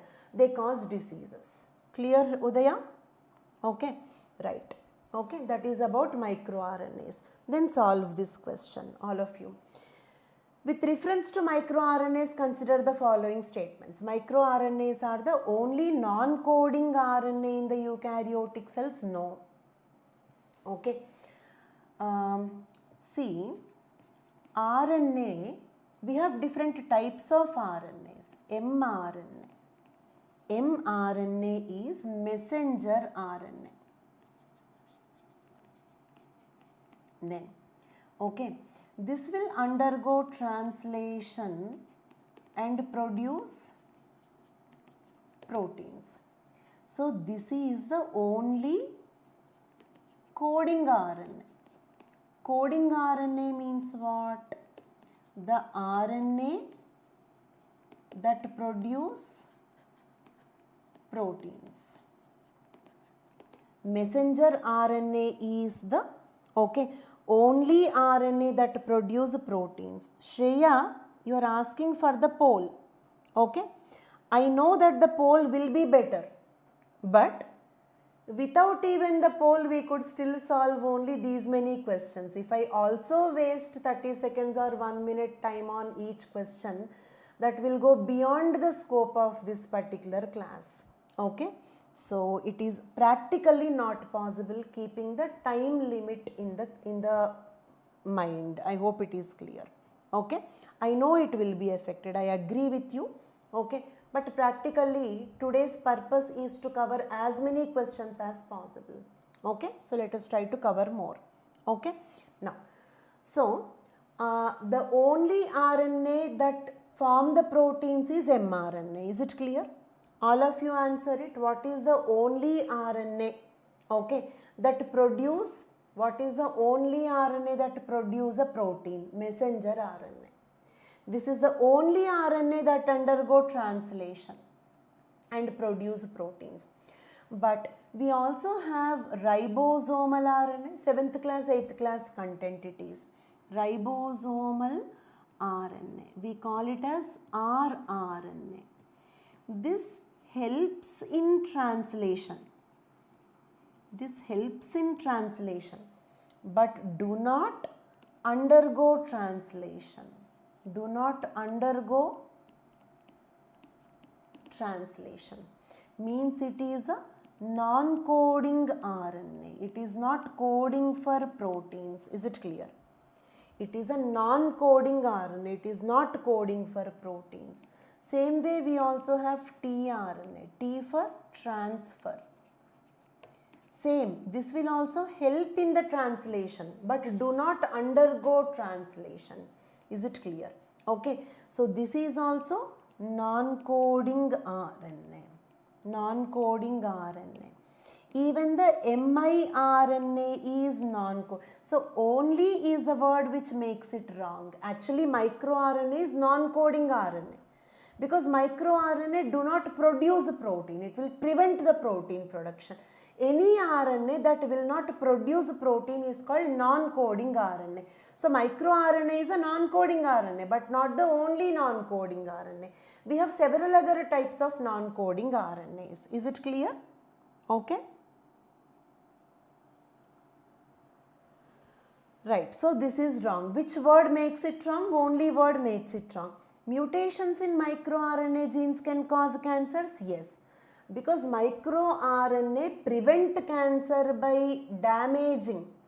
MicroRNA prevent cancer by destroying the oncogene mRNA. So mutations in microRNA leads to cancers. Correct. MicroRNA stops the transcription of certain genes to regulate the expression. Okay. 18th question. Okay. So actually if it is kept as it is, then this is also wrong. Okay. Because it stops what? Translation. Isn't it? The correct answer is translation. MicroRNA stops the translation. Param, you are asking, shouldn't it be translation? Yes, it should be translation to become correct. But why it should be correct? It can become wrong, right? Okay, so the third statement is wrong. I hope it is clear. Okay, because miRNA stops translation.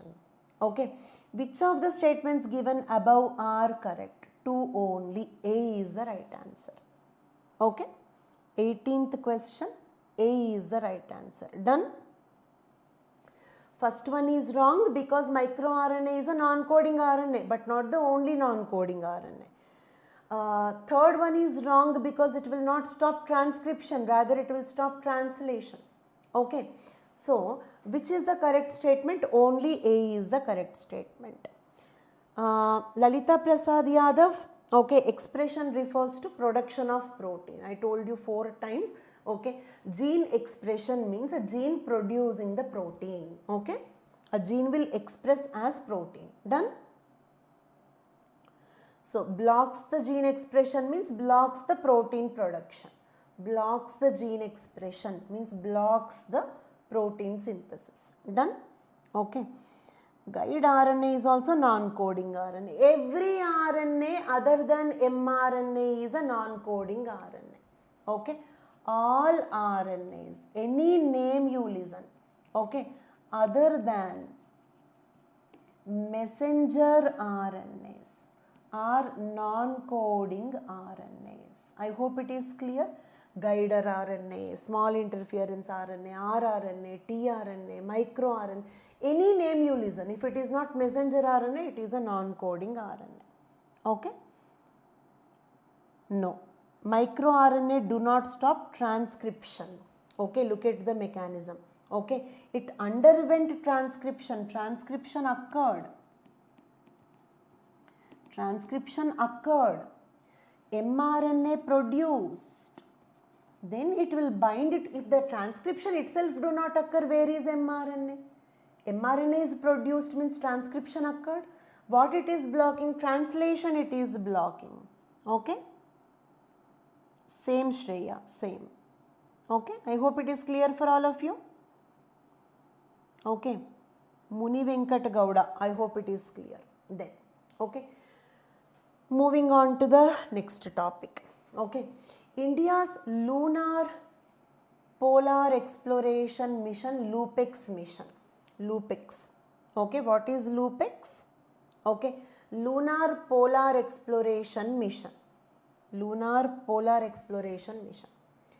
It is the National Space Commission has approved the Lunar Polar Exploration. What is the news here?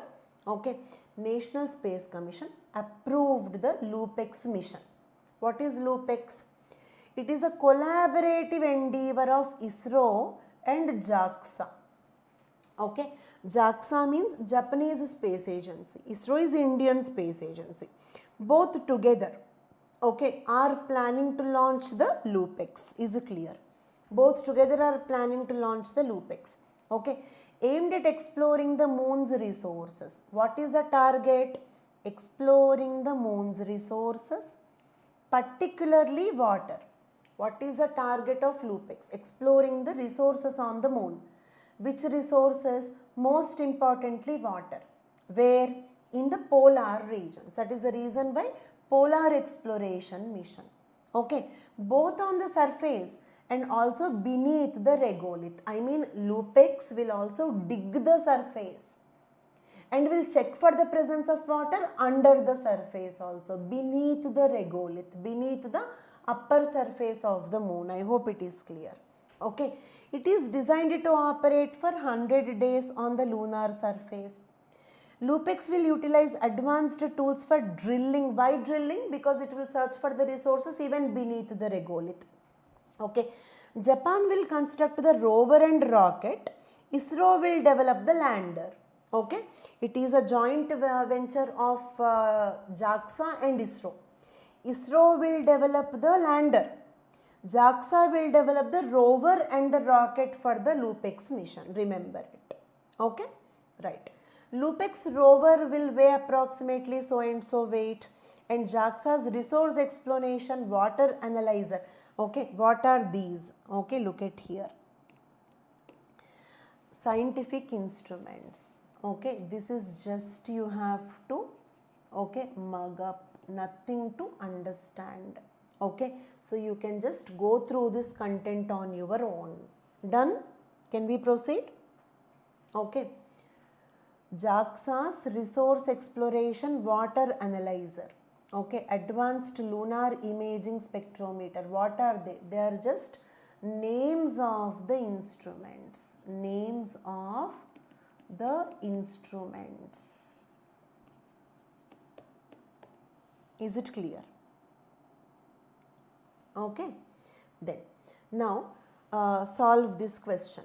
Consider the following statements. For Lupex, Japan will construct the lander. No, this is wrong. It is opposite. Look at here. Japan will construct the rover and rocket. ISRO will develop the lander. Okay. Lupex is planned as 5th mission of ISRO to the moon. Yes. Okay. It comes after Chandrayaan 4. Okay. I mean, right now Chandrayaan-3 is still orbiting the moon. Next mission will be Chandrayaan-4. Lupex comes after that. So it will be ISRO's 5th mission to the moon. Correct. Okay. The primary objective of the Lupex is to explore the presence of water in the moon's south pole. Yes. Okay. What is the main target of the Lupex mission? Explore the presence of water in the moon's south pole. Lunar exploration mission, Lupex. I hope it is clear. Okay. Lupex uses NASA's neutron spectrometer to detect water. Yes. NASA's neutron spectrometer is an instrument which is used to detect the water. Is it clear? Okay. So correct. Okay, correct answer. Okay, 2, 3 and 4. B is the right answer. 19th question, B is the right answer. Clear now?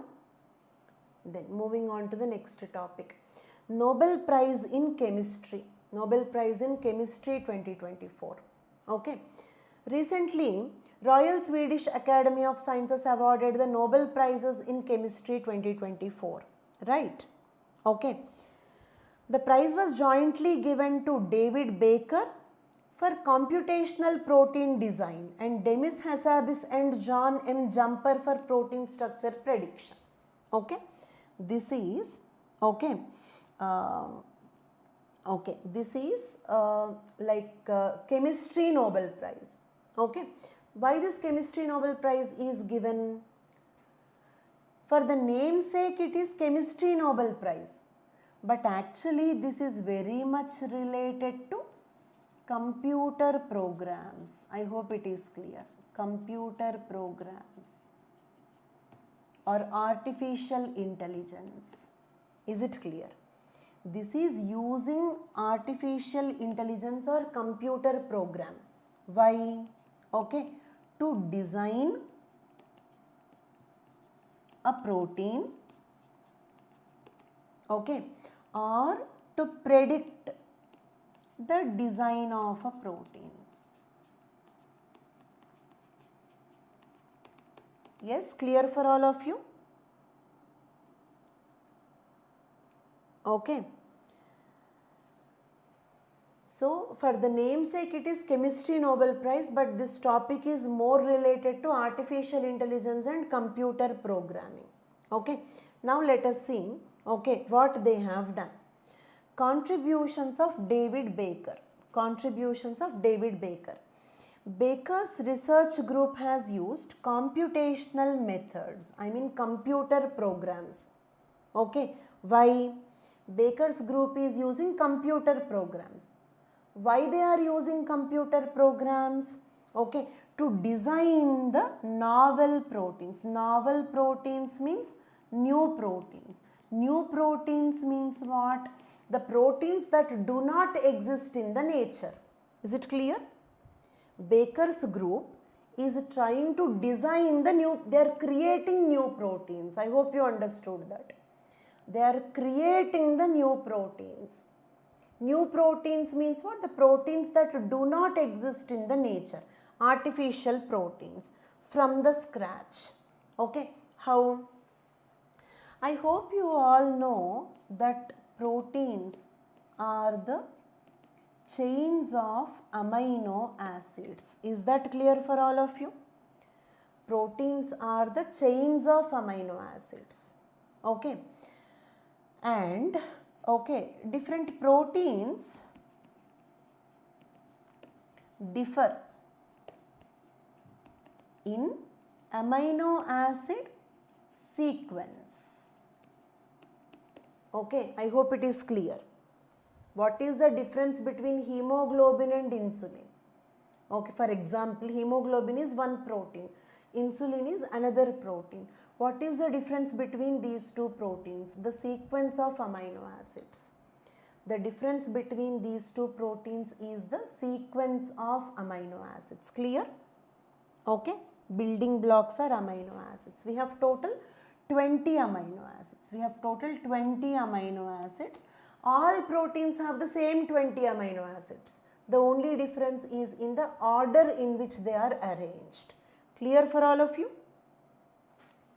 Right. Okay. So, now the amino acid sequence decides the 3D structure of protein. Means how the protein is folded. Okay. What will decide the structure of the protein? What will decide the structure of the protein? Sequence. A different amino acid sequence will give a different structure. I mean a different way the protein gets folded. I mean the protein will get folded like this or like this. How the protein is folded, what is its structure, depends on the sequence. And the structure decides the function of the protein.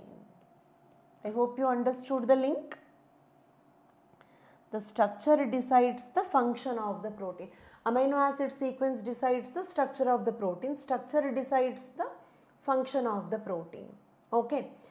Then what is the traditional method to predict the protein structure? Traditional method to predict the protein structure is an instrument called as X-ray crystallography. Is it clear? The traditional method to predict the protein structure, to guess what will be the structure of this protein. Okay. Traditionally we use X-ray crystallography, but it is very time consuming and costly. It is very time consuming and costly.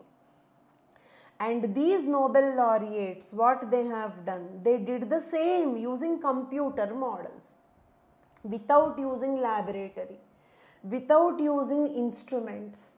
Is it clear? They predicted the protein structure. How? Using the artificial intelligence, computational modeling. Is it clear? Baker's team in 2003, you might be wondering, the Nobel Prize came in 2024, you are speaking about a discovery in 2003, yes. The work was done in 2003, recognized and the Nobel Prize given in 2024. So it means it is not a matter that will be accomplished in one day. I hope it is clear for all of you. Yes, am I audible and visible? Structure or no, Udaya? Develop novel proteins. Shreya, we are going to discuss. Right. Now, so Baker's team in 2003 created novel proteins and determined the structure. They created new proteins. Not only they created the new proteins, also predicted their structure. They said that the structure of the protein will be like this. Tell me what the Baker's team did. They created new proteins, plus they predicted the structure of the new proteins. Using a computer program called as Rosetta. Name the computer program that Baker's group used to predict the protein structure. To design and predict the protein structure, Baker's group used a computer program. What is that? Rosetta. It is a general program for both protein structure prediction and designing. This program can be used to design the protein, design the new protein, and also predict its structure. Rosetta is a computer program used to design a new protein plus predict its structure. Okay, but traditional method is X-ray crystallography. It needs a laboratory, costly equipment, time consuming and all that. Okay, good. So he got the Nobel Prize, very good. Okay, but as one of our friends was asking why to create new proteins, one of our friends asking why to create new proteins. Okay, now let us see why to create the new proteins. Okay, right. Such artificially designed proteins can be used as drugs. Okay, is it clear? The new protein can be, some of the new proteins used as medicines, some of the new proteins used as vaccines, some of the new proteins can be used as nanomaterials, some of them can be used as biosensors. Biosensors means used to detect other biological components. Is it clear? Okay, they can be used as a sensor to detect whether, for example, it can be used to detect whether a particular antigen is present or not. It can be used to detect whether a particular RNA is present or not. Is it clear? RNA. It can be used to predict whether some other protein is present or not. Clear till now? Okay. Okay. So, one of you were asking me the question why to create new proteins. Some of these new proteins can be used as medicines. Some of these new proteins can be used as vaccines. Some of them can be used as nanomaterial. Some of them can be used as biosensors. Biosensor means what? Something which is used to detect something, sense something. Okay, detect what? They can detect the presence of some other protein. They can detect the presence of an mRNA. Okay, they can detect whether the other component is present or not. Is it clear? Okay, like that. I mean diagnosis. Biosensors can be used in diagnosis. Clear till now? Right. Okay. In 2022, Baker's team developed an antiviral nasal spray to treat COVID-19. COVID-19 antiviral nasal spray. You can spray it in the nose. In the nose, if coronaviruses are present, they will kill the coronaviruses. What is there in the spray? A protein. This protein is a new protein designed by Baker's group. I hope it is clear. I repeat, Baker's group created a new protein. That new protein used in the nasal spray, okay, Baker's team developed an antiviral nasal spray to treat COVID-19. In that nasal spray, what do you have? The novel protein, the new protein synthesized by, okay, using this Rosetta program. I hope it is clear.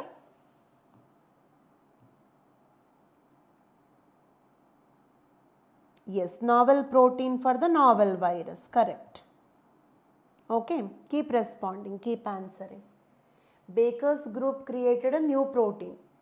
This protein has a capacity to kill the coronavirus. So we kept it in the nasal spray.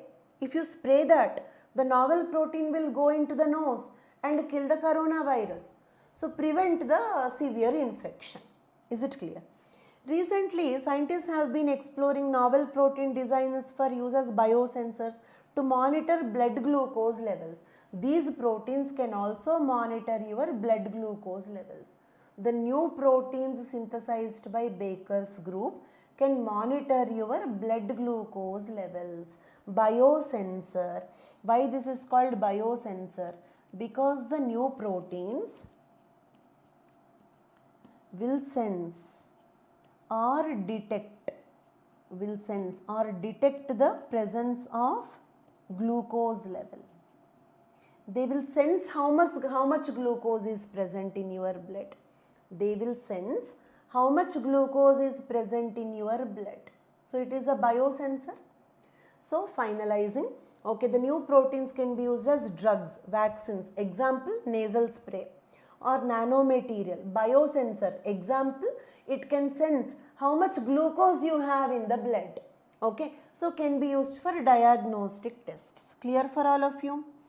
Did they use it for real in common people? Yes, Udaya, used it. Nasal spray was used during the COVID-19, but by the time the nasal spray came, the pandemic almost ended. So it did not become very common, but people used it. Is it clear? But not very popular, because by the time it is released, the pandemic was almost over. Okay, done? Next. Okay. Baker has successfully designed proteins with new functions like degrading plastics.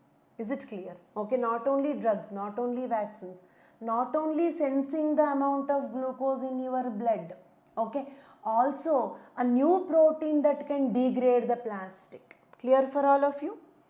Baker's group, yes, Lalita Prasad.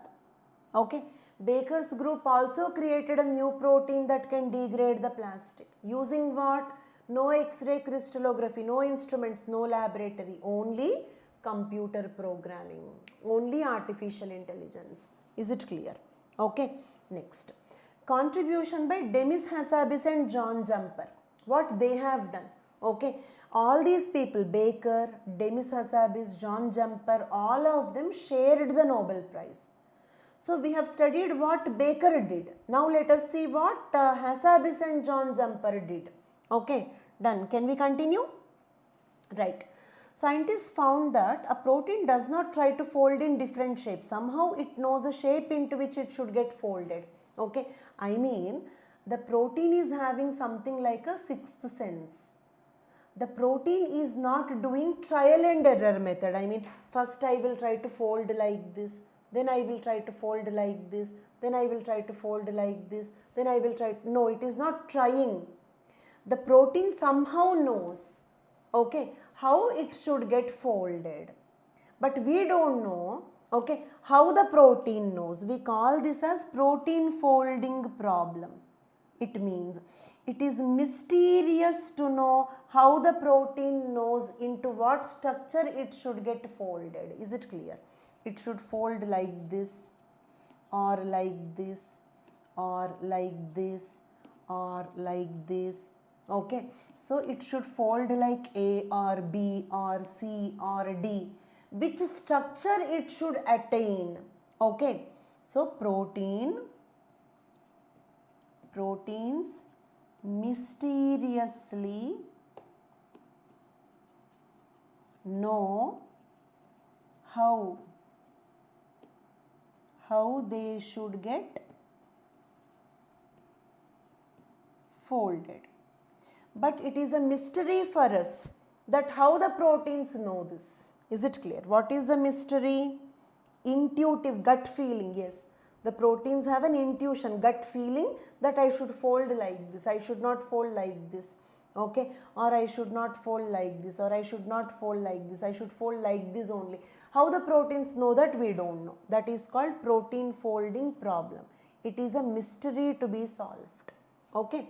The structure of a protein is crucial because it determines function, and I already told you that amino acid sequence determines structure, structure determines function. So it is very important for us to determine the structure. Why should we determine the structure of a protein? To determine the function of the protein. Is that clear? Why should we determine the structure of the protein? Because that will tell us about the function of the protein. Is it clear? And okay, Hassabis and Jumper created a software called AlphaFold. What is it? It is a deep learning model. I mean machine learning, deep learning, AI, ML, artificial intelligence, machine learning, deep learning model. I mean it will learn from data. It will learn from data. Is it clear? Okay, all of you tell me what is deep learning, what is machine learning, what is deep learning.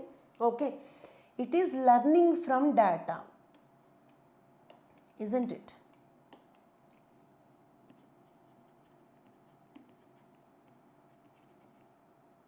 Okay, I mean, okay, what is the data here? Amino acid sequence. if this is the sequence, then what should be the structure? How it should get folded? Because I told you already, amino acid sequence will decide the structure. Structure will decide the function. So if this is the sequence, then what should be the structure? That is how this deep learning model works. Clear for all of you? Okay, AlphaFold. Okay, AlphaFold is a deep learning model. It will learn from the data. What is the data? Amino acid sequence. If this is the amino acid sequence, then what should be the structure of the protein? Okay, it will predict the protein structure based on the amino acid sequence. Is it clear? Okay. Just like, for example, your Myntra app will predict next what clothes you want to purchase based on the pattern of your previous purchases.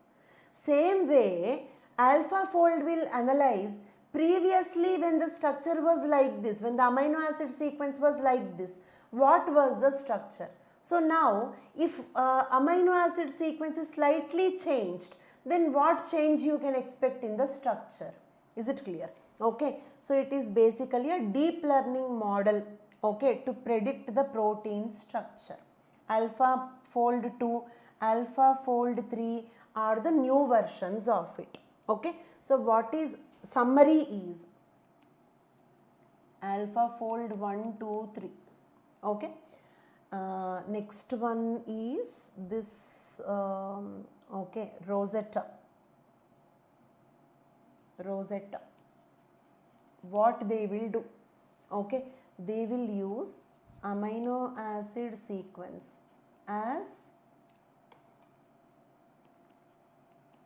data, okay, and design or predict the protein structure. Why to predict the protein structure? To predict the protein function. Whereas Rosetta can also be used to create new proteins. And what are the applications of the new proteins? Drugs, vaccines, biosensors, nanomaterial, etc. Okay, then solve this question. Okay, the first statement, AlphaFold is a deep learning model for the prediction of protein structure and interactions between the proteins. Yes. Rosetta is a general program for predicting, designing the protein structure.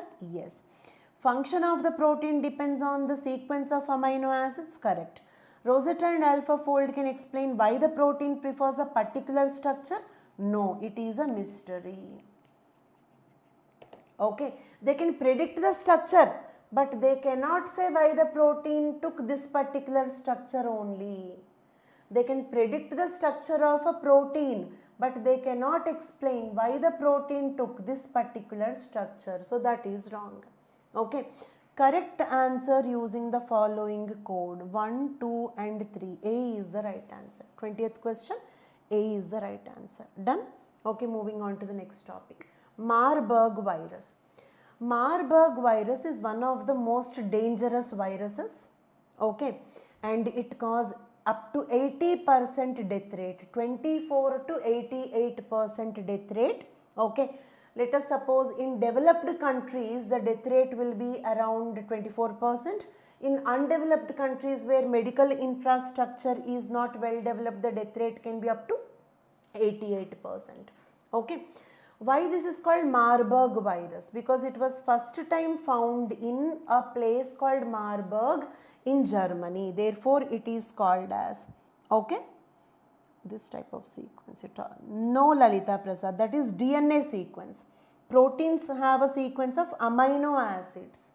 Proteins have a sequence of amino acids. What you typed is DNA sequence. Okay, Lalita Prasad? Okay. And today Lalita Prasad will become super famous. Okay. He became viral today after this video. Now, the Marburg virus, why the name Marburg virus? Okay, because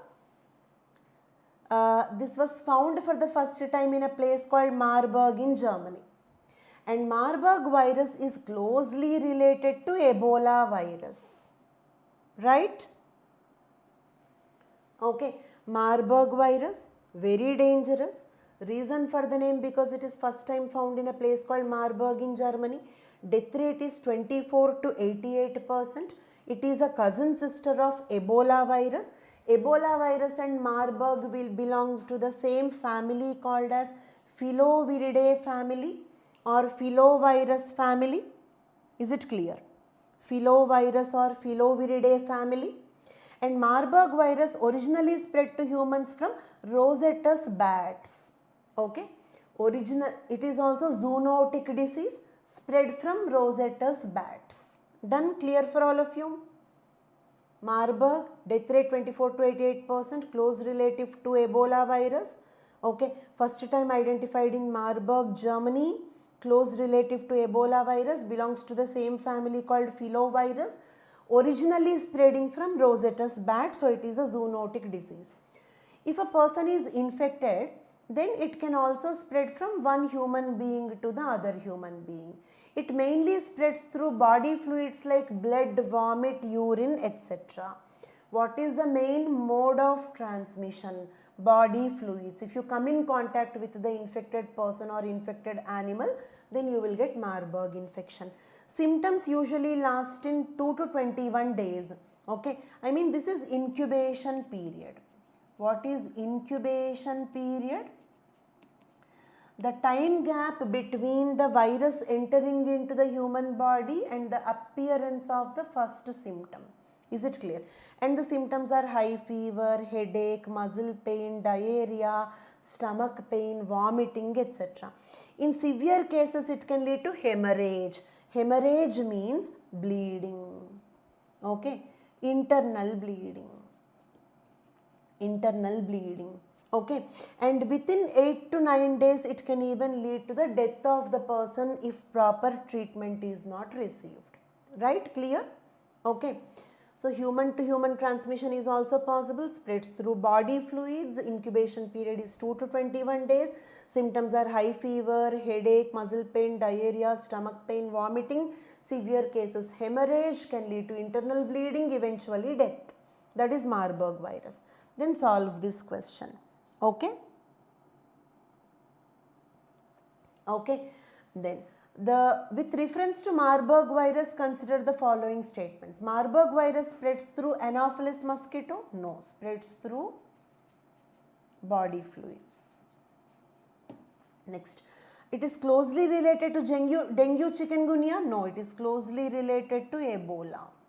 Okay, belongs to the category called filovirus category. Clear till now?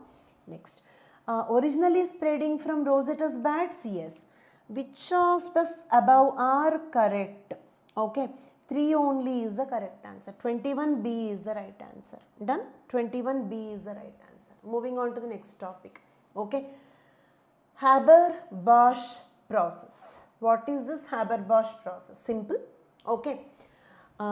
Nitrogen, look at here, nitrogen plus hydrogen. 1 nitrogen, 3 hydrogens forms NH3, forming ammonia. This is industrial production of ammonia. Okay, industrial production of ammonia. Nitrogen, hydrogen combined in 1:3 ratio, because NH3 na. So you need to combine them in 1:3 ratio. Then, okay, use iron as a catalyst. Okay, what is a catalyst for this? Iron. Temperatures up to 400 to 450 degrees centigrade. Okay, so combine nitrogen and hydrogen in 1:3 ratio. Okay, at 400 to 450 degrees Celsius in the presence of iron as a catalyst.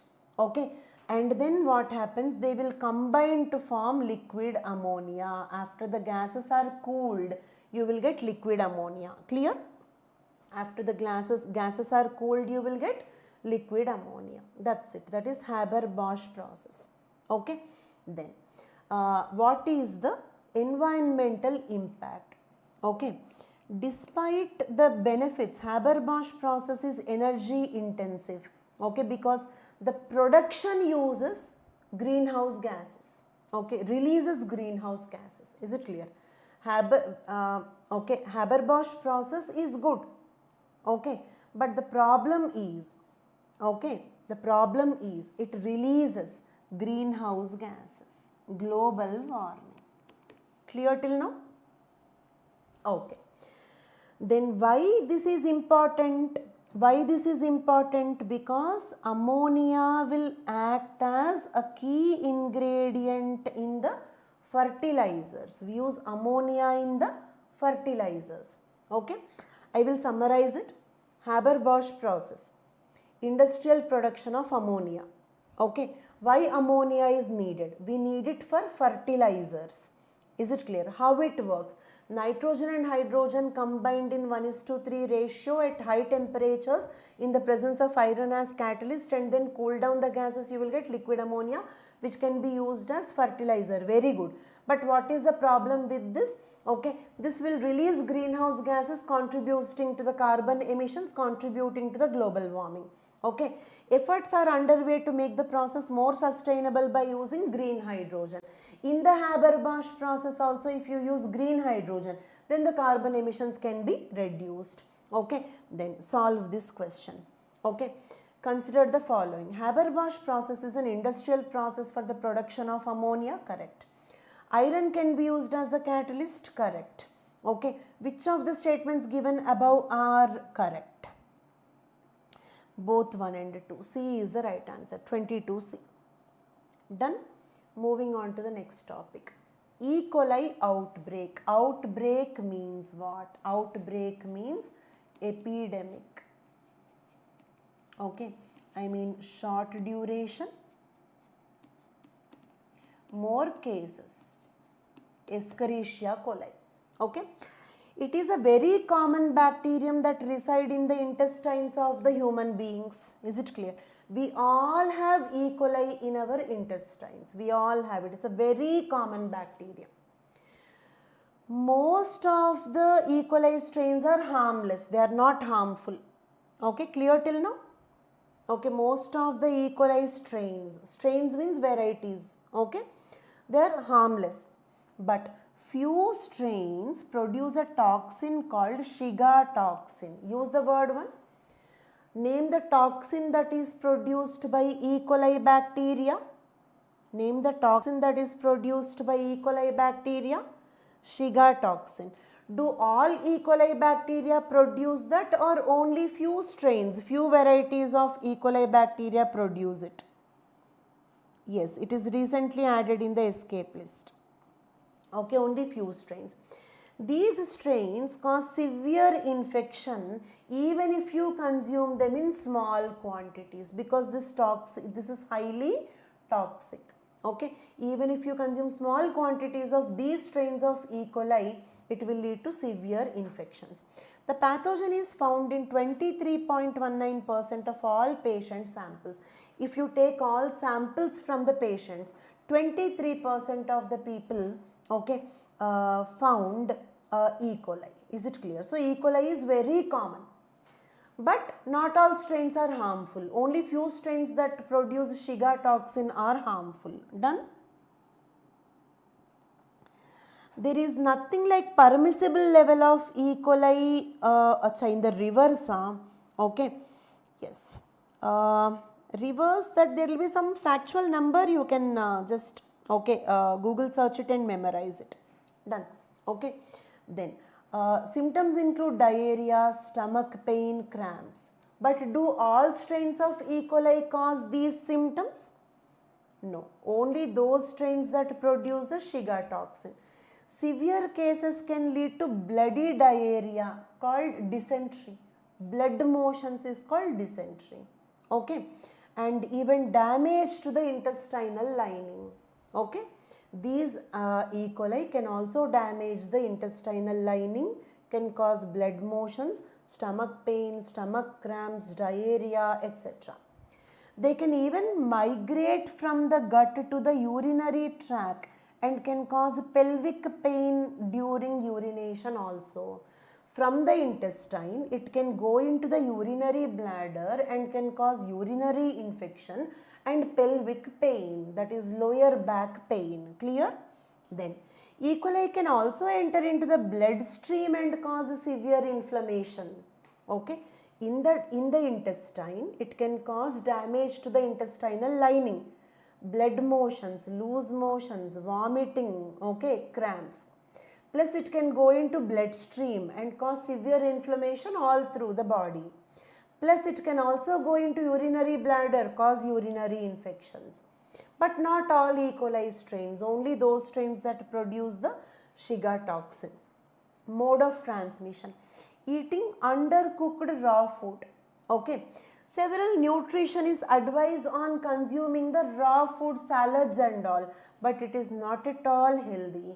The raw food contains so many bacteria and it can cause harmful infections.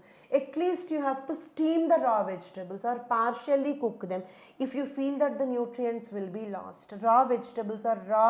Of course, raw meat is very dangerous. Even raw vegetables are not always safe. Is it clear? Okay. Yes, Nandini, correct. Okay. Natural water resources, swimming pools also infected with fecal water. Okay, ponds, rivers. In the same place people will go for defecation, same place people will drink the water, collect the potable water and all that. Sharing objects or surfaces with infected person, feco-oral route. Okay, I mean not washing the hands properly. Risk factors: children and old aged people are more prone.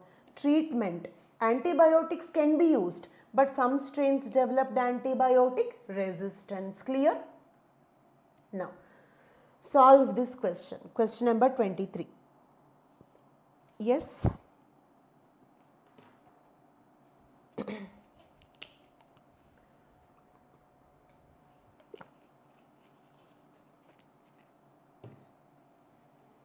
E. coli can be used in genetic engineering techniques like gene cloning. Yes. So, what we do, for example, okay, let us suppose this is E. coli bacteria. This is its DNA. Its DNA. And then what we can do is, in that, imagine this is human insulin gene. Human insulin gene. Then now what you will do? Okay, you will let it perform cell division. Then you got two bacteria. Okay, then okay, each with human insulin gene.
You're able to hear me now?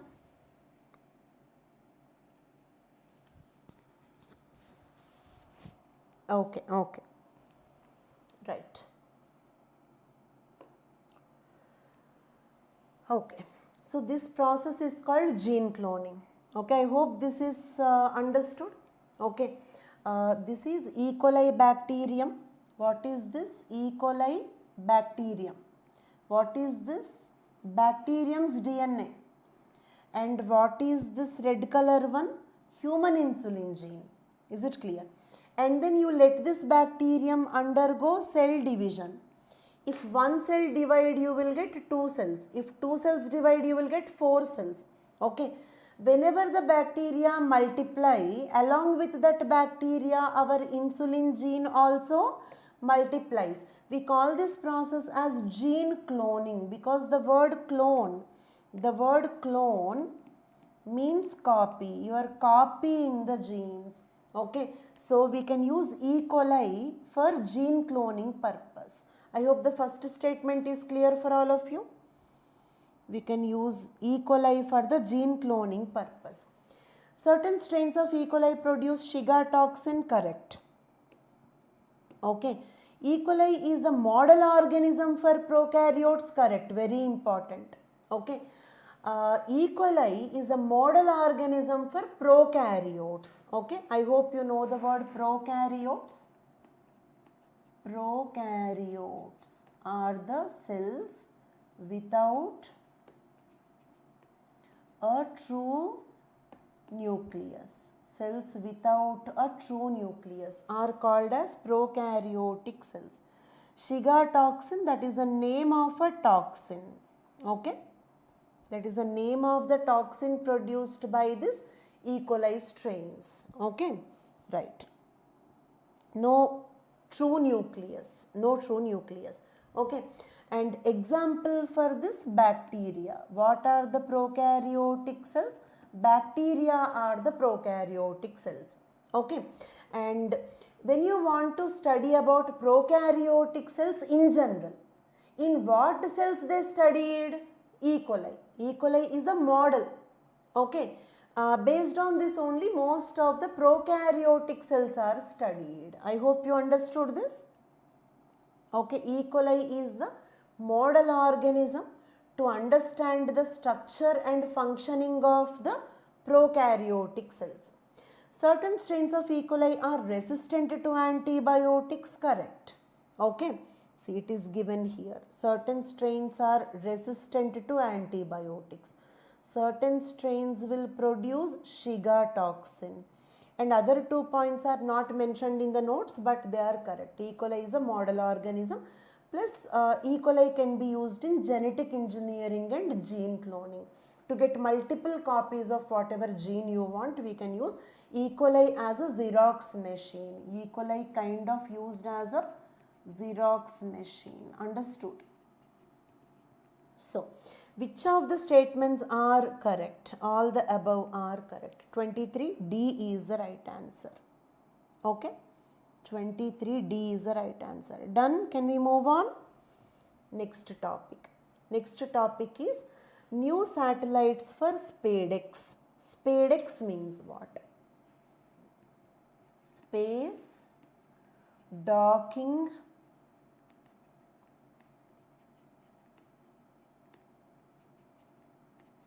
experiment. SpaceX means space docking experiment. Okay. ISRO successfully launched the space docking experiment mission. Okay. In PSLV C-60.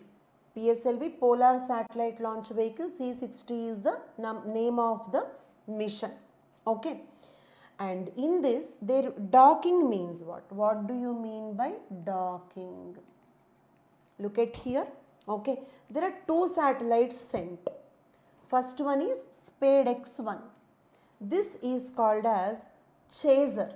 This is called chaser. Okay. And this is SpaceX-2. This is called target. I hope it is clear. The pen I am comparing it with target. Okay. And no, this is not like parking the ship. It is joining the two. This is called chaser. This is called target. Chaser will chase the target. I hope you understood. Chaser will chase the target. And did you get that? tick sound, that is called docking. Okay, fitting into each other. Docking exactly means fitting into each other. Is it clear? Okay. So, why fitting into each other is very important? Okay, this is important for space station, because do you remember I told you space station cannot be launched as a single piece. We have to send it in bits and pieces which should join in the space. Means all the parts of the space station should dock, okay, in the space. So we have to test whether we can do that or not. Okay, we can also use it for refueling purpose. We can also use it for sending the astronauts, okay, or any other like say supplies. Let us suppose astronauts are going into space station. For example, space station is here, their rocket is here. Okay, will they walk like this and go into the space station? No. Okay, like for example, in a flight they will attach the bridge to it so that you can go out of it. Like that, okay, if this is docked into that, okay, then through that the astronauts can go into the space station, or the supplies can be sent into the space station. Is it clear? Refueling, say this is an old satellite, fuel completed. The new satellite will come, dock to it, and so that from here the fuel will go into that. Is it clear? So we need docking for all these purposes. Understood? Okay. Done? Next. Plus they carried 24 payloads on poem 4. Okay. What is poem 4? That we will see later. What is poem 4? We'll see little later. Okay. Right. Okay. About 15 minutes after the liftoff, the two small spacecrafts weighing so and so, okay, reached the intended orbit. Chaser approached the target, okay, with progressively reducing distance. Okay. Chaser approached the target with reducing the distance and finally docked. Okay. When the first docking occurred, 16th January. Docking occurred 16th January. Is it clear? Okay. And Anant Technologies Private Limited assembled, integrated and tested the two satellites. Okay. Who made these two satellites? Anant Technologies Private Limited. Is it clear? Anant Technologies Private Limited assembled, integrated and tested these two satellites called Chaser and Target. Clear till now? A private company. Next. Okay. Right. We have seen one news article about docking. Okay, docking is done, but undocking is also important. For example, you docked, refueled. Okay, then after that fueling is completed, then again it should be undocked. Or for example, a space shuttle went, docked with the ISS. Astronauts went into the ISS. Then again the space shuttle should undock and come back. Is it clear? So undocking is also important. Agreed? Undocking is as important as docking. ISRO successfully undocked the two satellites from each other in its first attempt. Okay, in a 460 kilometer circular orbit. Is it clear? ISRO successfully even undocked the two satellites in its very first attempt. The satellites are now orbiting independently. India is now the fourth country after US, Russia, China to achieve this. Is it clear? Okay, India is the fourth country after US, Russia, China to achieve the docking and undocking. Clear? Next, future applications. Okay, I told you electric power transfer. Okay, then developing spacecrafts, refueling, sample returns. Okay, for all these reasons we need docking. Is it clear? Bring the sample from the moon. Okay, send the astronauts, send the supplies, refuel, electricity transfer from one satellite to the other satellite. These are the reasons. Okay, then now solve this question. Question number 24. What is the use of undocking? You have to come back, right? Okay, see, for example, this is an old satellite. Fuel completed. Okay, and then you are sending fuel in a new spacecraft. It will dock. Now fuel transferred, fueling over. For example, you go to petrol bunk, they will keep that tube in your vehicle, that is docking, they fuel it. After the fueling is completed, will they remove that tube or they will keep it forever in your bike? It is something like that. It should come back again. Or this is a space shuttle. Astronauts are going in this space shuttle. It will dock. They went into this. Now they reached the ISS. Now the space shuttle should come back onto the earth. So undocking is also important. I hope it is clear. Yes. Attaching is docking, removing is undocking. You went into a petrol bunk. They kept the tube in your bike, docking. Fueling is completed, removed it, undocking. India became the 4th country to achieve this docking and undocking. Is it clear? Okay? Right. Then, same example. Yes, you kept the charging. Now the charging is completed. You have to remove it like that. Okay? SpaceX mission successfully executed satellite undocking in its first attempt. Yes. India became the 3rd country, no, 4th country to achieve this docking and undocking. Wrong. Okay. The experiment tested electric power transfer between the docked satellites. Yes. Is it clear? We have even tested whether power supply is possible between the two docked satellites.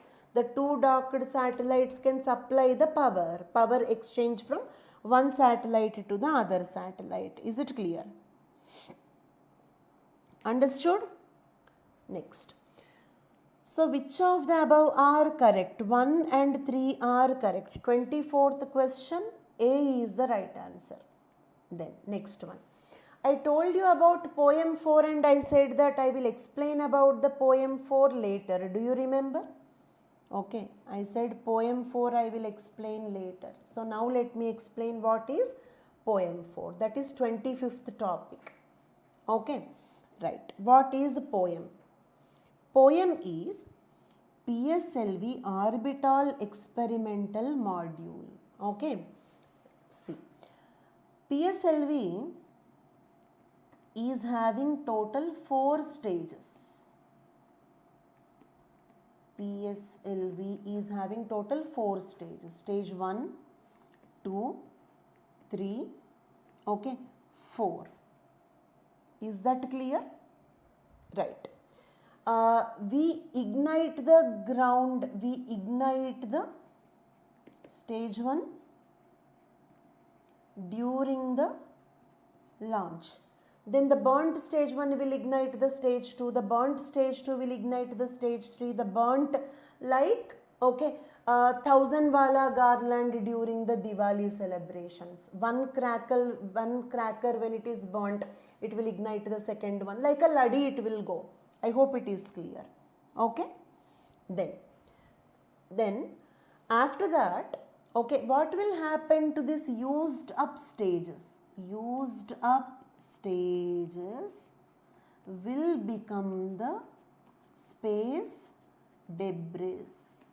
Is that clear? Or space junk. They will remain in the space forever. Do you agree? And this will cause something called as Kessler's effect. This will cause something called as Kessler's effect. Okay. What is Kessler's effect? It is like a chain reaction. Okay. It is like a chain reaction. Okay. One space junk will hit the other. Then the other one will break down into 2-3 pieces. Now these 2-3 will hit 2-3 other components. They will break down into some 10 pieces. Now the 10 pieces will hit the 10 satellites. They will form 100 pieces. Like that it goes on. Okay. So that is called as Kessler effect. Is it clear?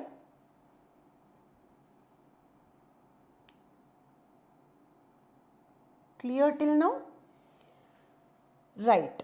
So, the fourth stage will be, this used up stages will become space debris. Now, is it a good or we should prevent it?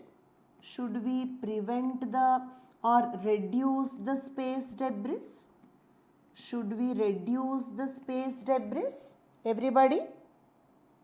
Yes. How to reduce the space debris? Bring back the fourth stage to Earth.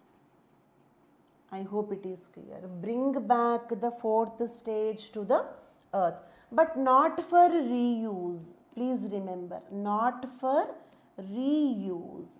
It is only to reduce the space debris. Okay, it will fall into some ocean. Understood? It will fall into some ocean. That re-entry is called poem. Such re-entry is called poem. Okay, now, okay, try to solve this question. Okay, but I did not give it in the notes. Is it clear? Okay, so just try to solve it. Mix the match. I will give you some 30 to 40 seconds. Try to match it. Tell me the right answer. You can answer this question only if you followed the news last year.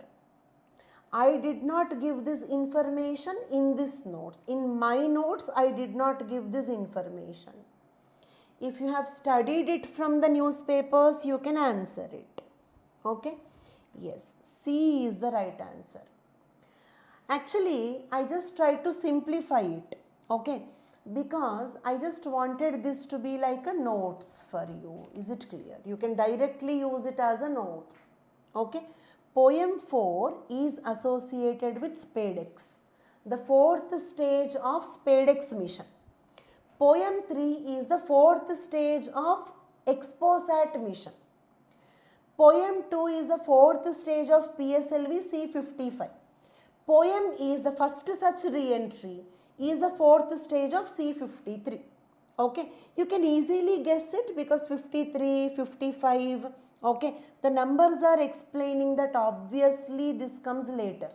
Plus you know that SpadeX is the most recent one and XPOSAT is last year, January 1st it was launched. This is more recent. So based on the time period you can guess this particular answer, isn't it? Based on the time period you can guess this answer. Okay, you know that SpadeX is the most recent one, so it must be poem 4. The numbers suggest that this is the earliest. So C is the right answer. Done? Clear? Next. Moving on to the next topic. Okay. New reusable NGLV, new generation launch vehicle. NGLV means, okay, in the first stage of the yes, the topics will keep repeating occasionally. Yeah, okay. So NGLV means new generation launch vehicle. Can we continue? What is NGLV? New generation launch vehicle. Yes, debris will be created in the ocean, but that is better when compared to space debris. Okay. Union Cabinet approved the development of next generation launch vehicle. See, we already have PSLV. We already have PSLV. We have GSLVs. Okay. We are working on RFLV. I mean, we are still working on RLVs. Okay. But this is a future heavier rocket. Is it clear?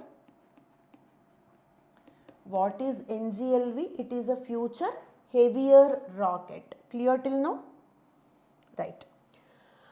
It will be a significant step towards operating Bharatiya Antariksha Station, okay, Indian crewed missions to moon. I mean, in future we are planning more complex space experiments like sending astronauts into the moon. If you send astronauts into the moon, definitely we want reusable one. I mean the one that can come back, because astronauts need to come back. Is it clear? Plus if you want to send BIS, Bharatiya Antariksha Station, it will be very heavy. So you need heavier rockets. So for the more ambitious future space plans, we need heavier rocket, that is NGLV. It is a third stage partially reusable vehicle, three stage. How many stages will be there in NGLV?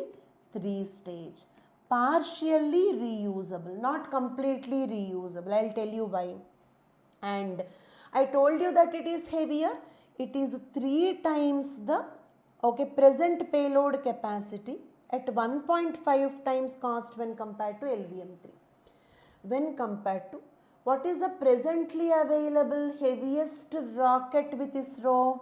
GSLV Mark III, that is LVM3. But NGLV can carry 3 times heavier satellites with just 1.5 times the cost of GSLV. Is it clear? So it is going to be a heavier rocket. Plus reusability will lead to low cost also. Okay. First advantage, heavier rocket can lift 3 times heavier satellites when compared to LVM3.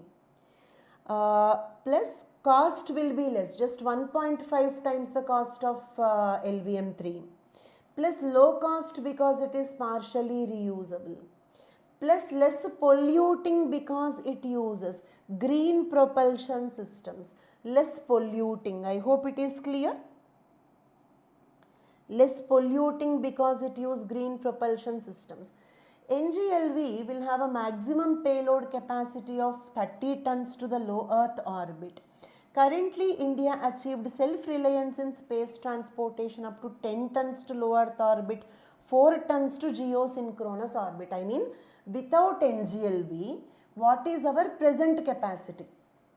Presently, I mean using PSLV, GSLV, we can carry 10 tons satellite to low Earth orbit, 4 tons satellite to geosynchronous orbit, because geosynchronous orbit will be more distant, 35,786 kilometers away.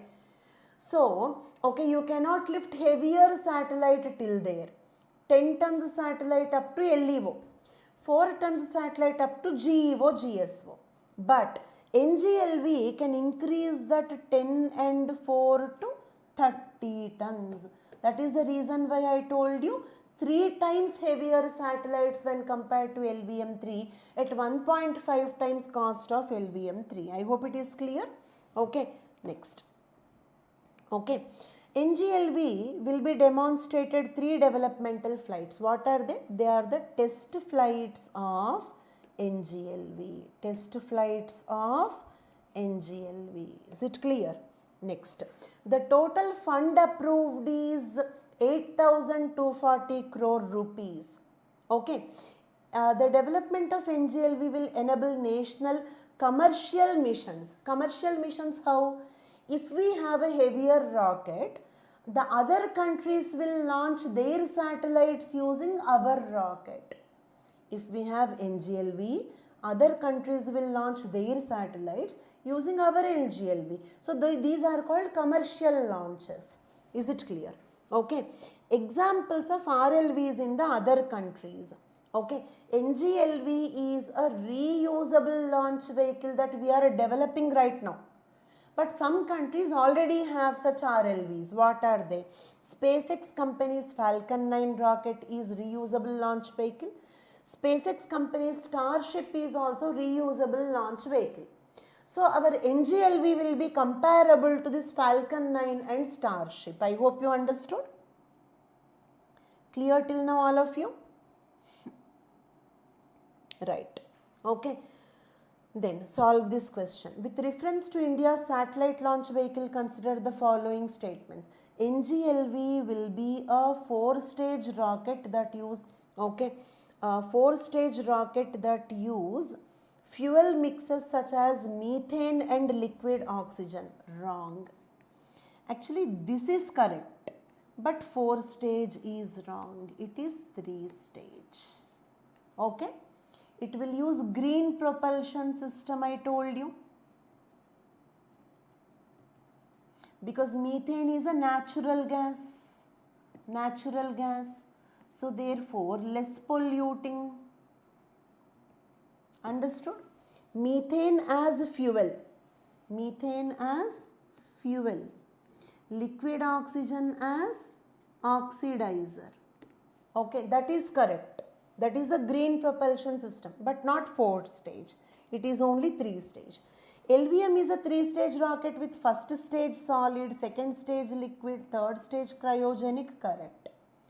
SSLV, small satellite launch vehicle, okay, is using total 4 stages, okay, 3 solid stages. First 3 stages use solid fuel. 3 stages. First 3 stages use solid fuel. Okay.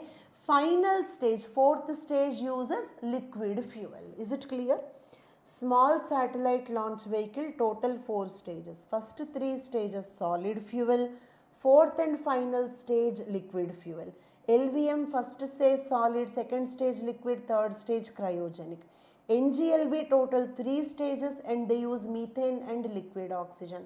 Okay, this point is correct, but this 4th stage is wrong. So this statement is wrong. Okay, which of the above are correct? 2 and 3. B is the right answer. 26th question, B is the right answer. Done? Next topic. Okay. Layer of graphene oxide halts frost formation on flat areas. Okay.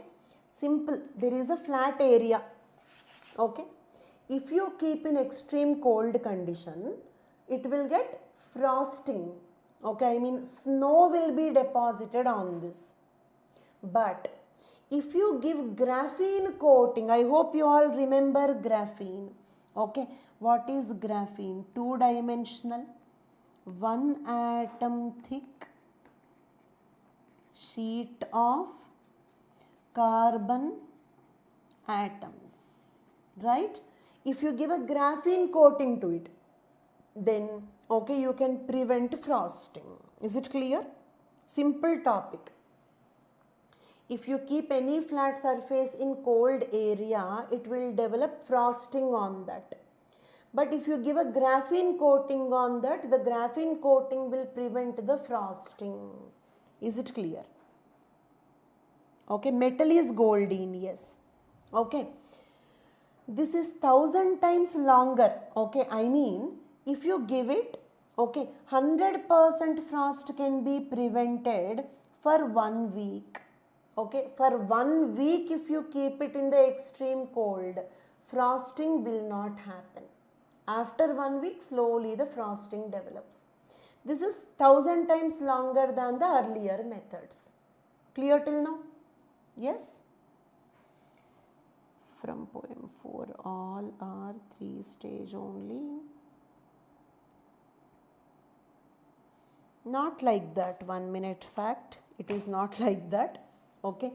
Poem 4, poem 3, poem 2, poem. Any poem is the 4th stage which is coming back. Poem is the name of the 4th stage of PSLV which is coming back. Okay. So poem 1, 2, 3, 4 names are given based on which mission it is. First one is poem 1, second like poem 2, like that. Is it? But all are the 4th stages only. Okay. Like for example, poem is the 4th stage of PSLV C53. Is it clear? Poem 2 is the 4th stage. This is also 4th stage only. Okay. 4th stage of PSLV C55. Poem 3 is the 4th stage of Exposat. Poem 4 is the 4th stage of SpadeX. Is it clear? But all are, what is poem? The re-entering, the 4th stage. Poem is the 4th stage that re-enter the earth. Okay, they are the 4th stages of different PSLV vehicles. Okay, 1 minute fact. I hope it is clear for all of you.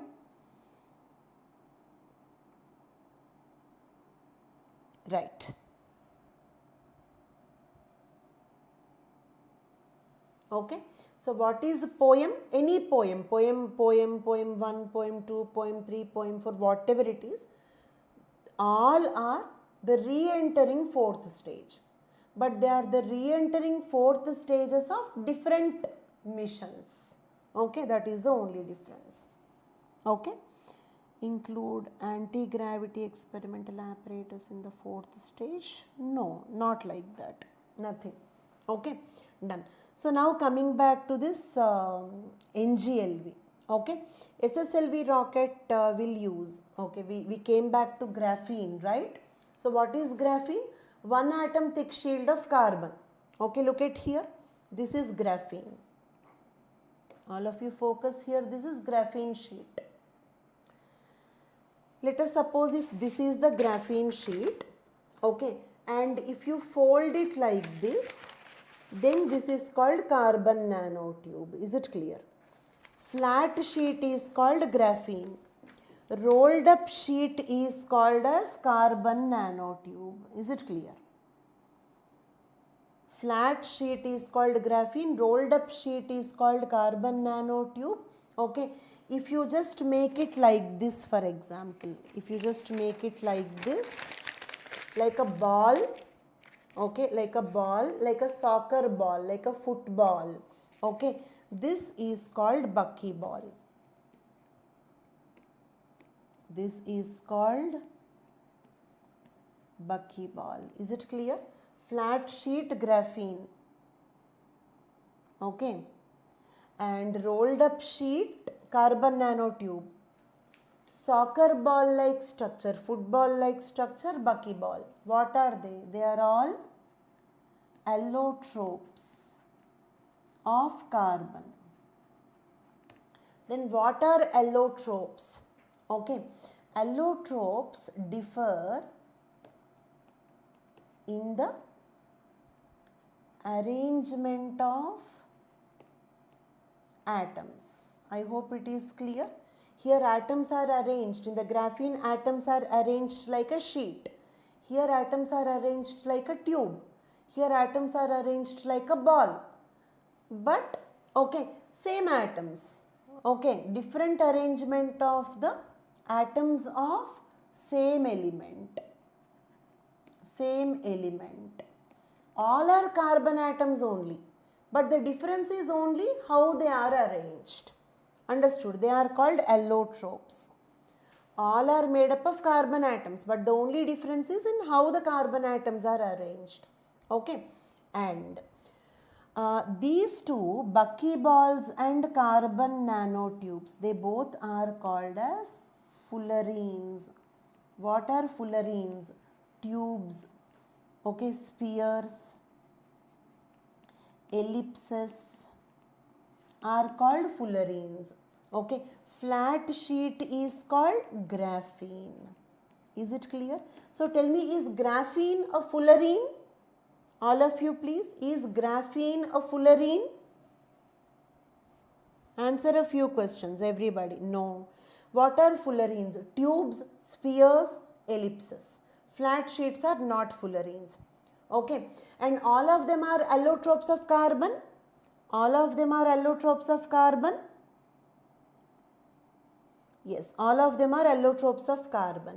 They differ only in the arrangement of the carbon atoms. Okay, and then, okay, what is the news here? There is a flat surface, you kept it in extreme cold conditions. Usually it will develop frost. But if you give a graphene coating onto it, then, okay, frosting will not be developed. For how long? For up to 1 week. 1 week, 100% no frosting. This is 1000 times longer when compared to the previous techniques that we have to avoid the frosting.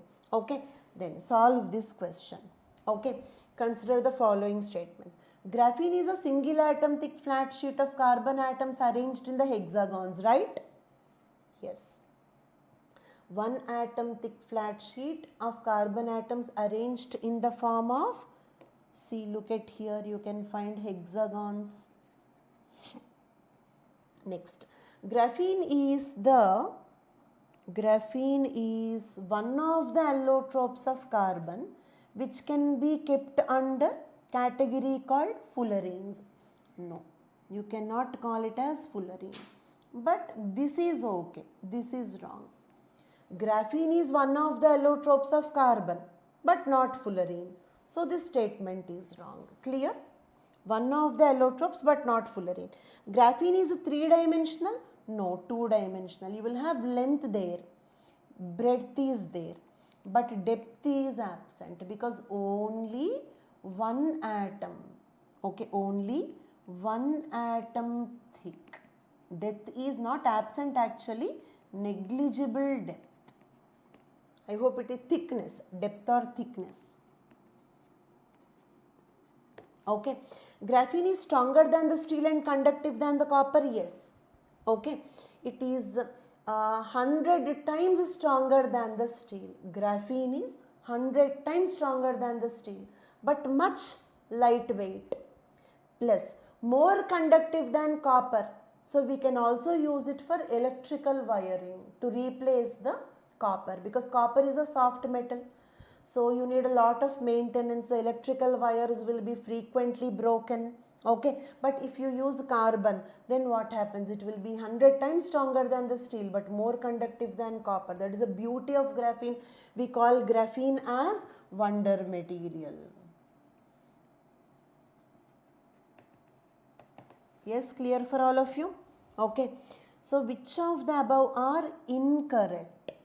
Okay, 2 and 3, B is the right answer. 27B. Yes, Kirti. For that only we have to use it.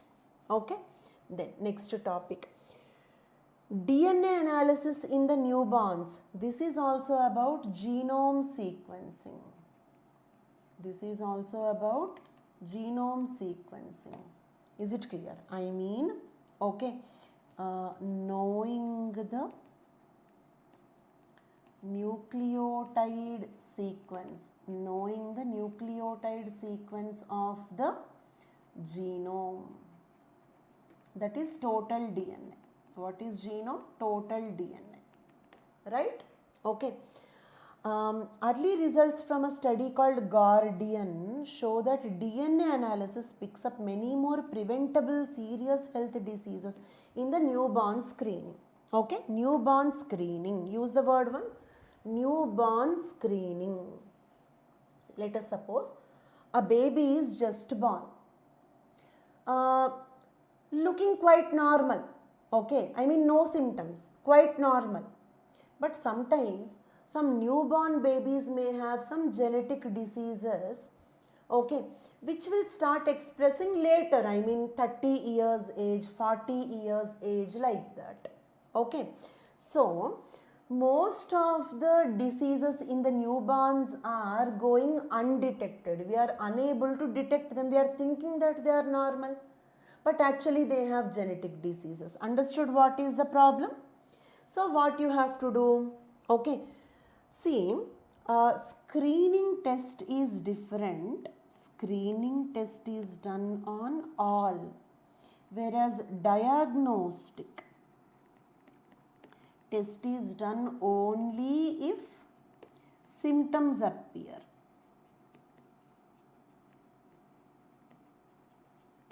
For example, you know that ultrasound scanning is done on every pregnant lady.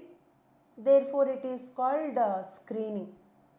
But the same ultrasound scanning, if you get done, for example, you are getting stomach pain, so you will get the ultrasound scanning, then it will be called as diagnostic test. Is it clear? Same ultrasound scanning. If it is done on every pregnant lady, let there be a problem or not, no symptoms, nothing, perfectly all right, still every pregnant lady should go through that. That is called screening. Same test if I get it done if I am getting some stomach pain, that is called diagnostic test. Is it clear? Okay, so we use it for screening test. It means every newborn baby's genome will be studied. Every newborn baby's genome will be studied, whether there will be symptoms or not, so that we can predict those genetic diseases which cannot be predicted by the other methods. That is this topic. Solve this question. Okay. Genome is the haploid genetic content of a cell? Yes. Haploid means one copy. Actually, haploid means half. HA, half. Okay. Actually, we have two copies, right? But I told you only one copy, that is 23 chromosomes. I have shown the diagram like this if you remember. Dot, dot, dot, dot, 23. This is called one genome. It is half the total, okay, DNA in one cell, isn't it? So therefore this is called haploid genetic content. Understood? Therefore this is called haploid genetic content. Okay? Right, correct. Genomics. Genomics means what? Studying the genome sequence. Studying the genome sequence can help in screening the population for genetic diseases. Yes. Newborn screening I just told you. Genomics can study the impact of pharmaceuticals on different people. Let us suppose you take paracetamol, I take paracetamol. Okay. But your pain is reduced, my pain is not reduced. It is working for you, not working for me. Where is the difference? Difference is not in the paracetamol. We both have taken the same drug. Then why it is working on you while not working on me? Because we both have a different genome sequence. Is it clear? Okay. Genome sequence difference can also influence how a medicine is acting on your body. We call that particular topic as pharmacogenomics. Pharmacogenomics. Is it clear? We call that topic as pharmacogenomics. Okay. Pharmacogenomics means the role of genome on drug response. The role of genome on drug response. I mean your genome decides. Your genome decides how you respond to a drug. I hope it is clear. Okay, that study is called as pharmacogenomics. Genomics can help in studying the process of evolution. Yes. Okay. For example, answer this question. Human genome sequence, chimpanzee genome sequence, we have lesser differences. Human genome sequences and rat genome sequences have more differences. Now you tell me who is our immediate ancestor? I mean, who is our close ancestor? Yes, rat or chimpanzee? Rat or chimpanzee, yes. Okay. How can you say that? Because chimpanzee's genome sequence is closer to our genome.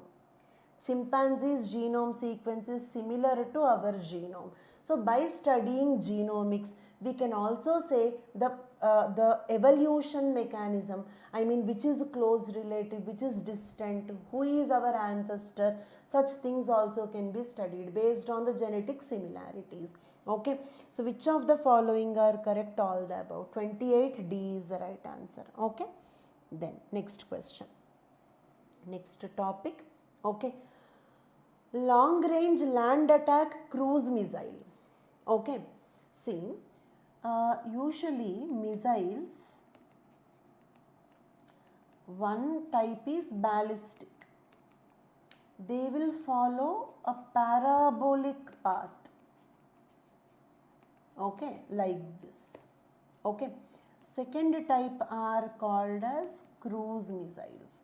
Okay, they will travel straight like this, straight, or okay, any path but not parabolic. That is called cruise missile. I hope it is clear. And ballistic missiles are usually they are strategic. Is it clear? It means cause heavy damage. and they are faster, and they are rocket launched. They are rocket launched. Okay, but they are less accurate. They are less accurate. Okay, and not, okay, maneuverable. Is it clear? Okay. They are not maneuverable. Okay. Right. That not maneuverable means what? Okay. They will have a preset target and you cannot change their direction. You cannot change their direction. I hope it is clear. Okay. I repeat, ballistic missiles follow parabolic route. They are strategic weapons. I mean, they cause more damage. They can attack on the bigger targets and they are less accurate when compared to the cruise missiles. Okay, and they are not maneuverable. I mean, you cannot change their direction. They hit a preset target fixed. It will hit that target only. After you launch it, you cannot change its direction. You cannot say go left, go right, go straight, go down, go up. No. Is it clear? That is called ballistic missile. I hope it is clear. Yes, it is, okay, influenced by gravity, and all these are opposite here. Okay, I can't write all the points again. These are, cruise missiles are usually tactical weapons. They are less faster.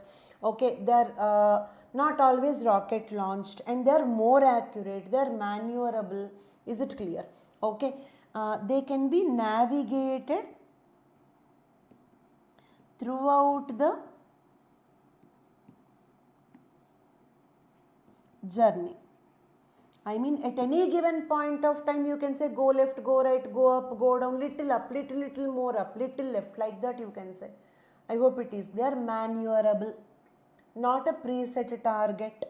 Okay, which is, they are more stealthier also. Stealthier. Okay. Why? Ballistic missiles will jump like this. So, enemy's radars can easily detect them. Cruise missiles will slowly go in the straight line, so enemy's radars cannot easily detect them. Is it clear? I hope you understood the cruise missiles and ballistic missiles fundamental differences between the two. Understood? Okay, next. Now coming to the news. India's Defence Research and Development Organization conducted the test of long-range land attack cruise missile. Okay, long-range land attack cruise missile. It is indigenously developed. Okay, it is launched from a mobile land platform off the coast of Odisha. Mobile land platform means what? From a vehicle. It was launched from a vehicle. Mobile land platform. Is it clear? Mobile. Stealth means hidden, cannot be detected by the enemy's radars. Hannu Kumar, cannot be detected by enemy's radars.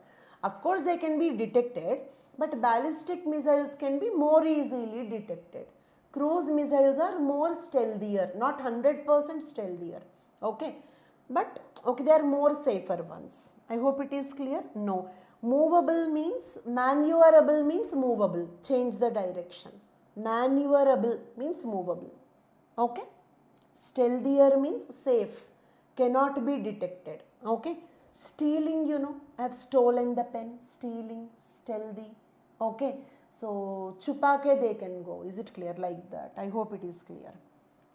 Right, indigenously developed. The long range land attack cruise missile is an improved version of Nirbhay. Is it clear? We had a cruise missile called Nirbhay. This long range land attack cruise missile, which is in the news recently, this is the upgraded version of our older cruise missile called Nirbhay. I hope it is clear. Okay. It marks a significant milestone in India's development of indigenous subsonic cruise missile. Subsonic means what? Lesser than the speed of the sound. 0.7 Mach. Speed is, it is not very fast. It is just less than the speed of the sound. Only 0.7 Mach. I hope you remember supersonic means faster than the speed of the sound. Hypersonic means minimum 5 times faster than the speed of the sound. So subsonic is less than the speed of the sound, only 70% the speed of the sound. Nirbhay. And long range land attack cruise missile is the upgraded version of Nirbhay. It is also subsonic. Okay, right. DRDO completed the Nirbhay project. So, started the new project called Indigenous Technology Cruise Missile Project. Okay, long range land attack cruise missile was developed under the ITCM project. Important point. Okay, long range land attack cruise missile. Long range land attack cruise missile. Improvised version of Nirbhay. Nirbhay is a subsonic cruise missile and it is indigenously developed. Long range land attack cruise missile is indigenously developed subsonic missile. Is it clear? Okay. And Nirbhay project is already completed. This long range land attack cruise missile, which is the upgraded version of Nirbhay, is made under a new project called as Indigenous Technology Cruise Missile Project. ITCM project. Is it clear? ITCM project. Okay. Then the long range land attack cruise missile is made under ITCM project. Its engine is called Manik engine. Engine of long range land attack cruise missile is Manik engine. Okay, it can be launched from land, air, sea based platform. I mean military tank, helicopters, okay, ships, sea based platforms. The precision missile is likely to be developed for high value targets deep into the enemy's territory. It can go deep into the enemy's territory. Okay, solve this question please. Solve this question. Long range land attack cruise missile is an improved version of Nirbhay, correct. Long range land attack cruise missile uses domestically developed turbofan engine called Manik, correct. Okay, so domestically developed turbofan engine called as Manik engine. Okay, right. Long range land attack cruise missile was developed under the ITCM project, correct. Okay, it is a subsonic cruise missile, correct. Okay, but the question is which of them is incorrect. So none of the above is the right answer. 29 D is the right answer. Okay, done. Next. DRDO successfully tested the India's first long range hypersonic missile. Till now what we have discussed was subsonic. Long range land attack cruise missile was subsonic. Whereas DRDO also tested the hypersonic missile. Is it clear? Don't confuse between the two. Okay, long range land attack cruise missile was subsonic. This is this is hypersonic. Okay. Successfully flight tested from APJ Abdul Kalam Island off the coast of Odisha, November 17th. Okay. This is a significant achievement that has put our country in the group of select nations. Only few nations have this hypersonic cruise missiles. Okay. So this particular testing. Okay, Ishwar, what is confusing? Subsonic, both are cruise, simple. Ballistic missiles will jump like this. I just told you. Ballistic missiles will jump like this. Cruise missiles will go straight. Then in the cruise missile, subsonic means slow. Subsonic, slower than the speed of the sound, slow. Example, this one, long range land attack cruise missile. Okay, but now what we are discussing is cruise missile only. Is it clear? But hypersonic cruise missile. Okay, cruise missile only but hypersonic cruise missile. Hypersonic means what? Faster. Okay, how much faster? Minimum 5 times the speed of the sound. Minimum 5 times the speed of the sound. This is a significant achievement because only few countries have it. Okay, The missile can carry various payloads for the ranges up to 1500 kilometers. Okay, it can travel to a range of 1500 kilometers. Indigenously developed by the laboratories of APJ Abdul Kalam Missile Complex in Hyderabad along with various other DRDO laboratories and industry partners. Okay, what is a hypersonic missile? I already told you. Okay, at least Mach 5. What is a hypersonic missile? Minimum Mach 5 should be there. Understood? Ishwar, clear? Next. Another key feature of such missile is maneuverability. Maneuverability means what? Okay, you can change the direction. You can change the direction even during the flight. Even during the flight. Is it clear? Okay. It is setting them apart from the ballistic missiles that follow set course of trajectory.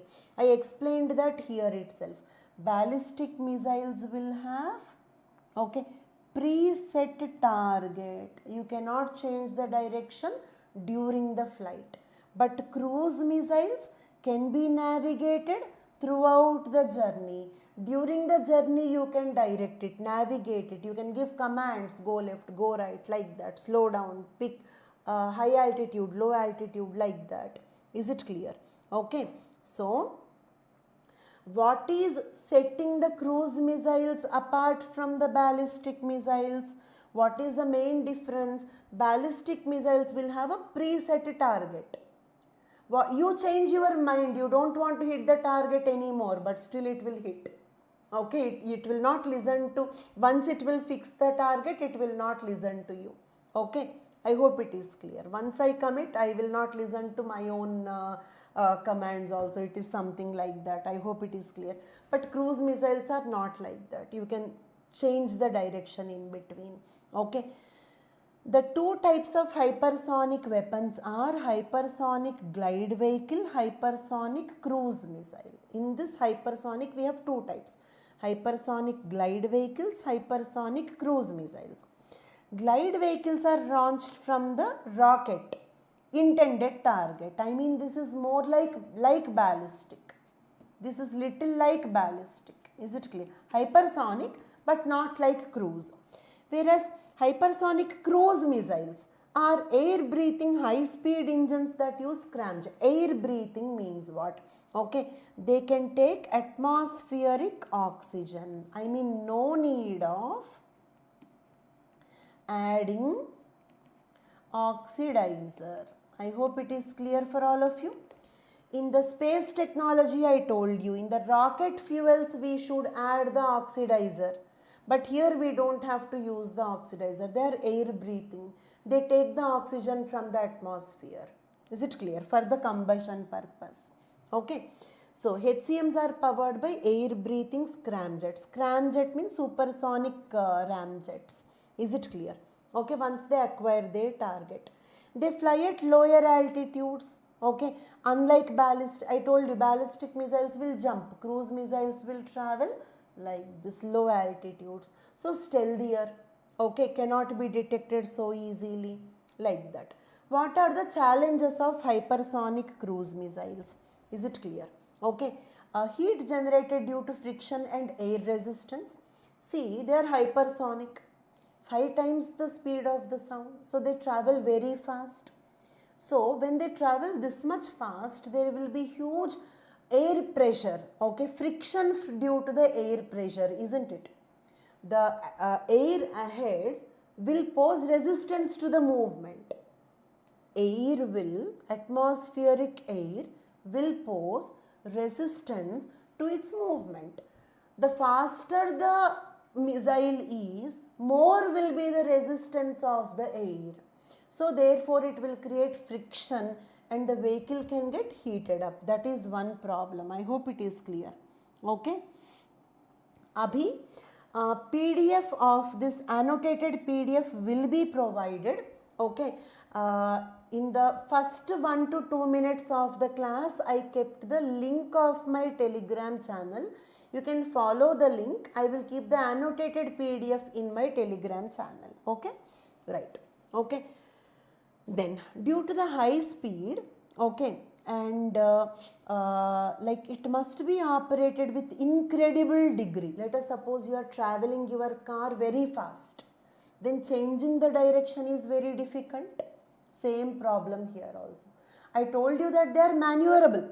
You can change the direction during the flight, but the problem is they are super fast. So changing the direction must be done very precisely, very fast. Is it clear? Even you have to take the decision super fast. I hope it is clear. Okay. Communication connectivity is also difficult. When it is traveling so fast, how can it communicate with the ground control? So connectivity issues will come. Is it clear? They are more costly to develop. These are the problems due to the problems in the hypersonic missiles. Is it clear? Then, okay. Then which countries have hypersonic missiles? Russia, China. You can go through this. There is some factual content here. What other countries have hypersonic missiles? Is it clear? Okay. Then solve this question. Question number 30. Okay, solve this question. Hypersonic missiles follow a fixed, that is set course of trajectory. Right or wrong? Yes or no? Yes, all of you? Do they follow a set course of trajectory? No. Okay, wrong. Ballistic missiles will do like that. Hypersonic missiles fly at a lower altitude, correct. India was the third country to demonstrate the HSTDB technology after Russia and China. This is a fact. If you read the notes, that fact is kept here. HSTDB. Okay.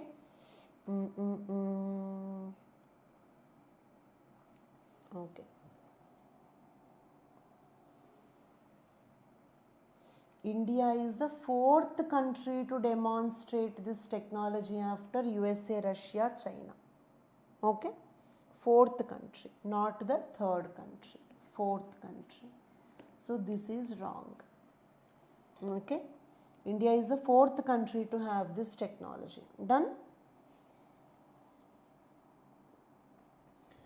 Okay. Which of the above statements are incorrect? Which of the above statements are incorrect? 1 and 3 only. B is the right answer. 30th question, B. Next topic. 0 cervical cancer cases. Cervical cancer is caused by HPV. HPV means human papilloma virus.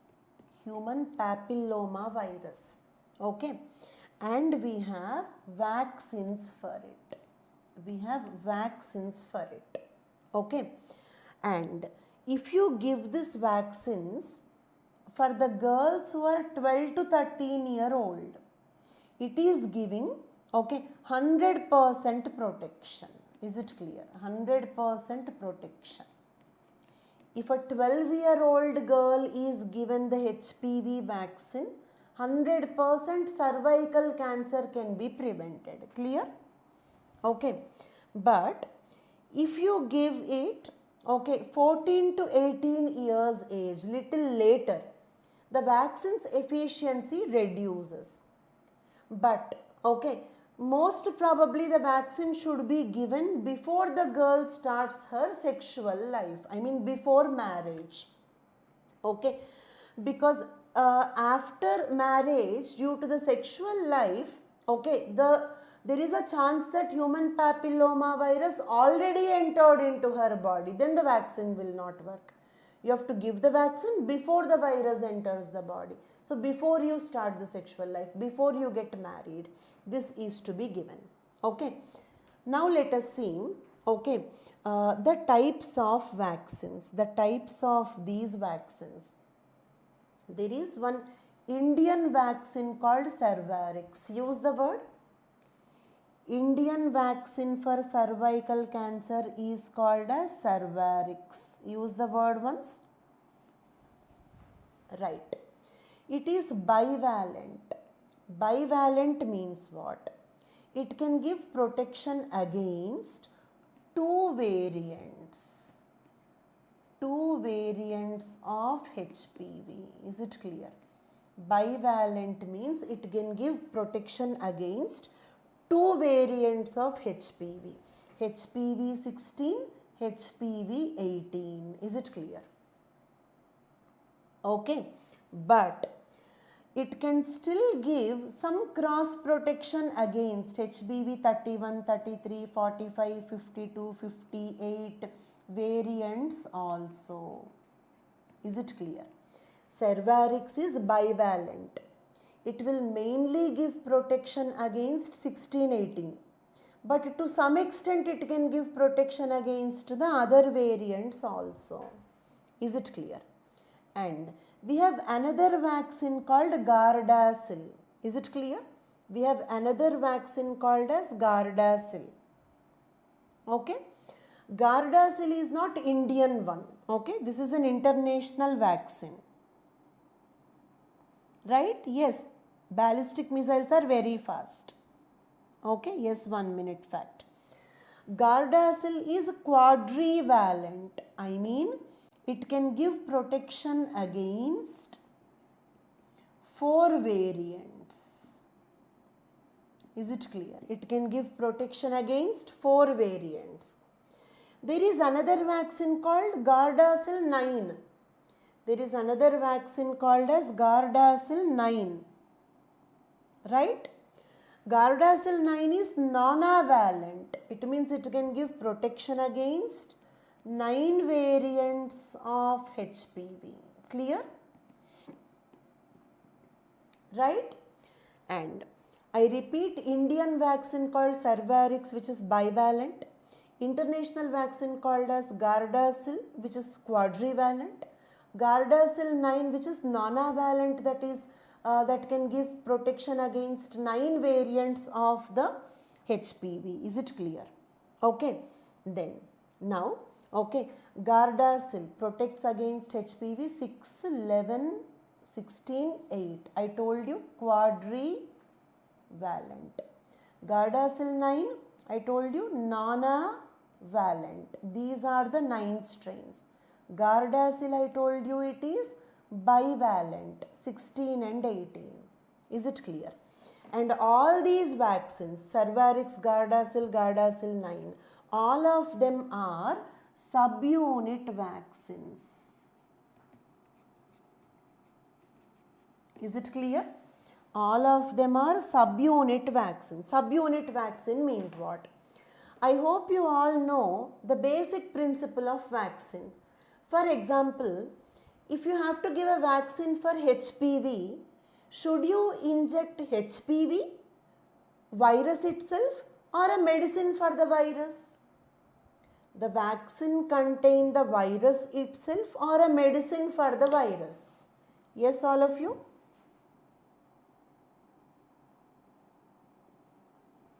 A vaccine contain the virus itself or a medicine for the virus?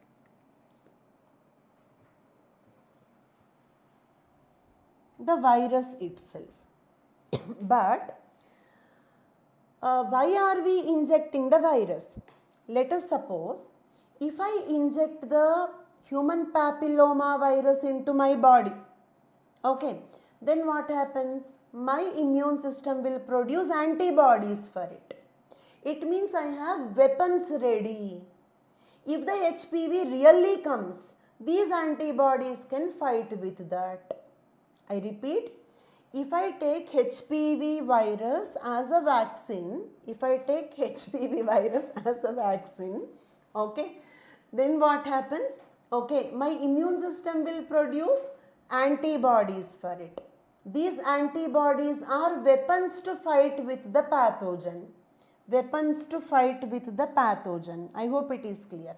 So, if the HPV really comes into my body, these antibodies can destroy that pathogen. That is the principle of vaccine. Fine, very good. Okay, it is something like digging the well before you feel thirsty.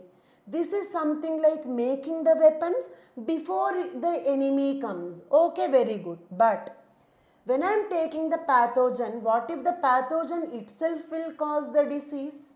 So therefore what we do is, let us suppose that this is the HPV. Is it clear? I am comparing the pen with human papilloma virus. Clear? Yes, everybody tell me. I am comparing this pen with what? Human papilloma virus. Right?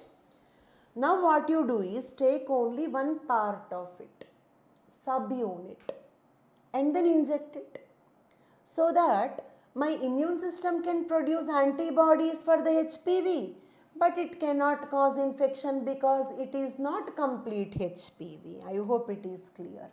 Only a part of HPV. Okay, not complete HPV. Is it clear? And we can also call them as VLP vaccines. We can also call them as VLP vaccines. VLP means what? Virus-like protein. VLP means virus-like protein. Okay? Or virus-like particle. Virus-like particle. Okay? For example, this is the complete virus. But what is the subunit? It is not the complete virus, it is VLP, virus-like particle. So subunit vaccines can also be called as VLP vaccines. Is it clear?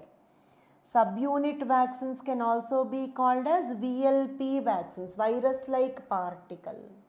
Okay, are the type of subunit vaccines based on the virus-derived proteins assembled to form a particle. I hope it is clear.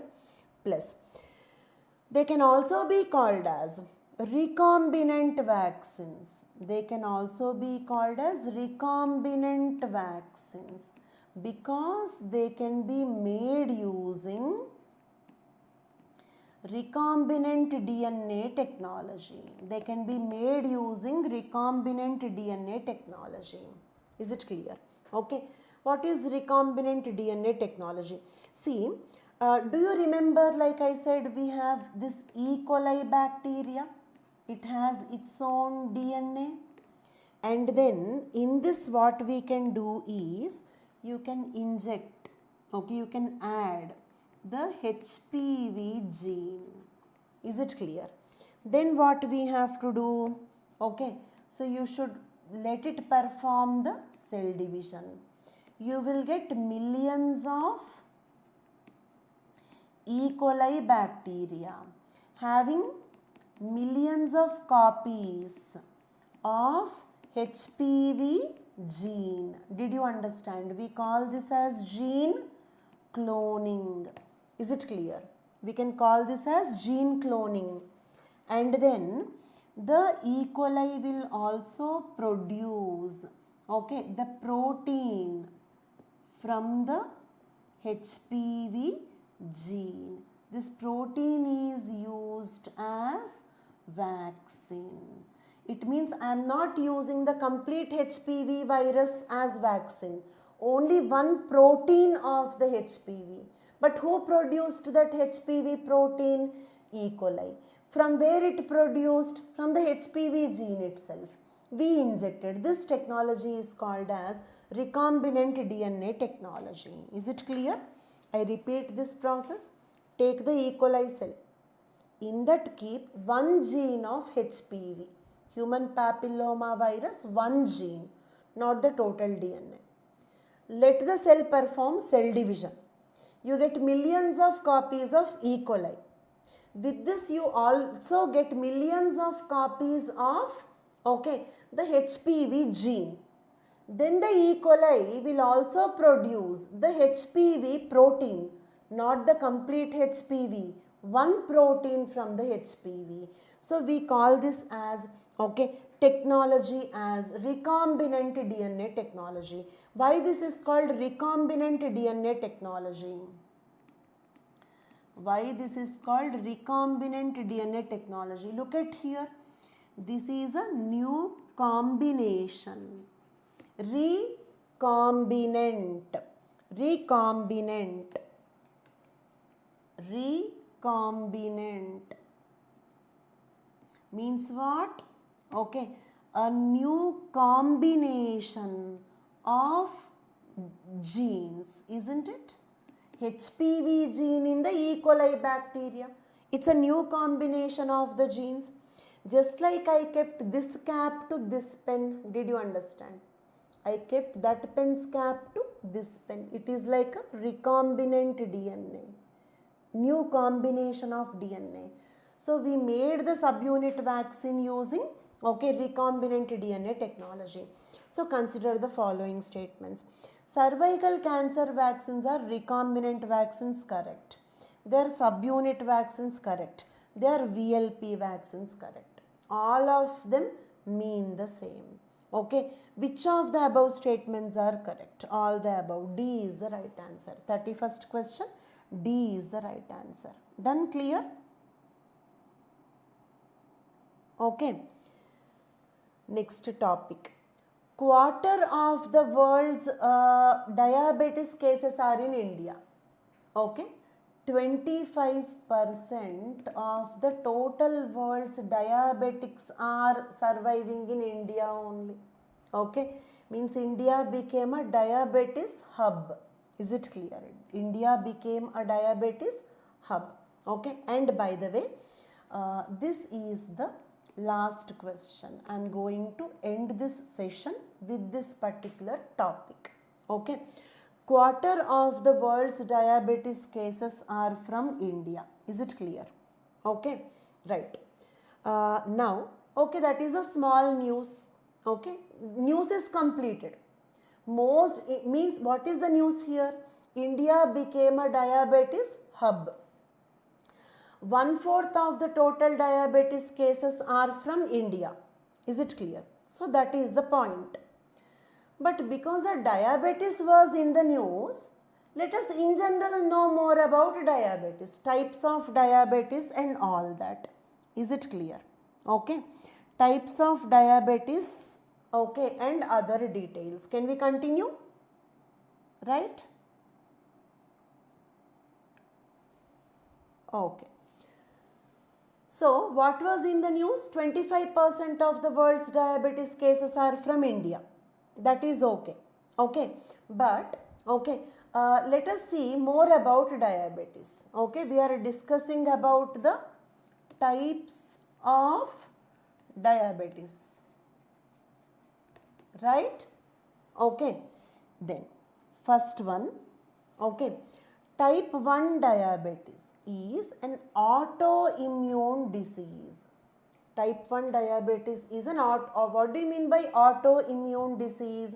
Okay, let us suppose you know that, okay, pancreatic cells produce insulin.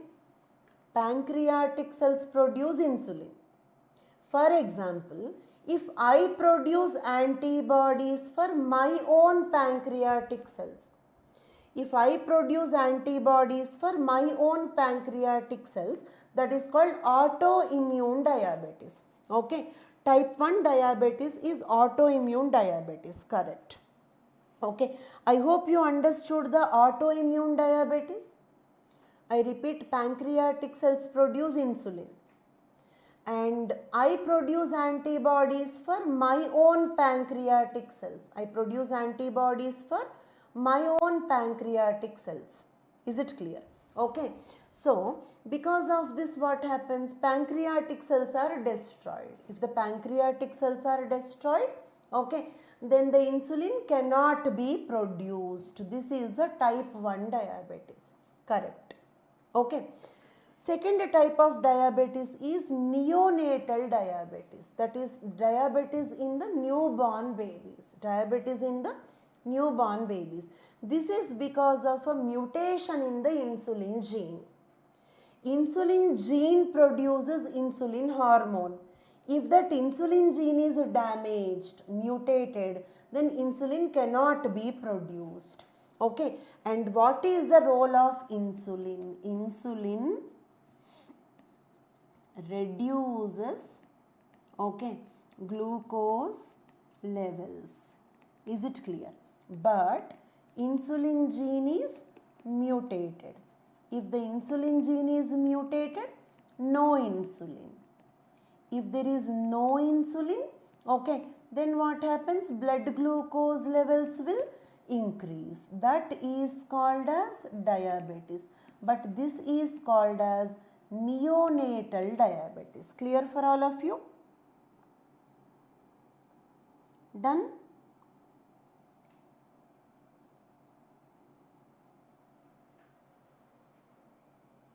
Okay, then type 2 diabetes is insulin resistance. I mean, insulin is present here. In this case, insulin is absent. In this case also, insulin is absent. In the type 1 diabetes, why insulin is absent? Because insulin producing pancreatic cells are damaged. In the neonatal diabetes, why insulin is absent? Okay, because insulin producing gene is mutated. Is it clear? Insulin producing gene is mutated. Okay, and in the type 2 diabetes, insulin is present. Insulin is present, but okay, our cells are not responding. Cells are not responding to insulin. I mean, insulin is present, but it will fail to reduce the blood glucose levels. Is it clear? Okay, it fails to reduce the blood glucose levels. Okay. What are not responding? Let us suppose these are the body cells. Okay. Let us suppose this is bloodstream. What insulin should do? Send the glucose from the bloodstream to the cells. Then what happens? Blood glucose levels will reduce. Is it clear? Okay. How the insulin reduce the blood glucose levels? By sending the insulin into the cells. By sending the insulin into the cells. But now insulin is present, asking the cells to please take some glucose, but the cells are not listening to it. Is it clear? So that we need more insulin now. Okay, but let us suppose you give more insulin injections, but useless. Because actually we already have insulin. The problem is not absence of insulin. Okay, insulin is there, but the cells are not responding. What is the use of giving more insulin injections? Okay, from this knowledge tell me, insulin injections work better for which diabetes? 1 or 2 or 3? I mean type 1 or neonatal or type 2? Insulin injections work better for type 1, neonatal or type 2? Both. Because here also insulin is absent, here also insulin is absent. Okay. So insulin injections works well. In the type 1, insulin producing pancreatic cells are destroyed, so no insulin. In the neonatal diabetes, the insulin gene is mutated, so no insulin. So if you give insulin injections, it is good. But in the type 2, we have insulin. Problem is cells are not responding to insulin. When the insulin gives command, cells are not taking up the blood glucose into them. When the insulin gives command, our cells are not taking up the glucose into them. They are not responding. So there is no much benefit even if you take insulin injections. That is called type 3. All the 3 are correct. Which of the statements are correct? All the above are correct. 32C is the right answer. 32C is the right answer. Is it clear? Okay. Then I will stop this session here today. Okay. Actually, we have a few more questions in this, but I will incorporate them in our next session. We also have stage 5 of Conquer Prelims. In that, I will incorporate the important questions from those. I will surely see to it that you will not miss any important topic. Is it clear? We have a few more questions I planned, but I will incorporate them in the stage 5 Conquer Prelims topics. I will definitely see to it that you will not miss any important topic. Okay, so that's all for today's session. Thank you so much. Okay, good night, take care. I hope the session helped you. Okay, right, thank you so much.